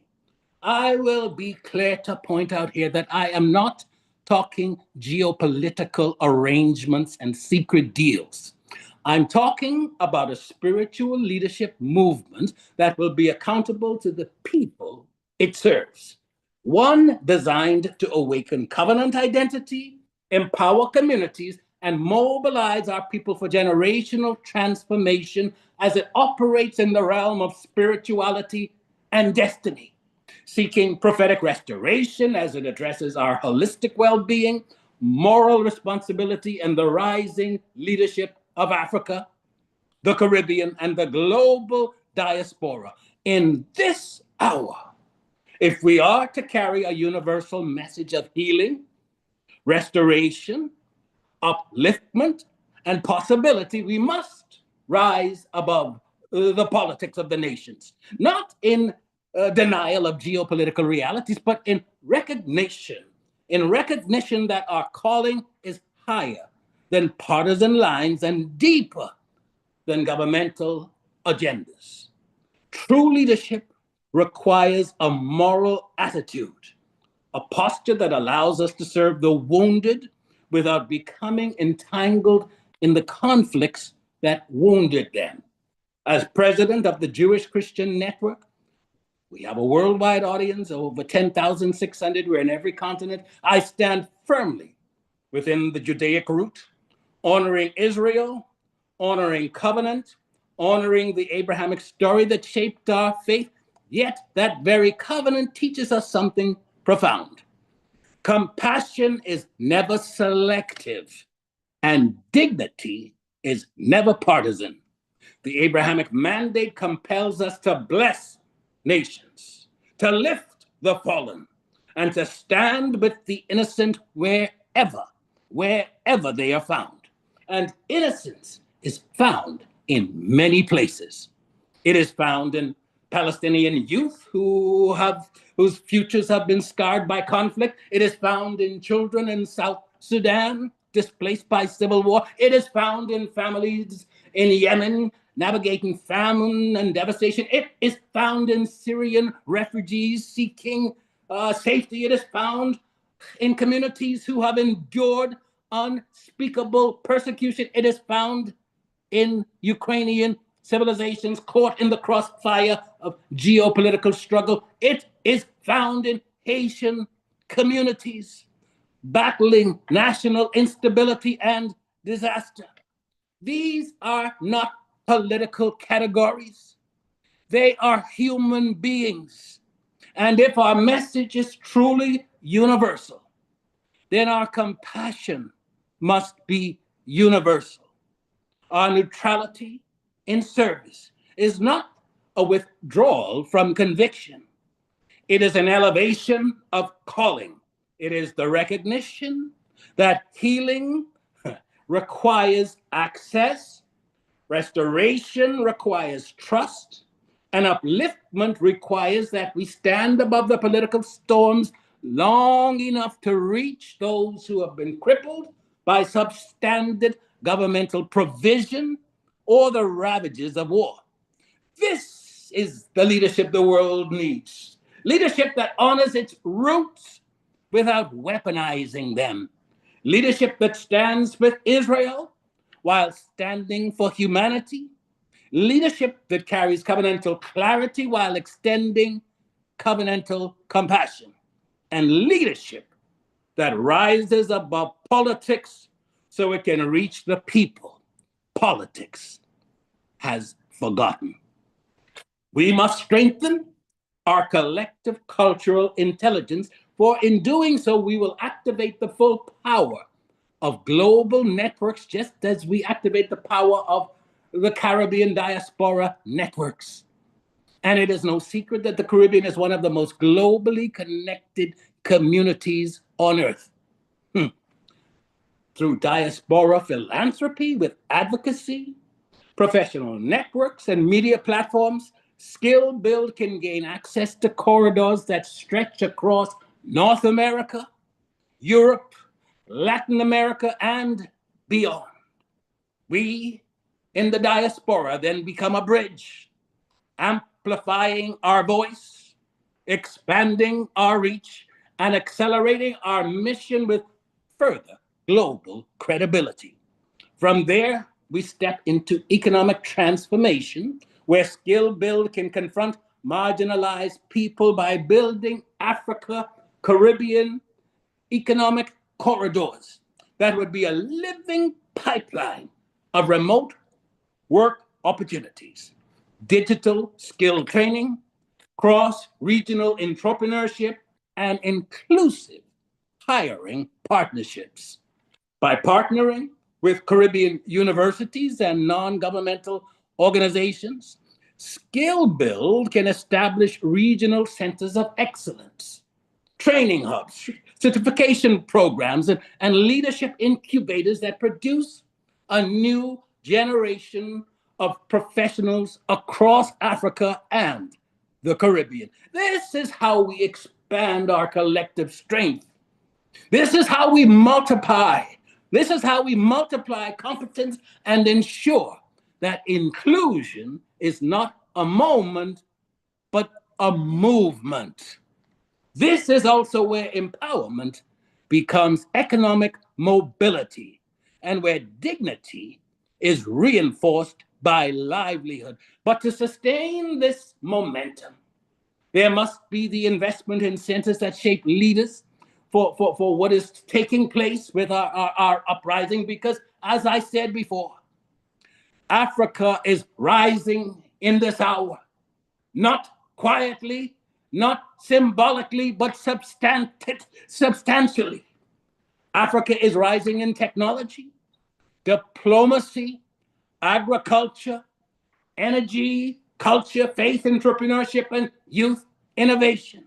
Nigeria, Kenya, Ghana, Rwanda, South Africa, Ethiopia, these nations are not emerging, they are ascending. And in my own region of origination, the Caribbean is also arising in fintech, tourism innovation, cultural exports, and creative industries. Meanwhile, the African and Afro-Caribbean diaspora across the Americas and across Europe and Asia is rising with intellectual capital, economic influence, and spiritual authority.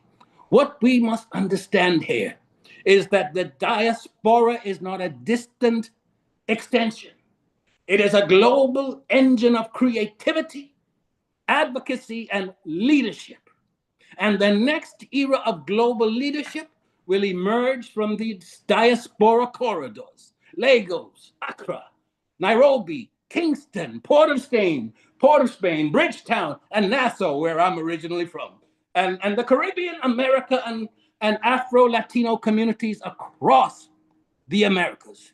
Together, they form a multi-continental constellation of brilliance, shaping the future with cultural intelligence, economic power, and spiritual depth. Spiritual depth. This is the moment for Africa and the Caribbean to rise together economically, culturally, spiritually, and diplomatically, but with leadership that is ethical, compassionate, and inclusive.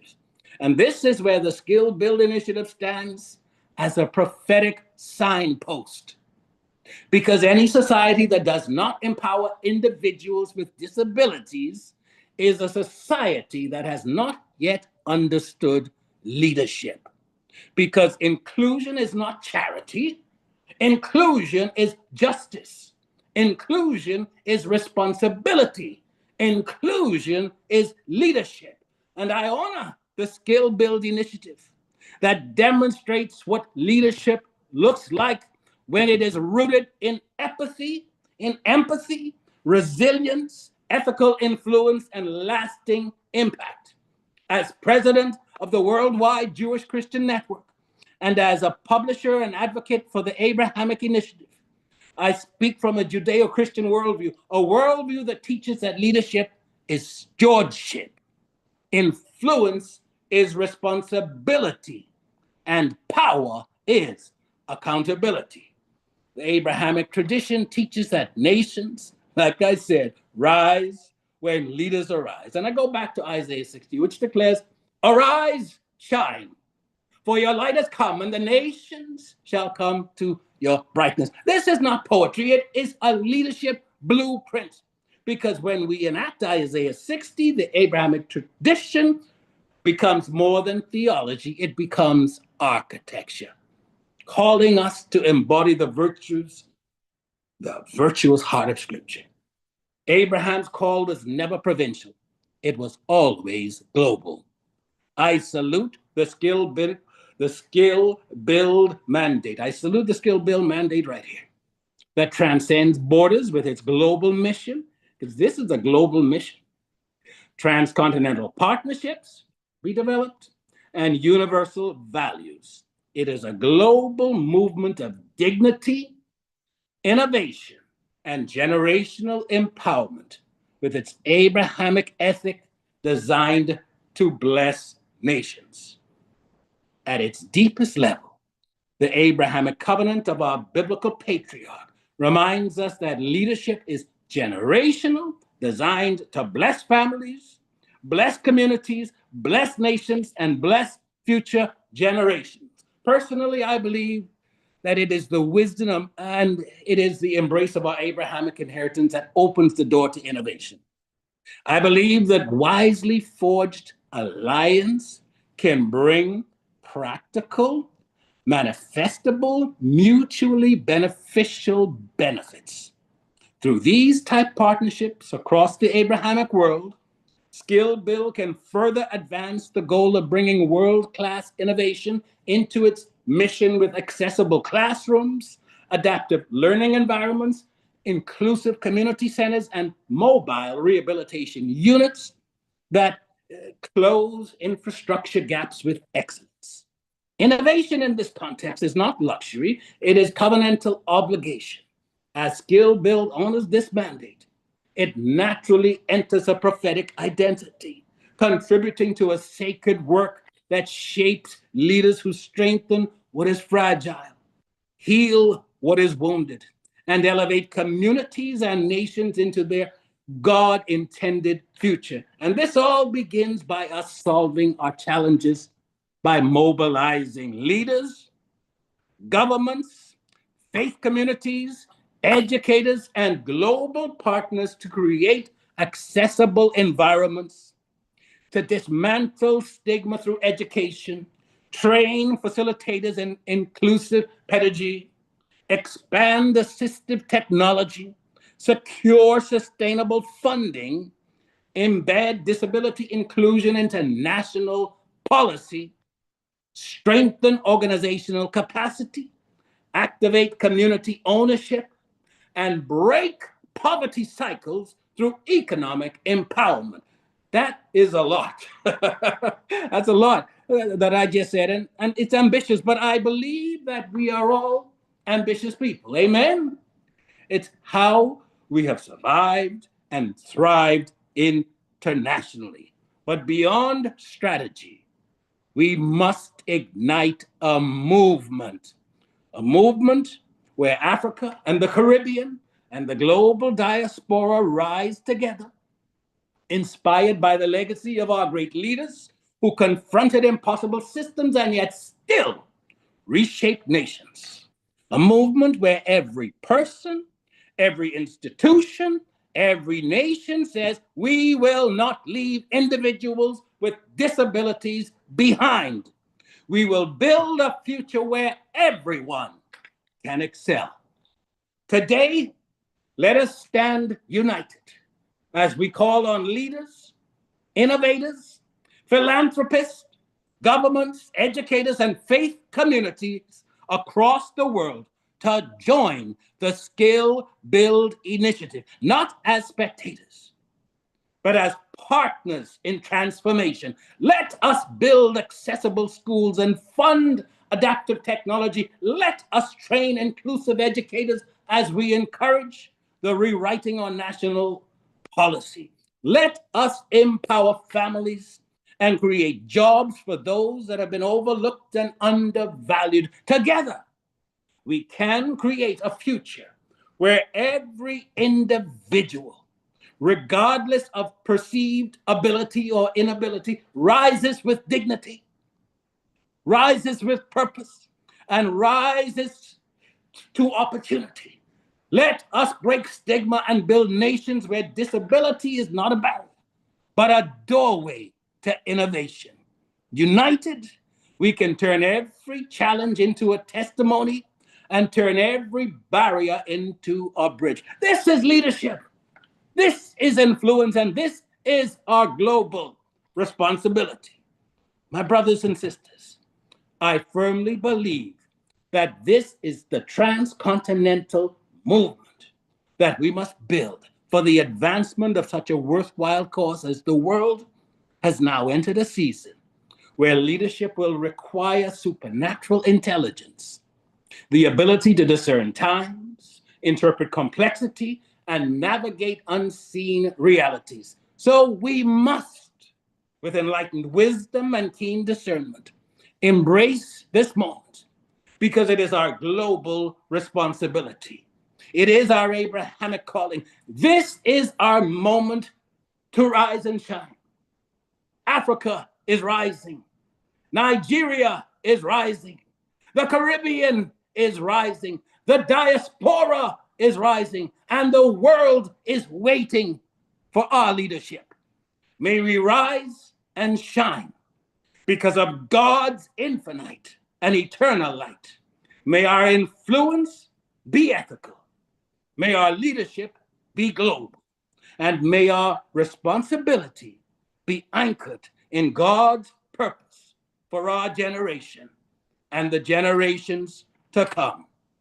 Thank you, and shalom laholam. Peace to the world. Wow. Thank you very much, Pastor Alexis.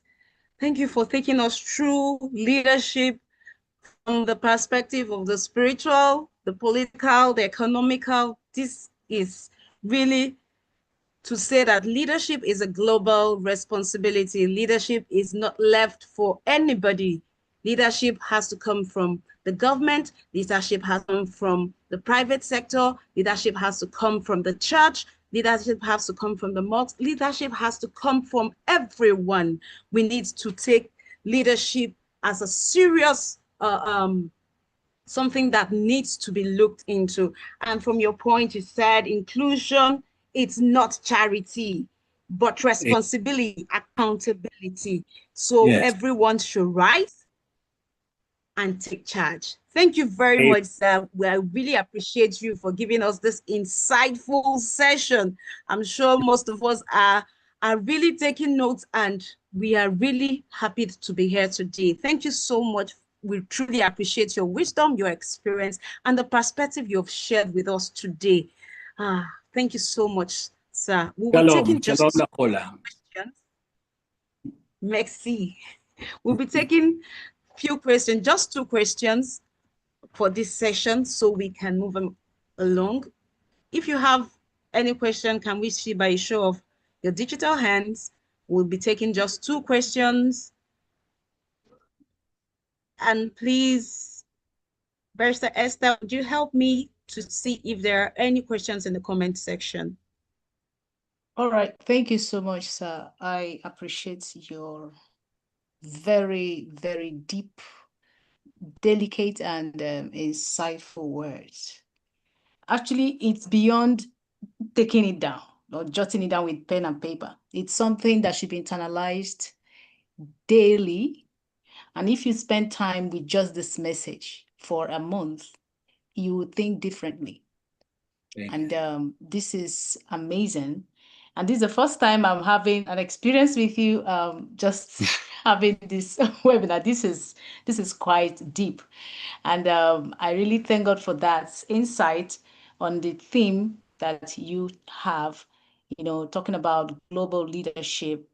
And with me, I have a few questions to bring to the table, because you spoke out of passion for Skill Build Initiative.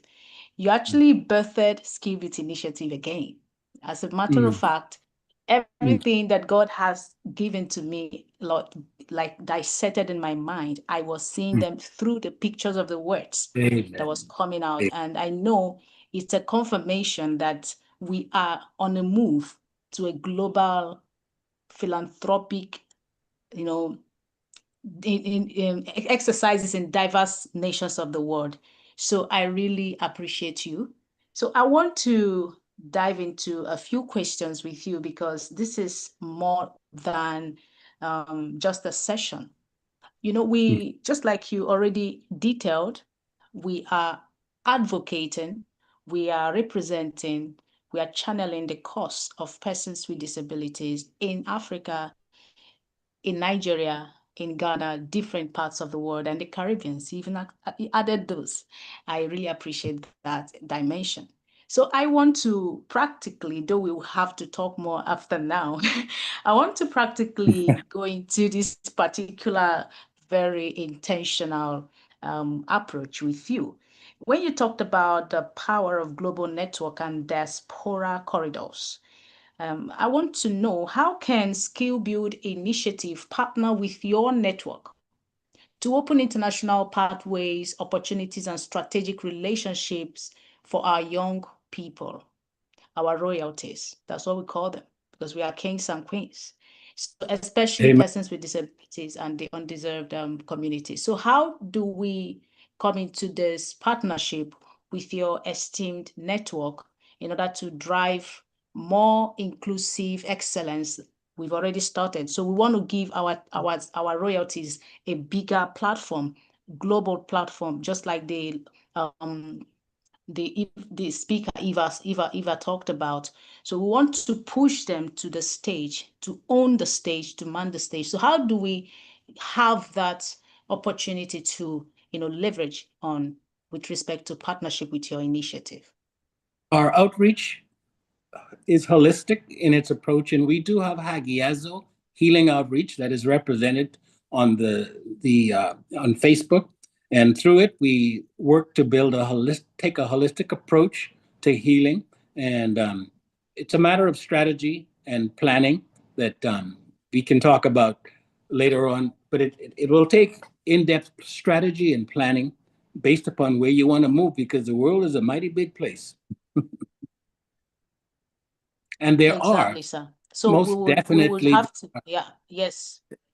There are organizations that are set up to Yes, sir. assist in those areas, and it's a matter of identifying the correct organizations, that can assist, especially right now. We are at a crucial time with regards to many things that are happening on the geopolitical stage. But there are organizations that are designed for just such things that we can strategize and plan.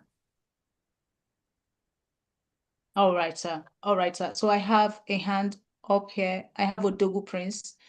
Odogu Prince, I'll be unmuting your microphone. I'll be giving you the, okay. So you can unmute your microphone now, so you would be able to ask your question. Yeah, good afternoon. Afternoon. Yeah, my question is, you during the course of your enlightenment, you also made use of spiritual aspect, which I really enjoyed a lot.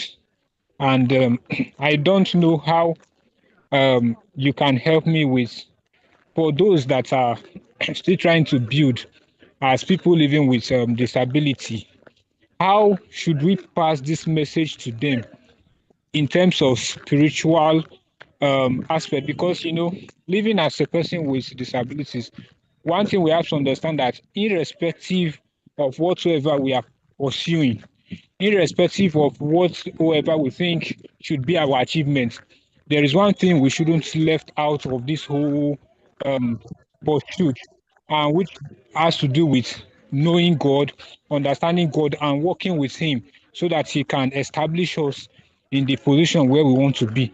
So I want to know how I can go about this, trying to work with people in this aspect of using the gospel to be able to convince and then encourage people who are depressed or who are facing circumstances that is not allowing them to believe in themselves, to believe that they have a great potential that they can actually work on. And also, how can this just help in creating the stage for building global um, establishments for the individual involved too? Thank you. Well, the first thing that we have to realize that the gospel is multidimensional, and God is a God that heals in a wonderful diversity of ways. Now, the gospel, depending on how it has been presented, has often neglected because the power has not been there for many people that can actuate a miracle. But God, I can personally testify to the fact that God is a miracle working God. So education is the first part of it, to show the diversity of the gospel with regards to Christ's intention for healing. And after that, you know, we do have multiple media outreaches. Like I said, the Jewish Christian Network, Hagiazo, Holistic Healing Outreach. It's a matter of spreading the word, and then after that, backing that up with, you know, certain activities. We are in different places internationally, so it's difficult for me to really say, you know, exactly the physical side of exactly what, you know, would need to take place where you're at.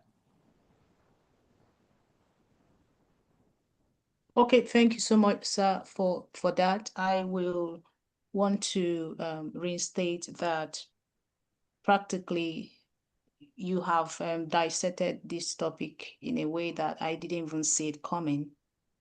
And then bringing up the reality that God is the ultimate and that we have the privilege of enjoying all things because the scripture says He has given us all things that pertains to life and godliness. So Yes. empowerment is part of it. Education Absolutely. is part of it. And Absolutely. every innovation you talked about, they're all part of it. And that's the blessing that came.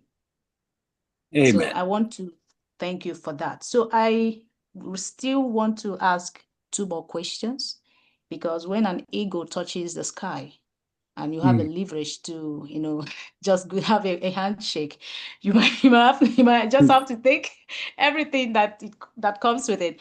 So I know we'll definitely have to have a deeper conversation with respect to the intercontinental connection you talked about initially for We will Skill certainly Build do. Initiative.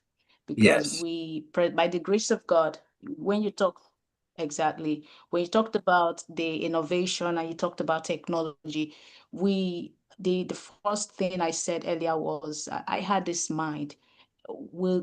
Is it possible for a person with visual impairment to, to learn technology? And we have like minds. I know maybe if you're still free, you will be having some persons share their lived experiences. Smart persons who have emerged as independent authors on Amazon Kindle publishing platform. Now we're graduating them on the 22nd of August this month. We Excellent. have web developers and web designers. They are visually impaired. I mean, amongst many others, because we have diverse, unique abilities in our initiative. So we have them. We have digital marketers, and we taught them with very advanced curriculum. So we already birthing forth great minds like Smart Yusuf, like Emmanuel Udoa, like Timileyin. They are men that came into Skibid Initiative knowing nothing. And right now, they can do quite a whole lot. So we want to, definitely, we are going to have a more condensed discussion based on this, because we are now shooting our stars. And I need you to know that we have stars that are ready to shine. Amen. So it's no longer Amen. a statement. We already have stars that are ready to shine. So I need you to factor in your considerations. I know you will. You've always, and you have Skill Build Initiative at heart, to factor in the very reality that there are stars that have been made from the empowerment that God gave through Skill Build Initiative. And when they will be presented by the grace of God, I know that your initiative and the connectivities and the opportunities you have will be able to have a good partnership and collaboration that will bring them to a higher spotlight. Because I want them to be multinational leaders and then men that will be heard all over the world. So one direction I want to go into right now is when you talked about the creating global opportunities. I'm actually very interested in that. You talked about that, and I want to ask, what practical pathways can we create together to connect our beneficiaries to opportunities across Africa, the Caribbean, I will say this, North? that Israel leads the All right. field in biomedical and agricultural technology, and there are definite departments there, especially with what's going on, where they are Yes, sir. reaching out to Yes, sir. establish relationships where they can consider that as an act of goodwill. And also Wow. with the Arabic world, Saudi Arabia, Dubai, Qatar, they also have areas that are designed to push medical tourism. So there are multiple things that we can talk about at later on, more Absolutely. in depth with Okay, regards so to. I'll leave that to a very concise statement. Later on, we are going to dissect that. Yeah. So, and I want to, on this note, let everyone know that Pastor Alexis Wallace has been a friend of mine over 6 years. I think that's been a long Yeah. time. And then Yeah. he's been very, very practical in his approach to Christianity and the Abrahamic covenant, and the didactic approach actually catches my attention. So he's been a very wonderful friend, and we are glad to have you today anchor this meeting, and also rather facilitate this meeting, and also to be of a great blessing to every one of us. So on this note, I want to cap it all by saying thank you so much, sir, for coming. Please, everyone, give him the best emoji you can. Thank you. Give him the best emoji you can. It's Thank really you. Thank you. mind-blowing. Yes, sir. Having heard you Thank you. say quite a whole lot of things, and thank you so much, sir. So I will leave Eunice to continue from where we are at the moment. Thank you, sir. My pleasure. Thank you very much. Thank you very much, Pastor. It's been an insightful one with you. And thank Wonderful. you, my amiable coach, for always expanding on this and helping us to understand more. At this point, before we go into our next session, I'm going to be calling out for our airtime challenge, the next airtime, so we can relieve ourselves, stretch out, stretch out. There's still more to come. There's still more to come. So I'm going to be calling out a Globacom airtime. Are we picking up our phones? It's airtime o'clock. It's airtime o'clock. So we'll just take a quick one on this. I'm going ahead to call the number 6345 6359 7885 9 and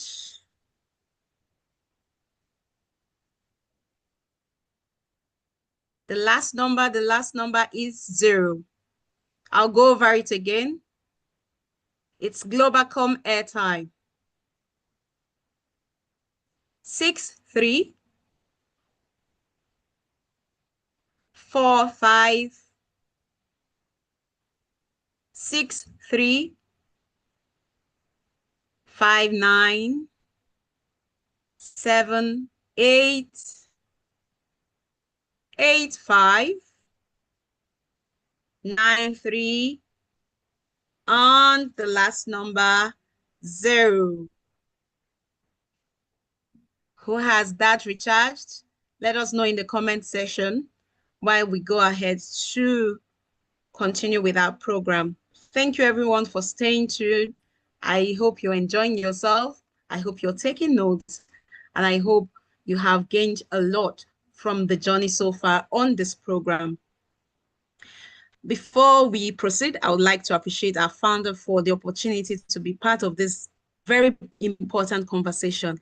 And also thank you, Pastor Alexis Wallace, for sharing with us such a powerful and insightful perspective with us. And our next facilitator is no other person than Mabel Ekpang. She'll be sharing with us on purpose-driven leadership. And this is from the perspective of a lived experience, her lived experiences. Her session will remind us that our experiences, both the challenges we face and the lessons we have learned, can shape our leadership, influence, and change the way we think, not just as persons with disability, but as a human. Because we first, as person with disability, you should look at yourself first before the disability that has brought you to this part of where you are right now. Please join me in welcoming Mabel Ekpang. Mabel, you have the floor.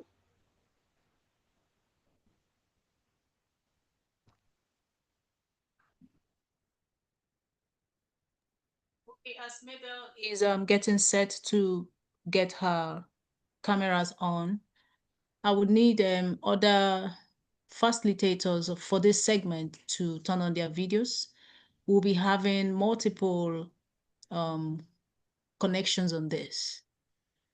It's a privilege to also let us know that we have one of our talents, Uyosa Efionai. All right, Uyosa, you have been made a co-host and now you'll be spotlighted. We also have Eunice, though she's anchoring.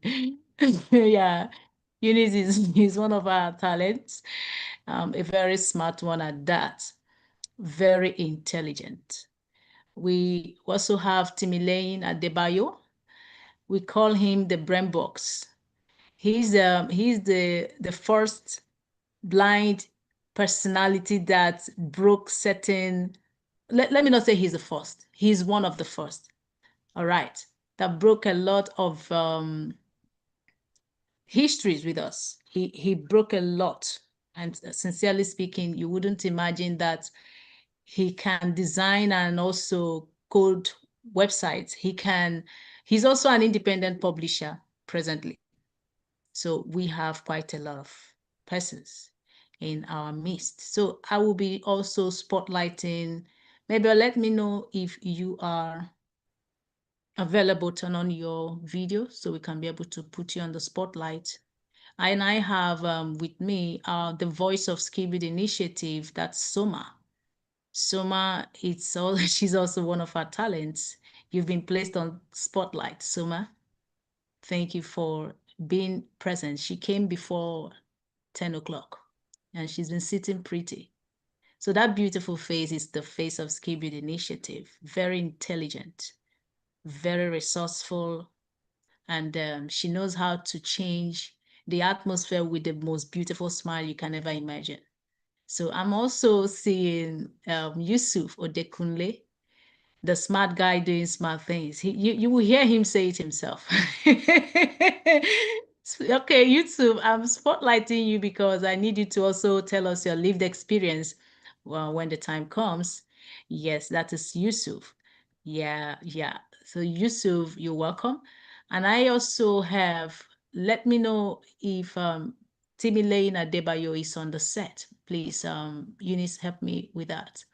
I'm yet to see Mabel. I just scrolled past one of the most intelligent student we have in the okay, I think yeah, in the Amazon Kindle publishing class. He has published over 40 books within 1 month.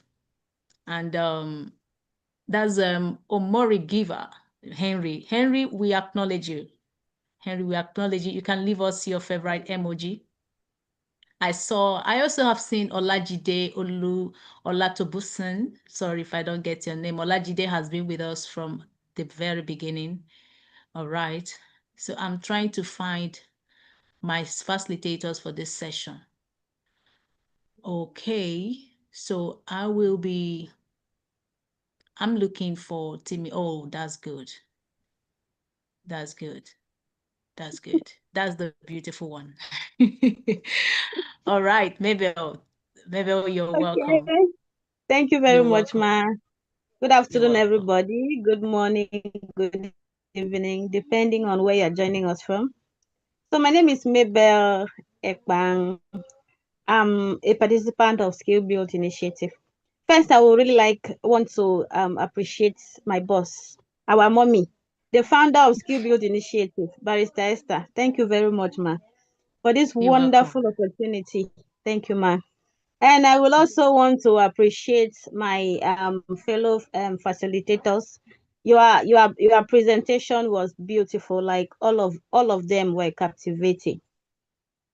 So thank you very much.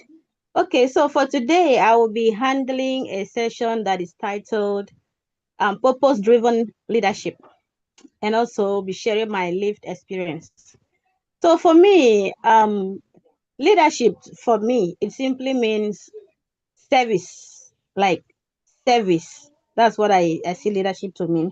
And then the purpose there is the urge of you keep going, what that thing that makes you to keep going, keep serving, even though you face so many challenges, so many disappointments, but you kept on going. I see it to be your purpose. Yeah. So service and purpose, I'm using it to be leadership. No, sorry. Service and the urge for you to keep on going. I see it to be leadership and also a purpose-driven leadership. So let me take us to my lived experience. I'm a young lady with physical disabilities. Yes, from Cross River State, Nigeria. I wasn't born with a disability. I became a person with disability at the age of 4 years. Yeah, at childhood. So growing up as a child with disabilities, I faced a lot. Like I really faced a lot, and that will take me back to the first facilitator. He said, learn how to love yourself first. Yeah, I didn't know how to love myself as a child. I can remember when I was growing up, when my father do have a visitor, like when people come to visit him, I will go and hide under the chair. Sometimes I will hide behind the chair and I will remain there, and sometimes I will sleep off. Why? Because I don't like the way they look at me differently. The way they see me when I pass, they look at me differently. They don't look at me the way they look at my other siblings. So whenever I see them coming, I will hide. Please, can you confirm if you can hear me? Let me know I'm not talking Go to ahead, we can myself, hear you. please. Okay, thank you very much. So I didn't know how to love myself as a child due to the environment I found myself, due to the community I was. Like, I was the only person with a disability in my family. So I was very different from others. And I thought maybe I was the least of them all. So whenever I see an maybe opportunity where we have a visitor and people will run to go and greet them, you're welcome, my uncle, welcome, and see, welcome. My own case, I'll hide for them not to see me, because when they see me, they will look at. I am a disability. My parents thought maybe I will not be able to cope with school. Maybe for them, maybe it will be too stressful, or maybe I'm not that intelligent, or they have their own reasons. I don't know why, but all I know is that they didn't take me to school at a tender age. Yeah, there was a time I remembered I was in school. Yes. Then my dad and mom had a problem, like an issue. So they separated and they brought me back and left me in the house. I was in the house for several years until one fateful day when I can remember it was September. So there was vacation that time. So my cousins and siblings were all at home. We play together, we go to stream together, we do so many things together. And when September came for them to resume school, they all left. And I was left alone in the house. So the next day, when they were going, I sneaked and followed one of my younger cousins. She, like, her elder sister was my mate. So I followed her to her own class. I joined her there in the class. That was how I found myself in school that day. And one teacher that saw me, the teacher that was in charge of that class, she saw me and said, I've been seeing you at home. When did you start school that you just jump into primary 4? I told her, I was schooling before when I was small, but I'm no longer schooling. And she said, "Where you even know that I'm here? I came by myself." But she didn't drop me. She allowed me to stay. So that was how I stayed there that day. And I can still remember that while I was there, my stepmother, she walked the whole village, like the whole community, looking for me. She thought maybe I've been kidnapped or I've been carried away to somewhere. So she didn't know I went to school. So when I came back that day, I started, like, I crimed what they taught them there in school, what they taught us, because I was part of it. I crimed what they taught us there. And when I came back, I started telling her they taught this, they taught that. And because of that, she told my dad that it's like, since I have been able to crawl to school, so she think I can go to school. So let him enroll me in school. So that was how they accepted. Then she herself volunteered that she will sew me a school uniform. Yeah, she will sew me a school uniform, and my dad said he's going to pay my fees. That was how I started schooling, and I started from primary 4. I finished my primary 6, and during my primary 6, I happened to be one of the best students. I don't know if because of my age or because I was a little bit older than other children. You understand? But also there were some that were even older than myself that I met, and also some of them we were of the same age range. But I finished as the best student, and I can still remember that when I went to we went to secondary school. My dad took me to for admission in secondary school. The headmistress there said that I am too intelligent to be in JSS 1. That taking me back to JS 1 will be a waste. That they should enroll me from JSS 3. That was how I was enrolled from primary 6 to JSS 3. And I was able to pick up. Like, I managed it, and I graduated in I enrolled my WAEC completely. And after I enrolled my WAEC, my dad didn't see the reason to further me. I don't know why. I don't know if because it wasn't money. Yeah, it wasn't money. He was well to do then. So he kept me. I was at home after I wrote my WAEC. I was at home for almost like 5 years. So that was when my mom came for me and she took me with her. And my elder sister advised that I should start a small business. My sister is on call, like he's in this meeting with us. She advised that I should start a small business where I can, because when I wrote my WAEC, I didn't have English, just English. So she advised that I should start a small business so that I can use it to register my WAEC. I said, okay. I started selling recharge card and egg, boiled egg and oranges like that with granules. So I started it. I saved enough money and I started my business.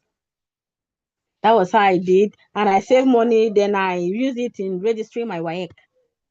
And while I was waiting for WAEC to come up, there was this opening. Okay, let me tell us that. Whatever you'd wish to become in life, nothing can stop you except yourself. Like being a person with disability doesn't mean that you can do nothing. It doesn't mean that you cannot be what you want to be. You understand? So let us not allow our disability to bring us down or to stand as a barrier for us achieving our goals. Let us always stand like the dream, that dream you wish, that thing which you will say, how I wish I am not a person with this disability. I would have been that. You can still be it. Disability cannot stop you from being what you want to be.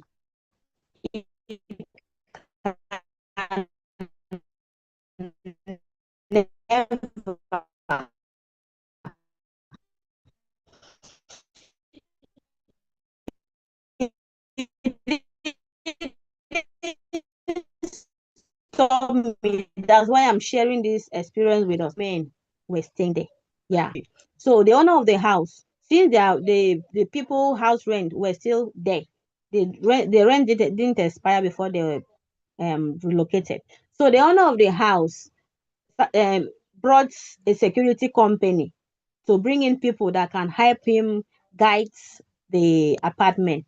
So one day, because I was used to there are people there, and one day I went there, the door was locked, and I heard they are packed out. And another day I was passing, I looked there, I saw somebody, and I went there and asked, what are you doing here? He said he's a security personnel that they brought to take care of this compound. I said, okay. He asked me, where am I going to? I told him I'm going to look for a teaching job or a storekeeper in a school. So he said, okay, that I wish that I'm not a person with disability, that they are looking for a security personnel there in that compound that can come and stay and be looking at the properties. So I was like, I can still apply, even though I'm a person with disability. Is it not to sit down, watch the environment and also opening of gate?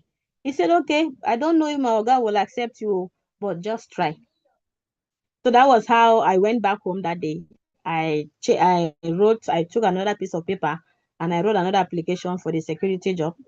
I went and submitted. I gave to the guy to keep to the for his boss when he come. So he said, no, I should wait. Let him call his boss. So he called him within 15 minutes. The boss came, and when the boss saw me, he told me what I'm going to be doing there, and he asked me if I can do it. I said yes, I know I can do it. That's why I applied. So he said, okay, you can start tomorrow. Like I started immediately. I started the next day.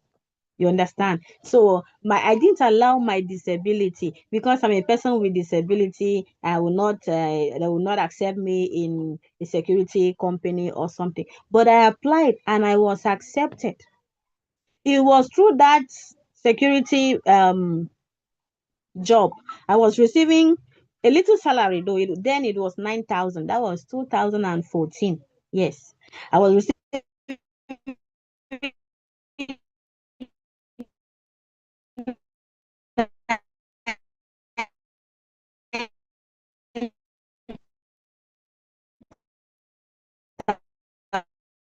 thousand naira every month, and I started saving a year and 3 months. I worked there. I was saving. Like whenever I receive my salary, feeding me, taking care of me. So I would just get like 2,000 and keep for my cream, small like pads, soap like that. So one day, one guy that do come there to charge phone where I'm doing my security job, he came to me. He was going. I saw him looking very neat, like he dressed well, and he was passing. I stopped him and said, where are you going to dress looking good like this? He said he's going for that matriculation in Akampa. I said, Akampa, where is Akampa? He said it's also a local government in Cross River State. That is going there. They are doing matric here, there in Akampa. So I asked him, which school is there? He said it's College of Education. I said, okay.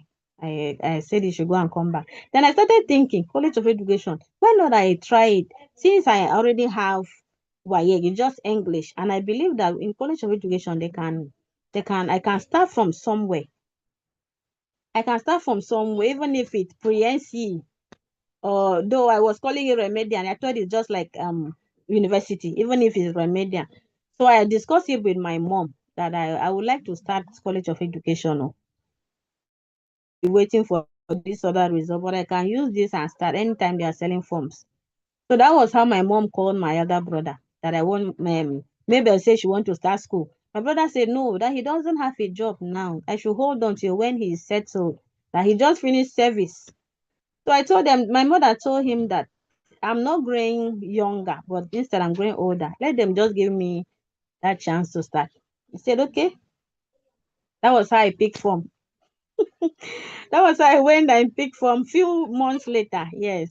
And shockingly, the person that told me that he was going for matric, he wasn't going for matric. I don't know what took him there. They were not doing matric that time. So when I went there to know College of Education at Kampa, that was when I knew that they were selling forms that period. They were selling forms that period. So I bought that form with 5,000 naira with my money.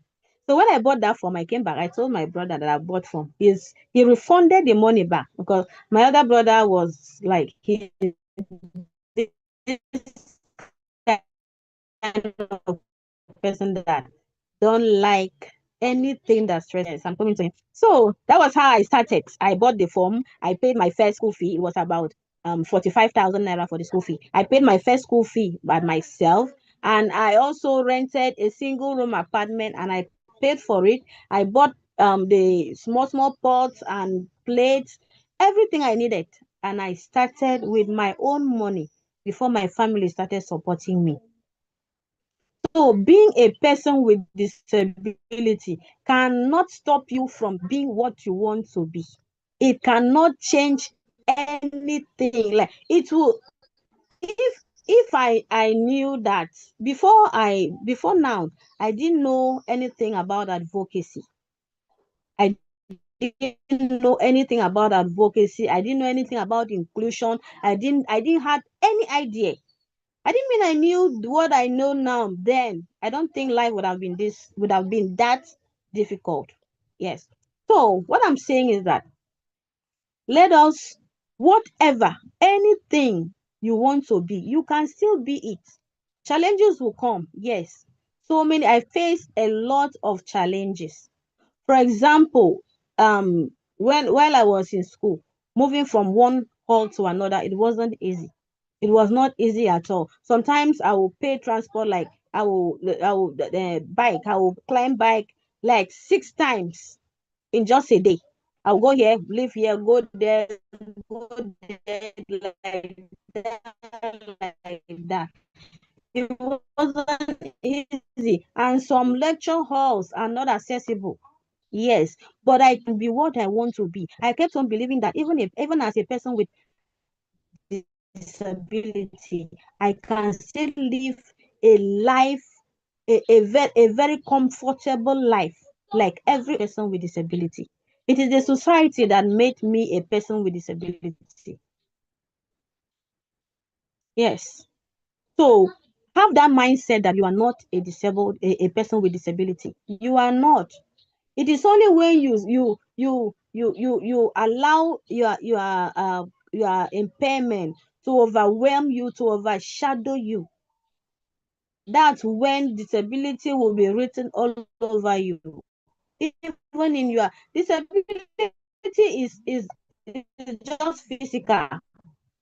Our minds are very active, like what our mother used to say, Barrister Esther, that we are not saying that just for you to think you are just smart. No, she's saying it for you to continue striving. So let us not allow our disability to be barriers, like to become an obstacle for you for your way to success.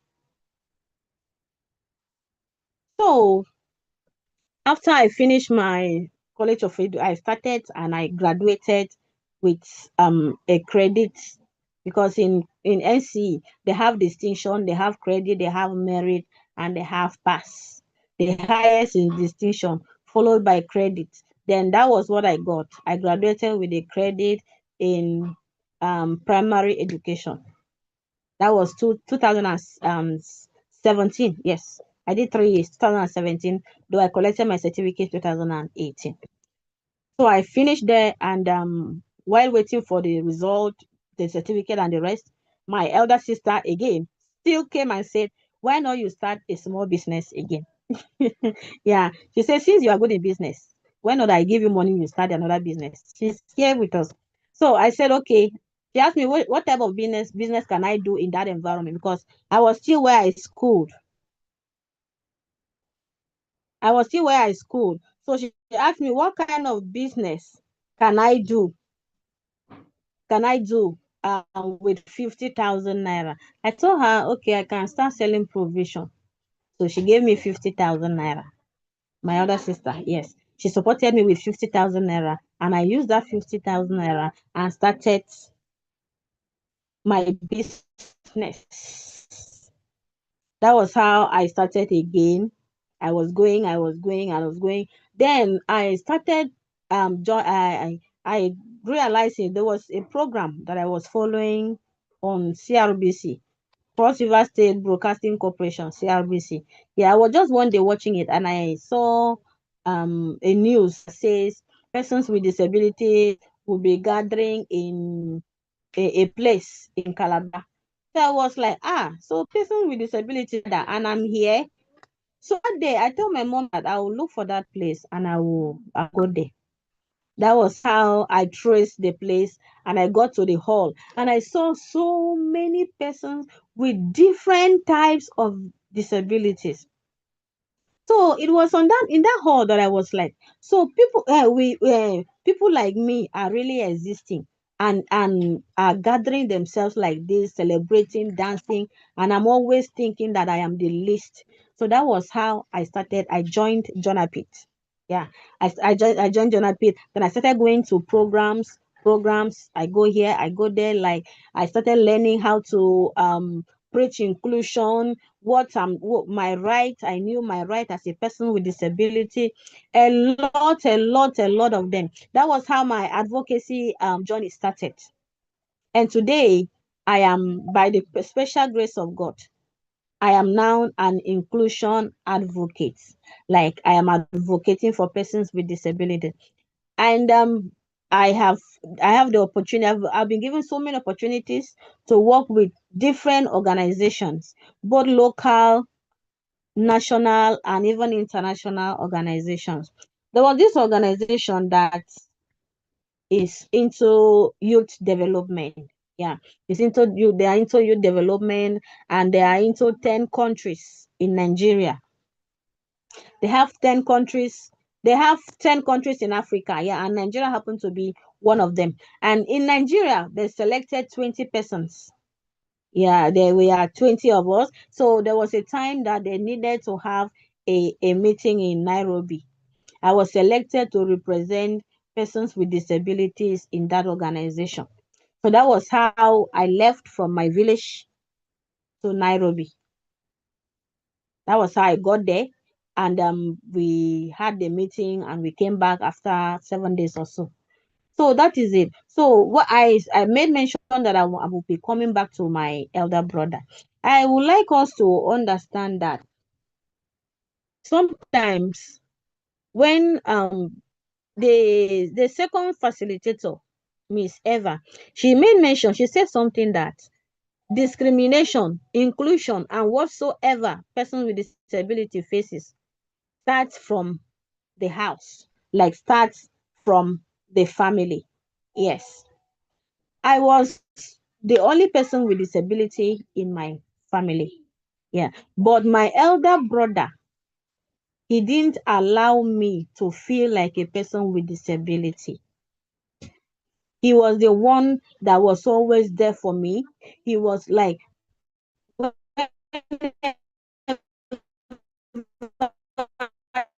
he's going out to play, he will take me, he will make sure that I am with him. He will take me along. He will go and keep me where in a very safe place where they will be playing ball, be playing, then I will be there watching them.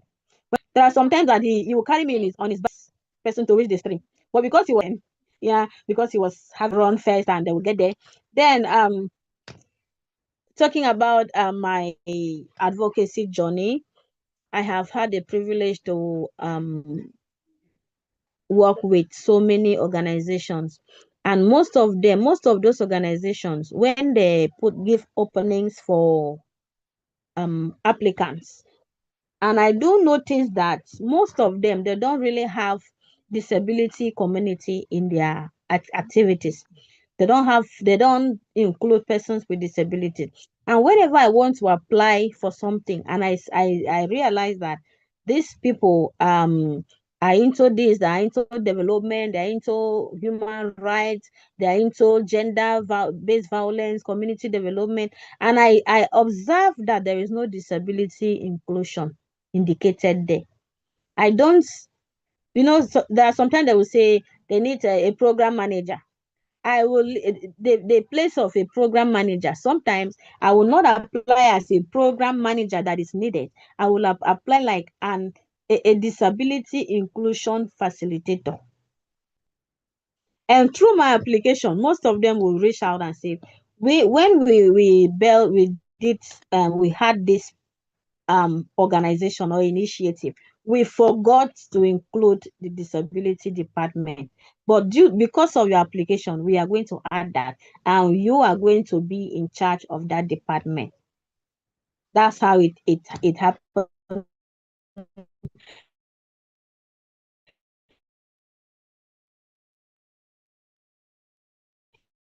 So many, like more than 5 organizations keep on. Let us keep on going. Don't let your disability to be a barrier. And most persons with disabilities, we do complain of not having the funds to keep pushing. Start from anywhere. Start anyhow. You will get there. We should not always look at what we stand to achieve.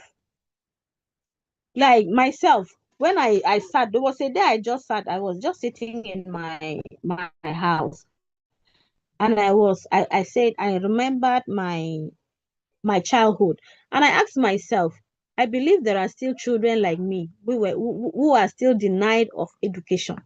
How do I what can I do to change that? What can I do to bring them out? And I started going to schools. I advised myself that for me to bring those children out, I need to create awareness in schools. I started going to school single-handedly, alone. I'll go there and advocate, like to gather the teachers. There was a school that I went, and luckily for me, it was on their PTA day. So I had the privilege to have parents that were there, the teachers and the children. So that when they see a child with disability coming to school, they should not feel like this person is not supposed to be in school, or this person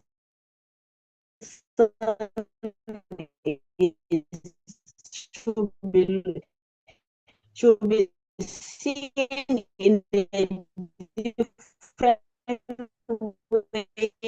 So I do go there to advocate, and that was when I brought in my initiative, Learn Together initiative. That initiative, The initiative is for like bringing children with disabilities and children without disabilities together in the same classroom and the same environment, like the same school. Children learn together. They will behave together. They will not see themselves as, they will not see other like.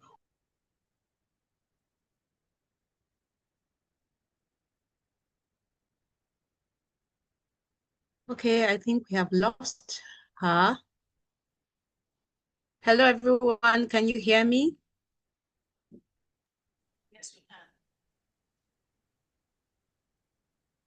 Am I audible, please? You are. I cannot hear anything.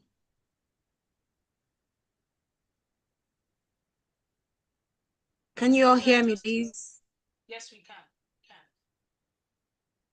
Oh, thank you very much. I think we have lost her at this point. So, because of want of time, would be going into the testimonials, and I would like to thank you, Mabel, for sharing your lived experiences. It goes to show that disability does not limit you at any point. It's just your mindset. It's how you think, how you carry yourself. You don't need to limit yourself because you have a disability. Always think outside the box. Always seek help. Always know that there is an ability in disability.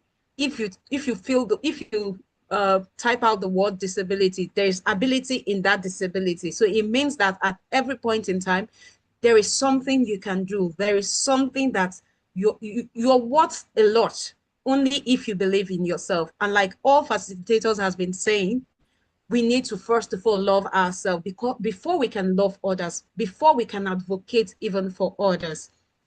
Thank you very much, Mabel. And if we have you back, we'll continue. But at this moment, we'll be taking our testimonials from the royalties in the house.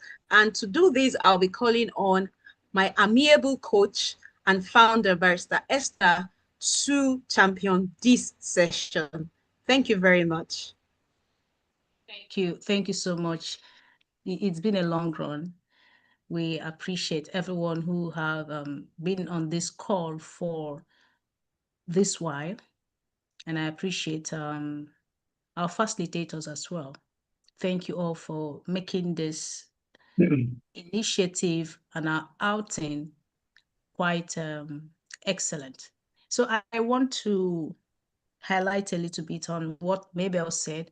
You know, when you look at Mabel, she's so homely, but when you look at her, you see resilience in action. So, and I want to thank God for having led her to, just a minute.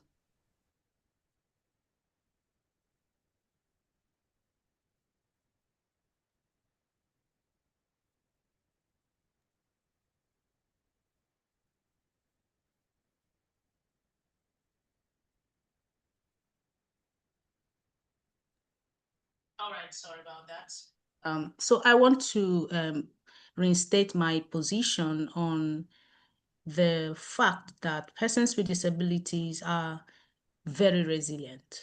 They are very resilient. And then when you talk about resilience, you talk about the ability to hold on despite obstacles of life, the challenges, the ups and downs. So now I've seen Mabel. The last time she came in from Kenya, I told her you are yet to see what God has in stock for you. And it's playing out. And it starts from us accepting ourselves, accepting each other, accepting one another. I want to address us because we are all royalties. And for those who are yet to be part of the Skill Build Initiative royalty community, you are warmly welcome. We have thousands of your brothers and sisters, and it's a pleasure. The friendship, the relationship, and the networking, the peer-to-peer learning, we've had a lot. And I know that God has in stock for us much more than we can even imagine, what we can't even imagine. So I want to bring on the stage, please let me know when Mabel joins so I can also spotlight her. I want to bring on the stage, as I have Eunice on the stage, I also have, yes, I have Yosa Ifeanayi. I have a question coming in that, yes, all our speakers are all on social media, and you can find them, all right? So I will be looking at, okay, do we have Timmy Lane on the stage? Timmy, are you on the call? Okay. So I will be giving the stage, the floor to Uyosa Ifeanayi to give us his lived experiences. I'm sorry, yeah, actually, Uyosa, he's one of our brightest in the community. He's the director of the Surge Multimedia. He has an amazing voice, and not just that, he also will I call it, he champions the learning and development class or department. So far, we've been having a whole lot of Uyosa at Skibid initiative. He doesn't just learn, he learns for others. So that's one thing I admire about him.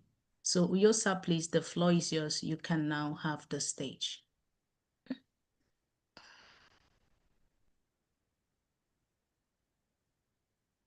Uyosa, can you hear me?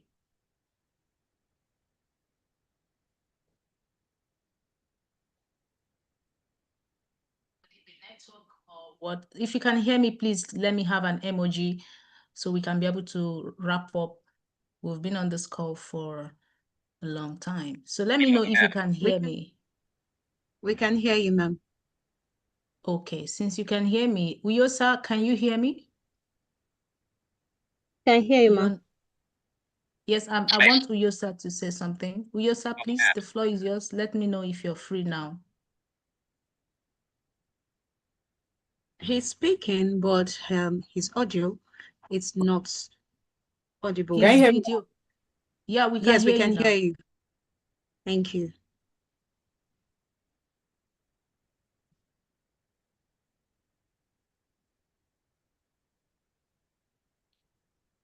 Okay, do we have Soma? Soma, let me know if you're available. I don't know if you can still hear. Soma, please, can you unmute your microphone and also use your video? I'm about to place you on the spotlight. Yeah, Soma Uyosa, is let me here. know. Okay, Soma, please get ready. Uyosa, the floor is yours. It's been yours. Go ahead.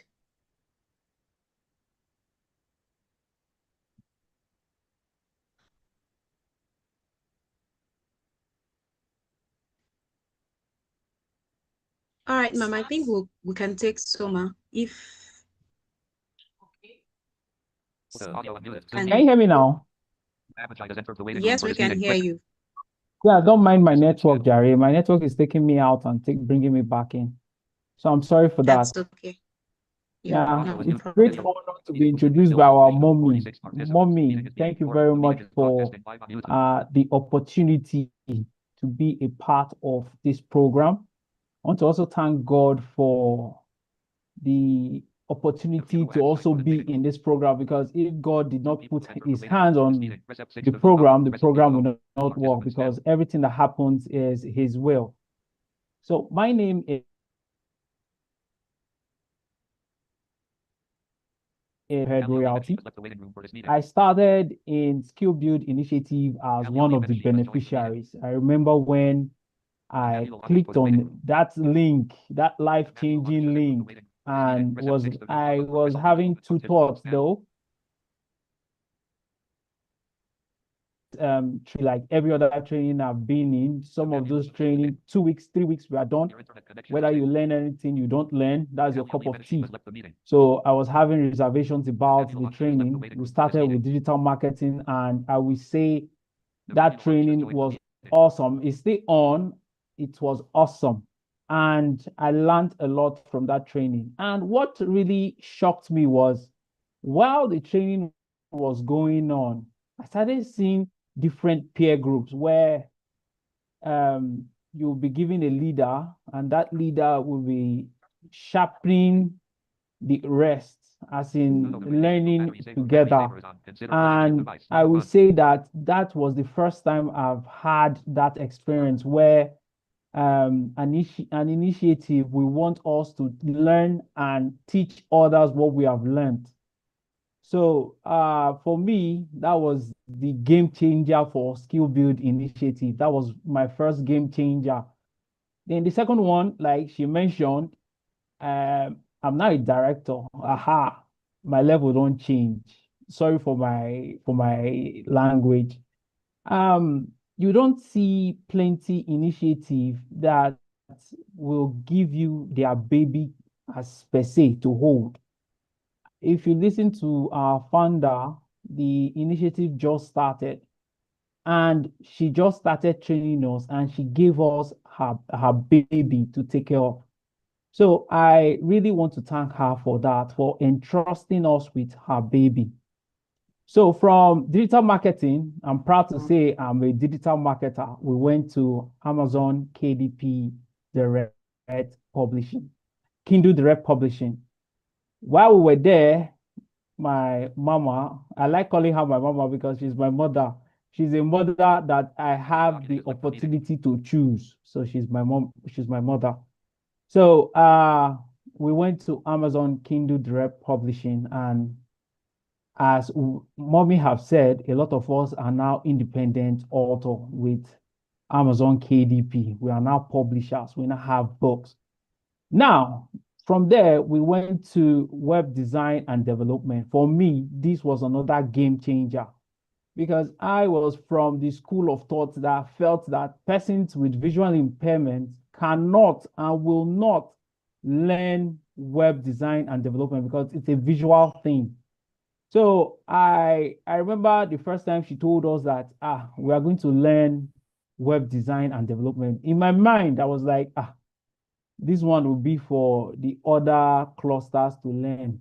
Me being a visually impaired person, this is not for me. Or as the program was coming up, something told me that I should try and do it. Wherever my screen reader stops, that's where I will stop. I'll know that web design and development is not actually for visually impaired persons. But when the training started, I was happy to note that our screen reader was working.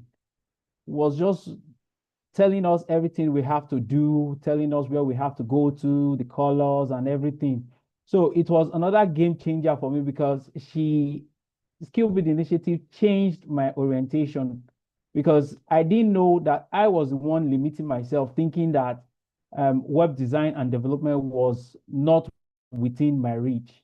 So I want to thank Skill Build Initiative for always meeting us at the point we need help. She has taught us, the initiative has taught us digital marketing, Amazon KDP publishing, web design and development. These are not just small skills.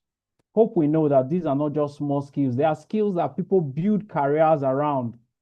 You go to a website like Fiverr, go to Upwork, and go to Freelancer, and you'll find out that a digital marketer is one of the job opportunities available there. Web design and development is also there. Then you can be an independent writer in the sense that content creators are also needed there. So these are not just small skills that they are teaching us. These are very important skills that can take us from being dependent to be providers. Because as a father, I remember, I've not told anybody this story yet, but let me share it. In August last year, I lost the job I was doing. And for a person with visual impairment, that is like a serious blow because opportunities are limited. It's either we go into craft or we look for a private sector or a public sector and go in there. So other than those two opportunities, the job space is very limited. So I'm happy that Skill Build Initiative is bringing up another opportunity that is available for persons with disabilities. So now we can now say, okay, as a visual impaired person, I can now say, okay, if I don't work in the public or private sector, I can be a digital marketer, a web designer, and an independent author. I want to talk to our royalties. I know that whatever is good, nothing good comes easy. I know there are some concepts that you might not be able to grab. For us who are visually impaired, sometimes our screen readers will be taking us to where we don't know and all that. So, but I want to encourage our royalties because we need to keep at it. To succeed is not easy. We need to keep at it. Whatsoever challenge we have, and I know Barrister Esther is always available to attend to whatsoever issue we have. And that's what one thing I really like about her. There's this day we were in a group call to show how responsive she is to us. Timmy came into our group call and was like, "Is Madam Esther here?" We told him no. He said, "No, oh, I'm looking for Madam Esther." That's how accessible she is. He was thinking that she was with us in our class, in our group call. So that's how accessible Barrister Esther is. And that is how accessible Skill Build Initiative is. You can reach out to any of the leadership. You can tell them your issues, and they will, if they can't solve it immediately, they will solve it as soon as they can. So please, the Skill Build royalties, no matter what problem or issue that is arising from the training, please keep at it. Speak out, because I noticed that that's one of our challenges as persons with disability. We just go off, we don't say anything, we just keep quiet. We'll have a problem, we won't reach out to tell, I have this problem, or how can I solve it? Some of us just shut down, we won't say anything. So please, in order to enable all of us get the best of Skill Build Initiative, we should always reach out on whatsoever problem we may be facing. And for those persons with disabilities who are yet to join Skill Build Initiative, I will just tell you this: welcome home, because home is where growth and development is encouraged. Thank you.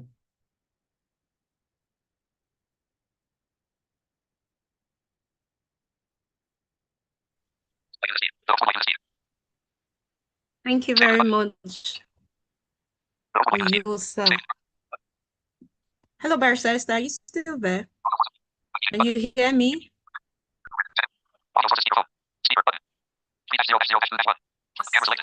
All right, thank you, Yosa, for fix.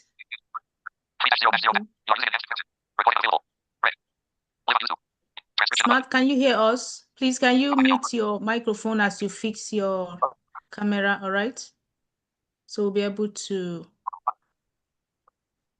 Yes, I'm with you, ma'am. Okay, I think he said a little bit. You can you can adjust to your left a little.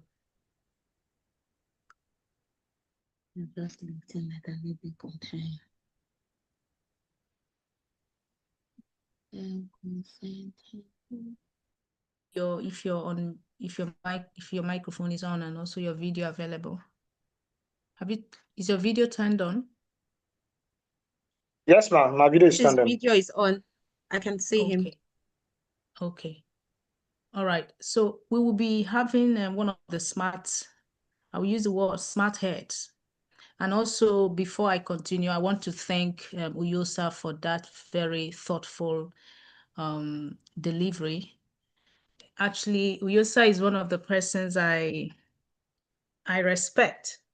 He's one of the talents we respect at Skill Build Initiative. He does not just learn, he learns for others. You know, he gathers for others. He's leading quite a lot of peer groups, yes. Directors of learning and development departments. So I really appreciate that talent. He doesn't use a script. He's always to go about it. Very articulate. Thank you so much, Uyosa. I have always believed in you. So I want to also use Uyosa as a pointer to not let anything discourage you, because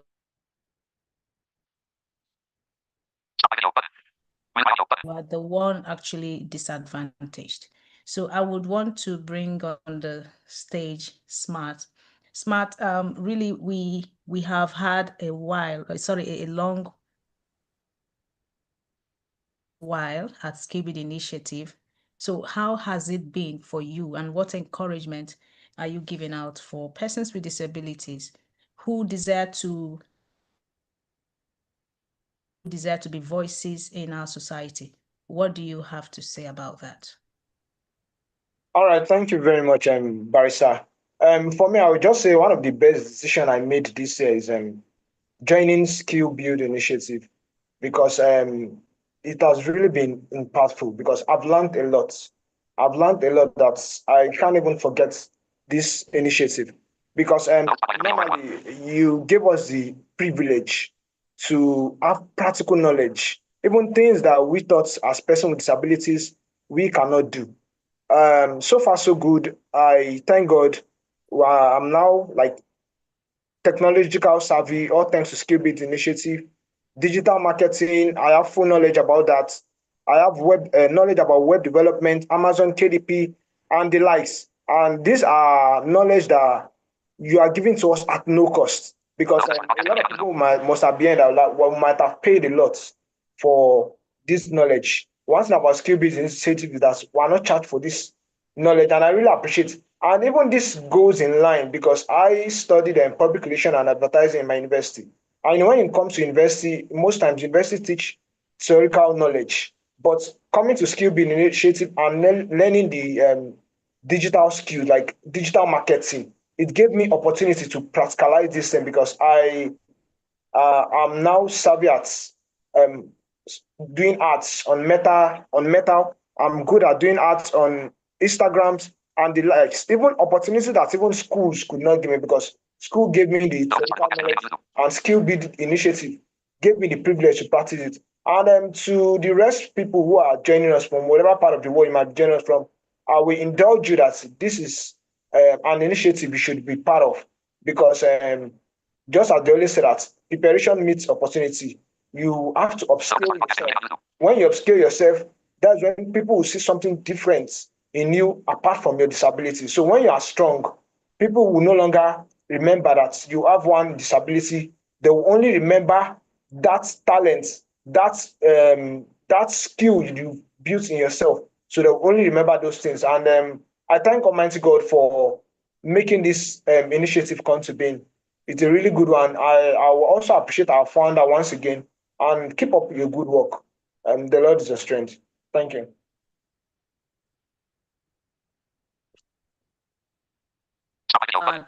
Thank you. And we are blessed to have you at Skill Build Initiative. You are a big time star. You are a born star, and we'll never let that slide. So thank you so much for that insightful word. So I'll be bringing back now, though we didn't tell us, Mabel, though she was locked out by network as she had a technical challenge. Mabel is the director for Skibid Initiatives Community. And it's really been a wonderful time working with her. When she joined the initiative, I can remember very well. I was the one that interviewed her. I think maybe you had multiple interviewers, right? Okay, unmute your microphone. I think let me see if I can assist you with that. So Mabel was one of us. Sorry, when she joined, she was just like, she was being like, okay, this is my first time. I don't know anything about this. I don't know anything about that. But one thing that caught my attention where she is this. During the interview, Mabel said, Mabel, you can now unmute yourself. Mabel made yeah, thank you. So she said something. She said, I have an initiative where I gather some children in our community and I teach them. I know that to a great extent, when you talk about initiatives, some visions don't just carry other visions. But one thing about Skip It Initiative is that it's a vision that carries other visions. Mabel has her own initiative. Mabel, I don't think you've named it. You had not named it Learn Together Initiative. Okay, I think I did. Okay, but my before you network was joined. really bad. No, I mean your initiative. Okay, Your yeah, that day initiative. before I joined. Yes, ma. I didn't have a name for it though. I was just Yes. doing it. I didn't have a name. Yes. It was So after she I was doing it. joined, then the idea I Exactly. got. Exactly. Yes, I ma. told her, name it. And she created pages for it on social media. And the same lady who didn't even know how to manage pages, she's the one managing our Skibid Initiative accounts on social media. So if you check on social media, she and Eunice Mokocha, they are the ones managing. When they joined, they didn't know anything about it. And also they are now teaching others, and others are also teaching others. So that's how it's going at Skibid Initiative. So that word she said, she mentioned, I teach people in my community. I was moved. I said, okay, if you can teach people who use your hands to reach more persons, because the aim of Skibid Initiative is to train someone to be able to duplicate, replicate, all right, till we cross borders. Because by analytics, we have over 1.3 billion persons with disabilities all over the world. So if we have 1,000 persons now at Skibid Initiative, 1,000 persons, since we have, not if, we have over 1,000 persons now. So since we have 1,000 persons as Skibid Initiative, if we train you to be so market relevant, you will train one more person. One more persons will, you understand? That's how we duplicate. Before you know it, no person with disability will be seen as a person with an inability. You'll be all market relevant. And when I had that interview, I told my royalties, I said, it will come to the point that when you say I'm a person with disabilities, the world will want to have a handshake with you because you're a person with multiple incredible abilities. And it is happening right now. Mabel is also an independent publisher. She's having her books on Amazon. Mabel is a digital marketer. Like I said, she's the one managing all our social media accounts. So I'm also projecting Mabel for you, for companies, anywhere you are. If you see what's good at Skibid Initiative and you like it, you have to contract her, but it's on a big pay. Mabel, am I not saying your mind? I'm saying your mind. So now Mabel has emerged in diverse. She has grown and she's growing. She's growing. One thing I like about her is her humility. And she's so soft and she's easy to work with. So I want to, before I bring in Eunice again to anchor, though I'll just have a little thing to say about that wonderful lady because of time. But I want Mabel to, in her position as the director, the Skibid Initiative Community Director. Mabel, how were you able to move this community to this great extent? Because we started with a few persons. The time you joined, we were less than 50 persons. So how did we grow from just 50 to over 1,000 persons with disabilities? Let's hear you. Thank you so much for coming back on the stage.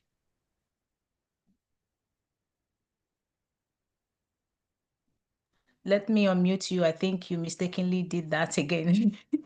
All right, just a minute. I will do that. Just a minute. All right. I have you. Okay, so you can unmute yourself there.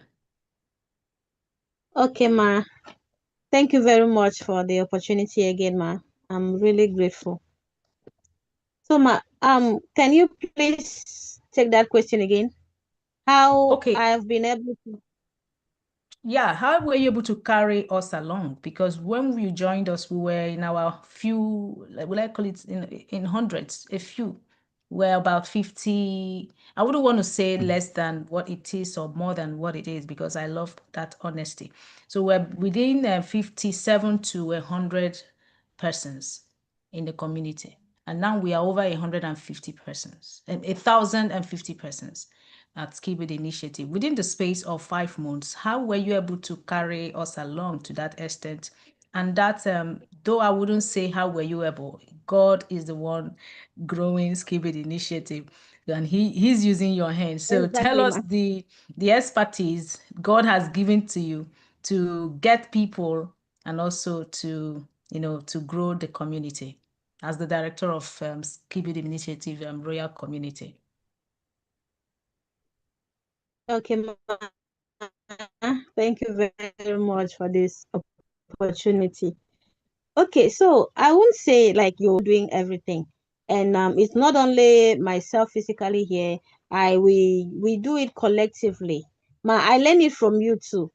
You are a very inclusive leader that always carry everybody along. So with your own mentorship and your encouragement, your teaching, it has helped us collectively. Like you made everybody in charge of every department. You didn't only pick people from one cluster. You took the visually impaired, you brought in the speech impaired, the physically impaired, you brought in the albinism, the persons with cerebral palsy. You brought a lot. So as you brought us together, that's how we are doing it collectively. You remember how you divided us into separate peer groups, like peer groups of so many persons, like in the physically disability, we have about two peer groups. We have two peer groups for physical disabilities. We have for albinism. So with that idea, with that the mentorship you put in us, that's what we have been able to bring in so many persons, like having so many disabilities together, like all clusters. You brought in all clusters of disabilities. So each and every one of us do also bring, like, preach in other groups that we belong to, because we belong to so many groups of persons with disabilities. So whenever whenever we come to Skill Build Initiative and we see how marvelously you have been able to grow us, we do take it out there, and from our preaching or our advocating for other people to come and learn skills through the most people, like everybody wants to join us. And seriously, I would like to encourage, if you are not a royalty, you are really missing a lot. Come to Skill Build Initiative. If you want to be, if you want to gain financial freedom, if you want to be independent, out there, the narratives of the society, most of the people out there sees persons with disabilities as beggars. So if you want to change that narratives, I will advise you, I will encourage you to come join us in Skill Build Initiative. Here we are not beggars. Here we are not persons with disability. We are not disabled. Here we are not disabled, but we are authors. We are independent authors. We are mentors. We are royalties. We are directors. So you have brought us up in a way that we can defend ourselves anyway. Ma, before I joined Skill Build Initiative, I couldn't even express myself, like, to make a 5-minute sentence. I do feel shy and the rest, but due to your mentorship, due to how you have guided us, I can now write proposal. Like, as at yesterday, while we were on that dry run, I was writing a proposal. I wrote it, I submitted it, all through your own mentorship, ma. You have really done a lot for us, and we will never forget it. We will never forget you, ma. So please, if you are still there, you are still thinking that you are whether you should join or not, you are missing a lot. Join us, come and be with us, come and shine. We are shining, we are celebrating, we are doing a lot. Skill Build Initiative has come to help us. Skill Build Initiative has come to change our lives. I'm so happy that we now have another branch in another country. So we are going globally. So if you are not with us, you are missing a lot. Come to us. Come and join Skill Build Initiative. Tell your friend, tell your father, tell your father's friend, tell your cousins, tell everybody to come join Skill Build Initiative. You will not regret it. And another thing, I would like to also encourage we that are here, if you know you are a royalty and you have not been able to meet up to the lessons or the trainings to finish everything, I want to encourage us that we should not give up. We should not relent. We should not give up. Like, let us keep the fire burning. You can still finish. We started all together and we believe we will finish it. We will complete everything together. Do not allow the data subscription to make you miss so many opportunities. Do not allow the time you don't have to make you lose opportunities. Do not allow your disability. Don't use your disability as an excuse to miss opportunities. We have so many opportunities in skill build initiative. Opportunities are being shared here globally, nationally, and even local. We have all of them. We have so many trainings, digital marketing trainings. We have Amazon Kindle publishing trainings. We have web development trainings. We have etiquette. We have a lot of them. Come, it will change you. If you are still there in that dark room, I used to be there. So I understand how it feels to be there. If you are still hiding in that dark place, in that corner of that house, hiding maybe when you are going to somewhere and people are gathering somewhere, you will be scared or ashamed of passing through that path.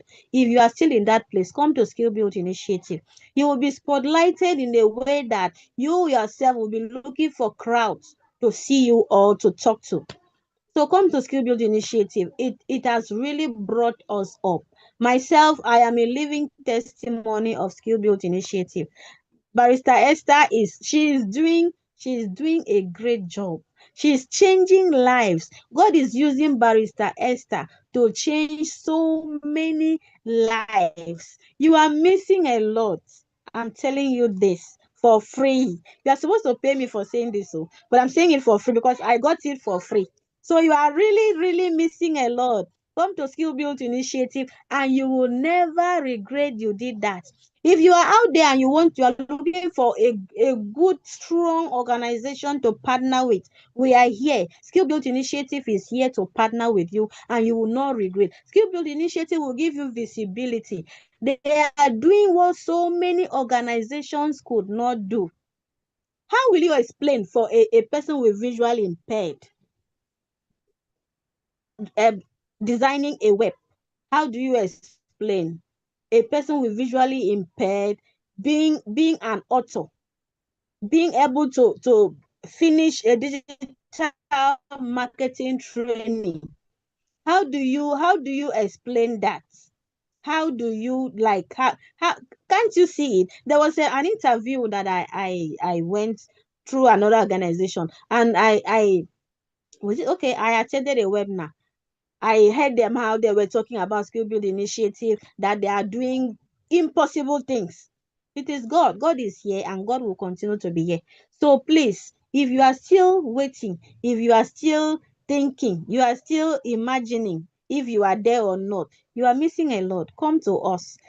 Skill build initiative will grow you. They will bring you out. That little effort, that little ability you think you have, you is here to bring it out for you to know that you are not a person with disability. Don't make yourself a person with disability. Don't make yourself disabled because you are not. So come out here. We are here anytime, any day. We are always available to answer your questions, to receive you, to train you, to bring you up, and to spotlight you. Thank you very much, Ma. I'm really grateful and I appreciate this opportunity. And please, we are waiting for you. Knock on us and we'll open the door. Thank you very much. Oh my Thank God. you. Oh my goodness. When you think she's just wrapping up, it was another bombshell. Oh my goodness. I don't know what to say. Mabel, you are really a big talent. You are really a big voice. I don't know. What are you doing in the dark room? There is light at the end of the tunnel. We have already reached the tunnel. Come and join us. Thank you No, so ma, much. there's light inside the tunnel. There's light inside the tunnel right now. And that light is the light I want to call next. Sure, and I really thank you, Mabel, for that. Thank you. This shows how you are carrying the community along, and we entrust you with even more. We know by the grace of God, through your hands, as God will keep building you, you will take this initiative to the point where there will be millions of persons coming to be empowered, to be blessed, to be used. Because that's the mindset, that's the heartbeat of God. All right. So God is out to bless his people. So you need to be rightly positioned for this blessing. So I want to thank you, Mabel, for that particular, very insightful, very powerful, very amazing, thoughtful speech. And I also want to thank you for all you do. All right. For all you do. You started from being just a child who crawled to school. And now that was last month, you were on a flight to Nairobi, to Kenya. And I told you, you are still touching the world. And you don't need to forget that. This is just the beginning. You've not even started. Because through you, you're going to tell the story. So everyone crawling will know there is no reason to remain in that position. So you have taught me, in any part of life I am still crawling, there is hope for my future because you started from crawling and now you're flying. We were all in the digital marketing training. Oh, no, that was Amazon Kindle Publishing. And at the point, you were mute. I didn't want to say anything because they didn't know you were on air. They didn't know when you got back to Nigeria, you also had a flight to Abuja to attend 2 consecutive trainings and meetings that blessed your life. And you are representing big organizations. I don't want to mention them, big organizations you're representing and building. So Mabel is a talent. And I want to thank God for using you. And as God will always have it in mind, I don't want you to stop. Don't grow silent. If you ever feel discouraged, remember you once crawled and now you're flying. You should fly like an eagle because that's who you are. And that's the same word I'm giving to every one of us. If Mabel ever crawled, you don't have a reason to remain on the ground. If Mabel ever crawled to school, you don't have any reason to remain on the ground. If life ever beats you to the point you're crawling, there is hope for you to fly. Mabel is flying across continents, countries of the world. And I know our Skibid initiative, United States, she will be checking in to represent and remain as she's doing in Nigeria. And I also want to welcome the next brother country, sister country we just inaugurated, the Skibid Initiative, Ghana. So I want us to, with your clap, with your beautiful emoji, let us welcome our new royalties, the Skibid Initiative Ghana community. So it's really an amazing one. It's really an amazing one. So Mabel, thank you once again. I wouldn't thank you enough. Thank you for being a pillar. Thank you for a lot. Anyone who knows you in person would not even want to say anything more than you are amazing. Less than rather, you are amazing. So I really want to appreciate you for all you do for Skibid Initiative. So I don't know why the light of the world has muted herself and also turned off her camera. Eunice, please come up. You say there's light at the end of the tunnel, so you are the light at the end of the tunnel. So No, it's time to... there's light inside the tunnel, not Oh, outside, there's light not at inside the the end. tunnel. So you are the light inside the Yes. tunnel. So I'm bringing up the light. Yes, actually, when I met Eunice, we didn't have a very good, not like a very good, very close rapport. I was still, then we had just inaugurated the albinism department. I was like, I heard that the albinism department, they are very wealthy and they have pride. I said, no, it's not my royalties. I said, it's not my royalty. Some persons can just give you a kind of definition, but you don't need to run with what people say. You run with what God is saying. And then she was one of those who actually indicated interest to lead. And this lady is very intelligent. Eunice Mokocha is very intelligent. She's very resourceful. She's a nightingale. Just remove tingle, just leave the night. Eunice, actually, you don't know how you inspire me. The first time I told you about Skibidi Initiative, you kept saying quite a lot. I was calm because before I start giving you a rapport, I need to assess your access with God, and you really a good one. The way you champion Skibidi Initiative as your own initiative. Sometimes I want to remind you that you have a company. You make shoes. You make shoes. You run your own global empire. You travel across the world. You not just that. You do all these things even without me knowing. One thing I know recently is that you're always on the move.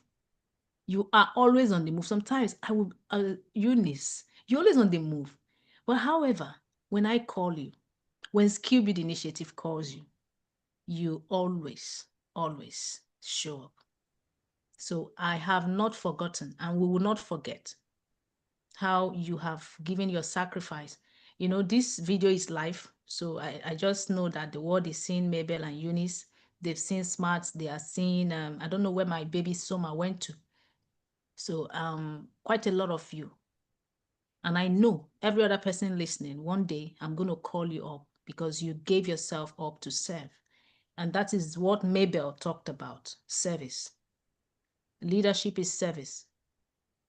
Mabel has said quite a whole lot of things, and Eunice has anchored a whole lot of things. And I want to thank you guys for, you said I shouldn't use that word. Sorry. I think this is a little bit unofficial. So I want to thank you, everyone. I want to thank everyone for being part of this initiative and also being part of this training. Eunice, thank you. Thank you, because last night, I wonder when by next year, by the grace of God, Skip, we're going to be having a Gen Impact Live. So everyone will be flying from different parts of the world to Gen Impact. So Eunice, I wonder how we will sleep. We may not sleep 3 days stretch because just for this event, I slept by 2.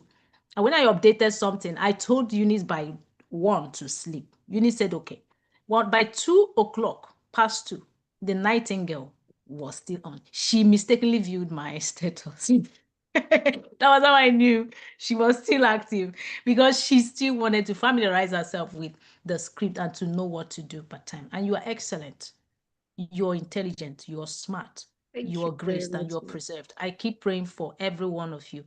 All right. Aside the empowerment, you all live long. Not just living long, you have children, many children. You have a lot of persons. You build your own initiative, because from before the year ends, I will start bothering you and Mabel. All right. So you build your own initiatives, you run your own initiatives as we collaborate. So thank you so much, everyone, for being part of this in this meeting. I'll say it again. I'll be giving the floor right now to Eunice to continue anchoring the event.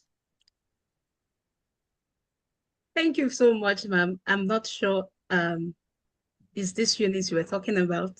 This is just a humble me, Eunice. And thank you very much for the impact you've created for us at Skill Build Initiative. I have a lot of names I call our founder, because she has actually shown true leadership, what true leadership means. Leadership is not about you leading people, but it's about you carrying people along. And the vision you have for Skill Build Initiative is massive. And we are grateful at the community. The royalties are grateful. She calls us royalties. And yes, I'm a royalty. If you're not one, That's my baby girl. And I encourage every one of you to join the Skill Build community. We do not discriminate. We look out for everyone and we leave no one behind. At our peer group levels, at our different trainings, everybody is carried along. We try to make sure that we learn together. Nobody is the actual teacher here. We are all teaching ourselves. We are all moving on the same train to make sure that when you look behind, nobody is behind you. Everybody is moving at the same pace. And once we realize that you are actually lacking behind, we wait for you. We have to move together. That is what inclusion is all about. We are talking about inclusion, and it means no one is left behind, whether you're with disability or not. So at this point, we are far gone with our trainings, with our programs today. You see, training, because I've received a lot of training at Skill Build Initiative. And everything about me right now, I'm thinking about this training I have received. And you see how it's coming out, training. But here today at this Gen Impact Program 2026, I want to thank everyone who has been with us from the very start of this program. It's been an amazing journey. And we have really, really learned a lot. If you have not, I have. I have my jotter, I have my notepads. The take homes I have from this Gen Impact 2026, the leadership blueprint is massive. And I wouldn't say my day was wasted. My day has been full. My day has been impactful. So at this moment, I have more recharge cards to send out at this moment. And if you can pick up your phone before we do our final wrap up, a lot of them. So if you are ready, I'm ready. I'll be calling out the, how many do we have here? 1, 2, 3. I won't tell you how many. I see some of you are already dialing *3. I won't tell you the code if you know the code. And meanwhile, we did not have the person who loaded the Glow recharge card, the 1,000 Naira Glow recharge card we initially called out. Barrister Estama, I don't know if we have that in the comment section, in the chat box. Yes, I did. I saw it. Okay, did. Someone loaded that? Yes, someone did. If you don't load it, I will load it too. All right, right now I'll be calling out the Airtel recharge card. Are we ready? 0508. That's the first 4 numbers. 0508 5215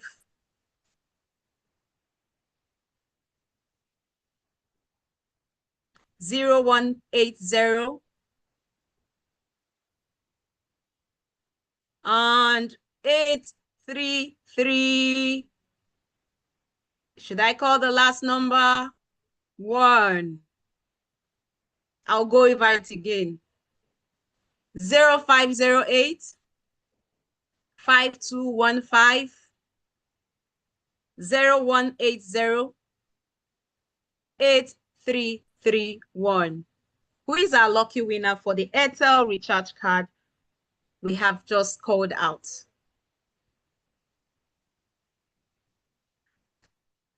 I hope we are taking advantage of it. If you don't load it, I will.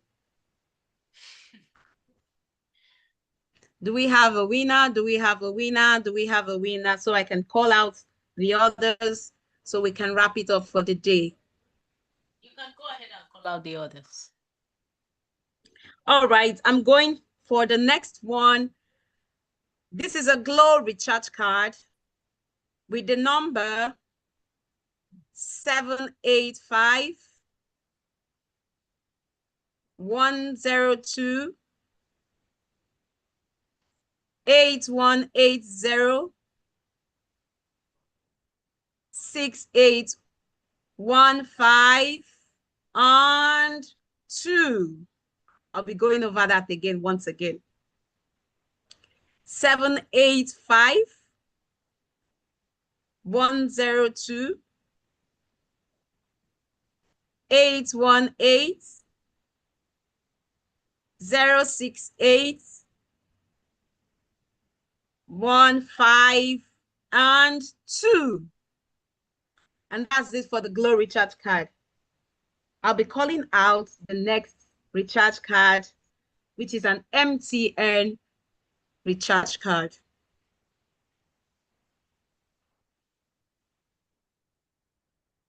I hope you're all here with me. 3135 4161 3817 7693 and 2.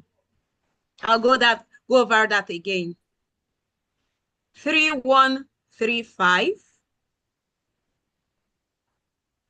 4161 3817 7693 and 2. And that's that for the MTN recharge card. I'm going for the Airtel recharge card now. Those with the Airtel line say yay, yay. If you don't load it, I will load it. I'm calling that now. 5355 6401 9257 163 and 7. I'll go over that again. 5355 6401 9257 1637. And that'll be that for now. The last two charts at the end of this program. I really want to thank everyone, our facilitators. We are coming to the end of today's Gen Impact Leadership Summit 2026. And I would like to thank everyone who has stayed to the end of this program, who has journeyed with us from the beginning and made this gathering a fruitful one and made it so successful, because I believe we have actually gained a lot of knowledge on leadership, emotional intelligence, and how to put ourselves out there as advocates. Like Eva said, not all persons with disability are advocates. You don't necessarily need to be a person with disability to be an advocate. Advocacy on its own is you living it out, you speaking up, because you can be a person with disability and you're hiding in your cocoon. So how does the world hear your voice? How would the world, how can you tell your story and people can learn and we change the narrative about inclusion? So I would want to thank everyone once again for coming through for this program. And I'm sure we have gained a lot. To our founder, Barrister Esther Uzoma and the entire leadership of Skill Build Initiative, thank you for creating a platform committed to inclusion, education, empowerment, and leadership development. To all our in-house facilitators, thank you for sharing your experience. Thank you for letting people know that as persons with disability, we don't need to hide ourselves. We can gain skills. We can thrive in technology, entrepreneurship. We can thrive at every profession you put your mind to. You can thrive anywhere. But first, you need to love yourself. You need to believe in yourself. And I just want to take few key takeaways from today's program. One of them is self-love is one of the greatest gifts we can give ourselves and the society. 2, emotional intelligence is about understanding and managing our emotions while also recognizing and responding appropriately to emotions of others. That is where Mr. Imo said that before you act, you need to pause, think before you react. And from Eva, disability gives us an innovative mindset to navigate life.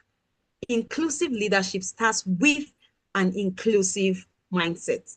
You see, it's going back to you. It has to start from you. Also, that most spaces are not truly inclusive.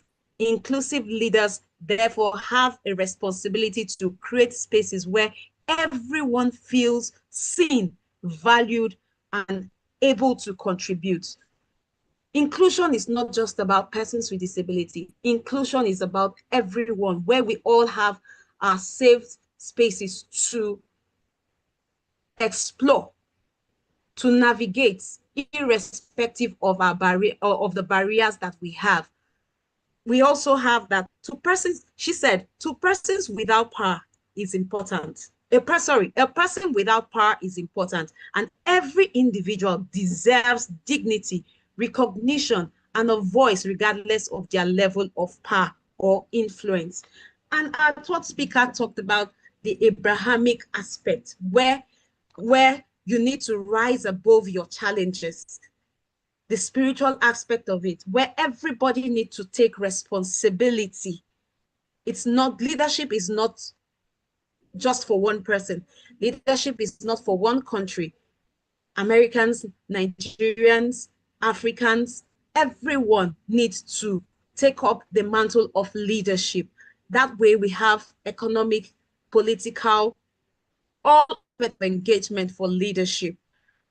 And at this point, I would want to say thank you once again. I hope you have learned a lot from this Gen Impact 2026 Leadership Blueprint. And before we wrap up this, I will want to take a few announcements. And stay connected with Skill Build Initiative for information about incoming programs, trainings, community activities, and other opportunities for learning, empowerment, and engagement. We also want to remind everyone about our own trainings. We have the digital marketing and website development. We provide practical. This is not just about the training. This is hands-on training. It's practical digital skills to enhance our and create opportunities and create independence. You need to have this, upskill yourself to put yourself out there. You cannot put yourself out there when you do not have any skill, when you have nothing to offer. You need to upskill yourself. As persons with disabilities, society has already is trying to dim our light, but you need to stand up. You need to rise and shine. You need to rise above your barrier, above your limits. So I would encourage every one of us to tune into our channel. You can also join the community. We have our social media handles where we post informations. Do not slack on this, because if you miss out, you are missing out a lot. I'm sure you must have heard the testimonies from our royalties. Thank you very much, everyone, for joining in this program. And please stay connected for more information and updates. Skill Build is going beyond what you think.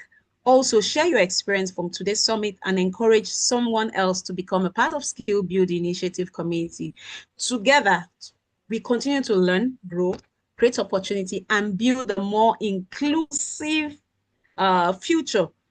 The future starts now.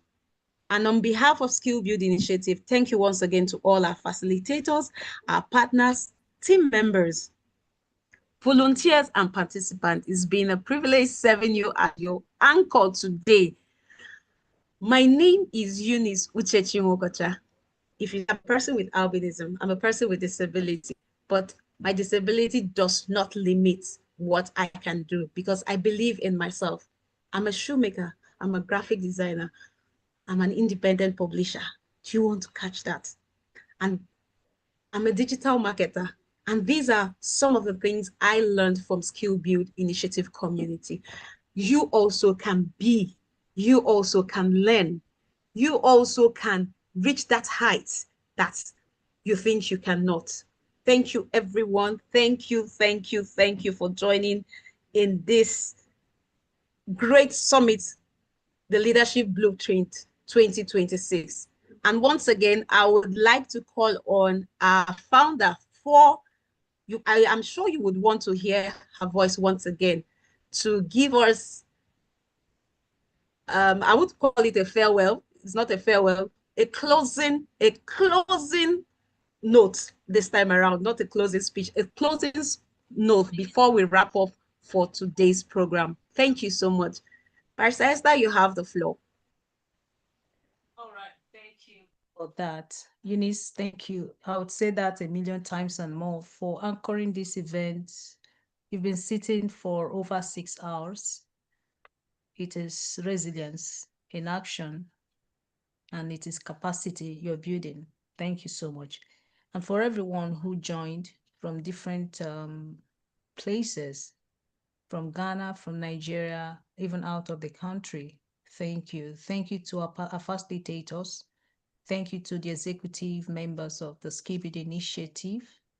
And we want to also reinstate that we will be having our graduation for the Amazon Kindle publishers coming up on the 22nd of August this month.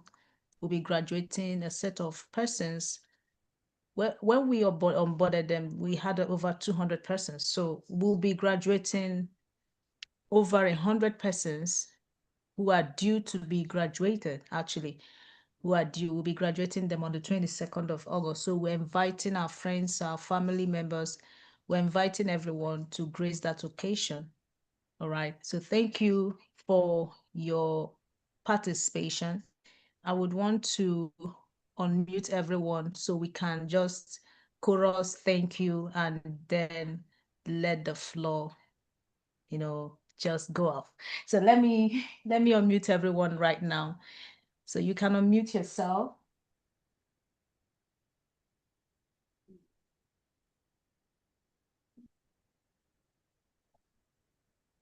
You can unmute yourself so we can take our last 2 recharge cards and call it a day.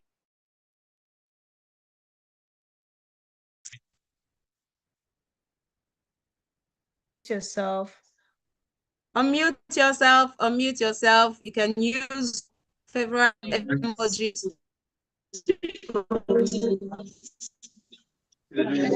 Yeah, well, me too.